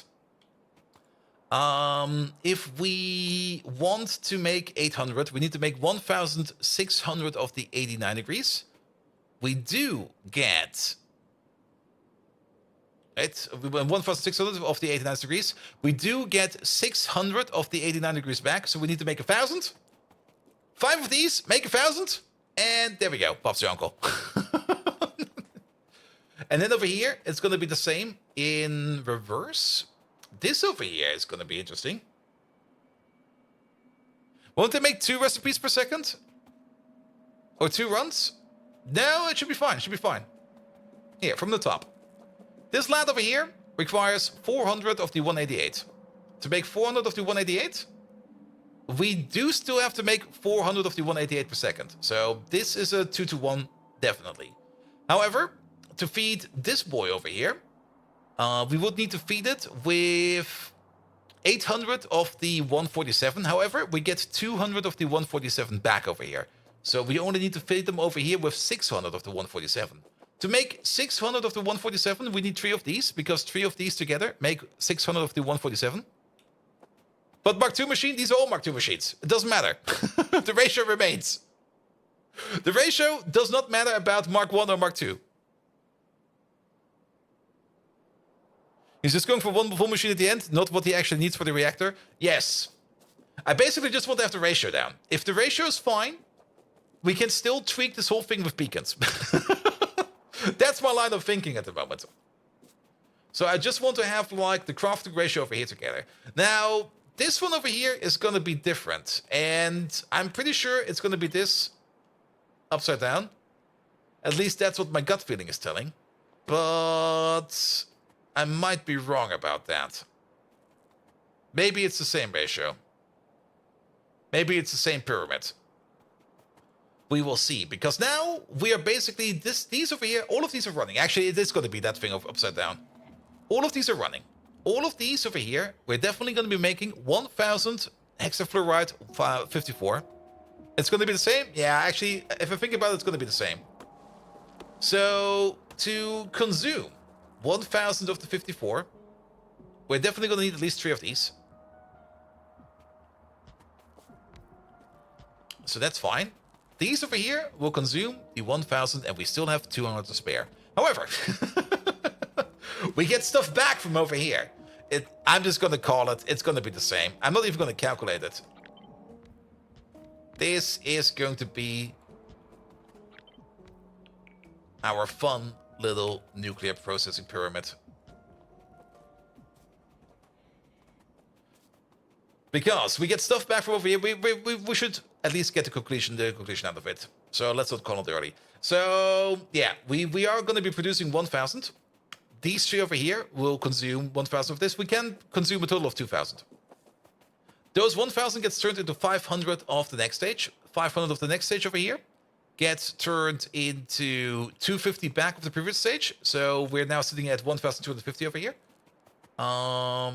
Which then gets regurgitated over here again. Oh, this calculation is more progressive. This one is a little bit more of an asshole chain. The right side will be running at 50%? No, not really. Because we get stuff back in every step over here. I'm pretty sure if we calculate this top to bottom, and then add what we get from this side over there as well, we get to the perfect result. Because if this one over here is running at full speed, we're of course going to need 400 of the 14 degrees. To make 400 of the 14 degrees, we need 2 of these. Two of these will be, yet again, it's the same ratio, it's the same calculation over here. Two of these over here will be eating 600 of these, 800 of these, but we can remove 200 because we get something back over here. So this over here will be the same ratio, definitely, absolutely, because it's the same recipes all over. Which means that this guy over here is now hungry for... Yeah, this guy over here is now hungry for a little bit much. Actually, is it going to be the same? My gut feeling is telling me it's going to be the same, but it might not be the same. It is going to be the same because... Here we go. To make the 800 that we need to make over here, to get to the next stage, or the 1600, we are going to need to make 1000. Which is going to be these 5. Because we get 600 back. And... No, wait, my brain is borked. Yeah, I'm definitely miscalculating. We borked it somewhere.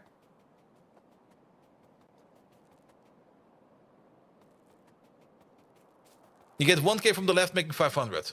Yeah. Reboot incoming. Yeah, we get 1k from over here, going into there. And we also do get back over here 8k. So we're sitting at 1,800. This one over here consumes 2,000.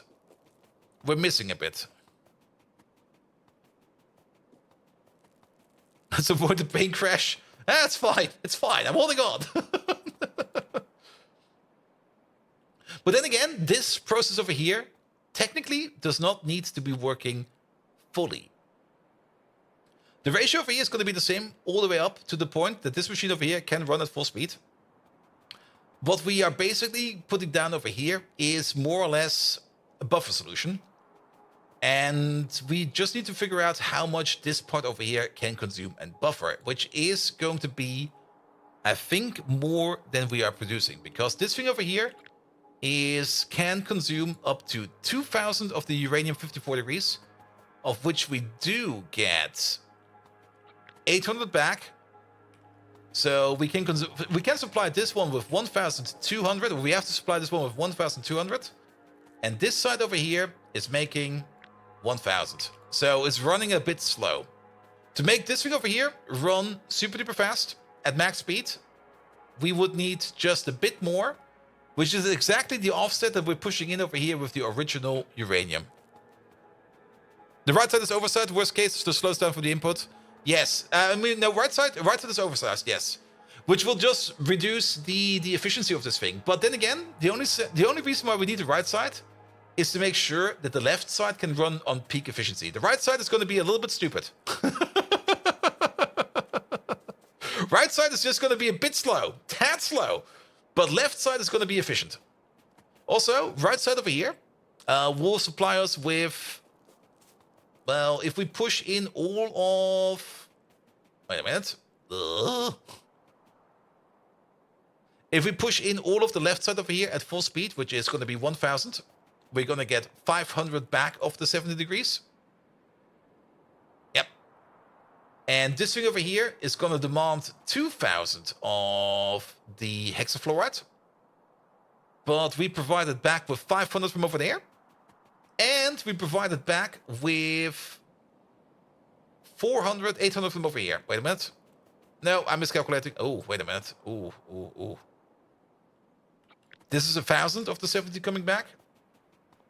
And that is 800 of the 70 coming back. So we are getting 1,800 of... Up to 1,800. I think this one over here is going to be a little bit inefficient. But we're getting up to 1,800 back of the stuff that we need to put in. And this one over here actually only consumes 200 per second. Lovely. So we need to feed in 200 per second over here to make the Christmas tree glow.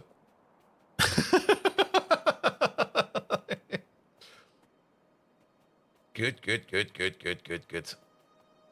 And 200 per second?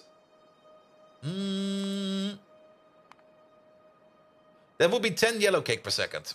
If we want to run it at full speed. And 10 yellow cake per second, that's doable. That's definitely doable. Turn it all into uranium hexafluoride. Good, good, good, good, good, good, good. Yeah, and for 10 yellow cake per second, we would need 150 uranium pulp stage 3 per second.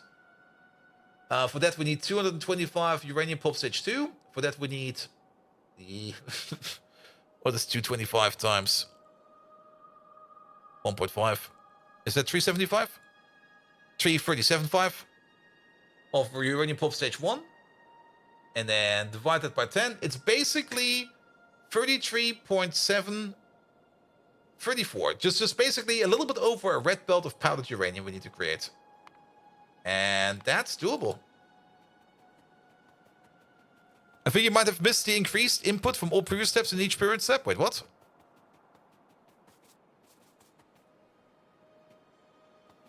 These are all 4 to 2 to 2. It should be fine. It should be fine. But yeah, it's going to be this. I'm pretty sure it's going to be this. You might be missing the increased input from all previous steps in each pyramid step. I mean, technically, it's not even going to be a pyramid. Well, it's still going to be a pyramid, but practically, it's going to be something like this, actually. But I think we keep it as a pyramid. Left side, bottom, should eat 4K. Left side, bottom. Yeah, that's eating 2K. This is eating 2K in total. Well, 4K with crafting speed 2. The Ponzi scheme of nuclear power.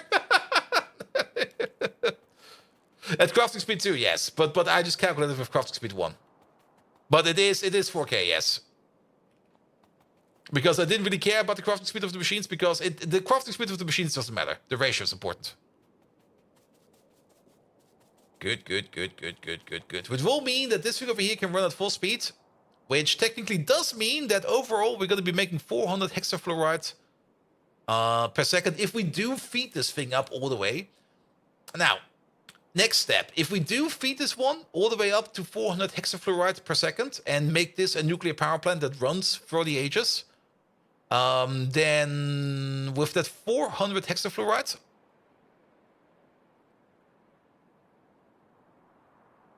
we would be able to run 6.66666 nuclear power plants. We're going to run 6 of them. And those 6 nuclear power plants are going to be basically outputting whatever this thing is making. 200? Nah, 400 because crafting speed 2. This time around, we did add the crafting speed to it.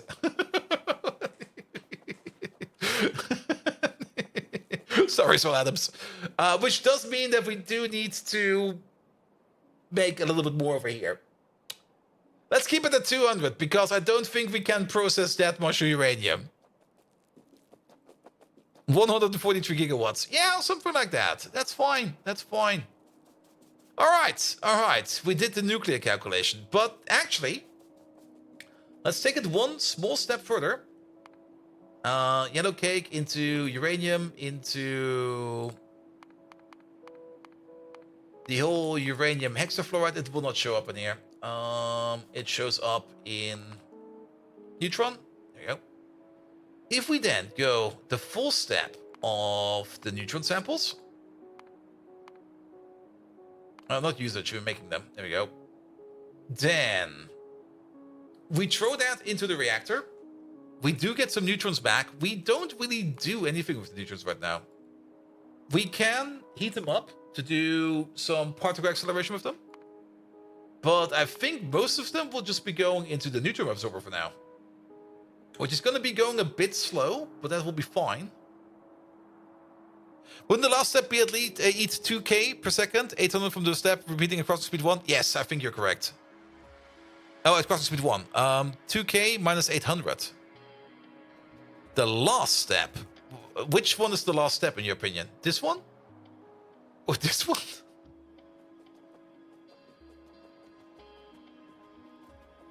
But nevertheless, yeah, we can run either 3 or 6 reactors, depending on which crafting speed we go for. We might just go for crafting speed 1. The bottom left. Bottom left. The bottom left is going to eat 2k. Yes, you're correct about that. This one is going to eat 2k of the uranium hexafluoride 70 degrees. That is correct. At crafting speed 1, that is correct. However, keep in mind, we do get 800k back, or not 800k, 800 back from over here, because this one is making uranium hexafluoride 7 degrees.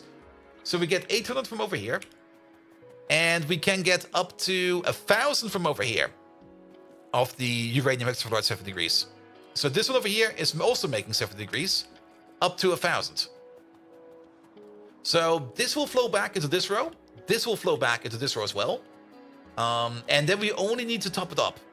We only need to add the difference it's going to be making over here. And keep in mind, we are definitely going to be making like the hexafluoride 54 over here, which is going into half of these machines. And then it's going to flow up into these machines, which is going to have a backflow to these machines again. It's going to flow up to these machines, it's going to have a backflow into these machines, which is going to have a backflow to these machines. It's going to flow up into these machines, which is going to have a backflow to these machines. It has to get a backflow to these machines, which is going to have a backflow to these machines. And it's going to flow all the way up over here, which has a backflow to these, backflow to these, backflow to these, backflow to these. So overall, this side over here will also be very, very busy. And we can assume that this thing over here is going to be running at almost peak efficiency. It's going to be going a little bit under because it's not going to be affected by the top up that we have over here. So yes. Also, that's going to be 2,000 liquids per second. That's another issue. We should probably run this at crafting speed 1. Because 2,000 liquids per second, yeah, we can't get that through a pipe. Huh. Well, we can, with some pumps and stuff like that.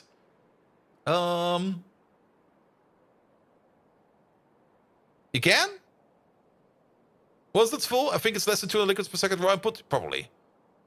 I mean, I do see a way how we could do this over here with the backflow. I mean, we don't need to fully connect this whole thing. We can direct connect each layer to each other. And then basically the backflow only needs to go into the outermost machine. We don't even need to worry much about, well, we do need to worry about topping them up again.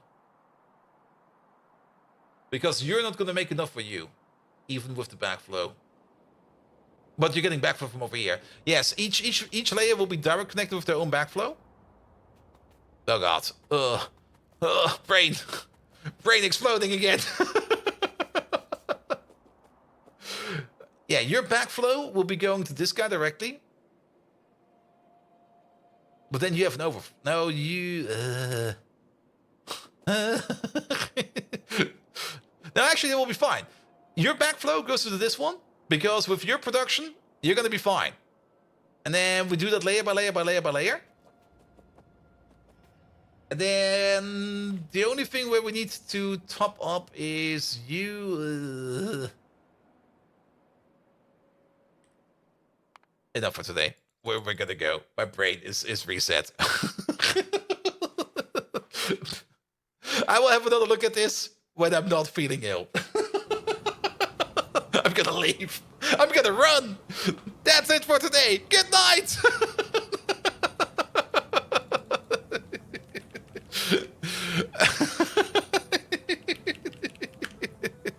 Now, I'm definitely feeling better, especially after a bit of a stream. That's always fun to have a bit of a stream to make one feel better. Maybe it was just a severe case of the Mondays yesterday. Who knows? I do see that Mike is available, so we're gonna rate Mike because he is probably doing some more Factorio. Actually, he is doing some Factorio.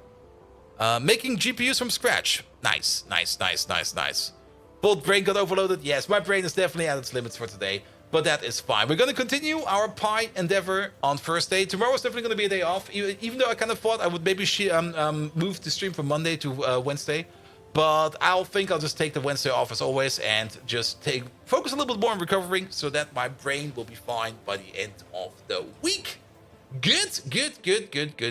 Nevertheless, thank you so much for today. Thank you so much for everybody dropping in today. Thank you so much for all the lovely rates. Geldog, thank you so much for your lovely rate. Also, Economist, thank you so much for the rate. And also, thank you so much for all the resubs. There were a whole bunch of them. Gerchi, Make1B, Fjordor, Hapolos is in there, Thunder is in there as well. Thank you so much for the resubs as well. Yeah, a bit of a weird, slow, sick brain stream today. That's fine. Those happen, hopefully only rarely. Nevertheless, thank you so much for today, and have fun with Mike who's doing even more Pyanodons for all of your Pyanodons needs. And without further ado, I wish you all an amazing weekend. My brain needs to go to bed, man. It's not the weekend yet. Have an amazing week. Good night. Brain down. Have a good one.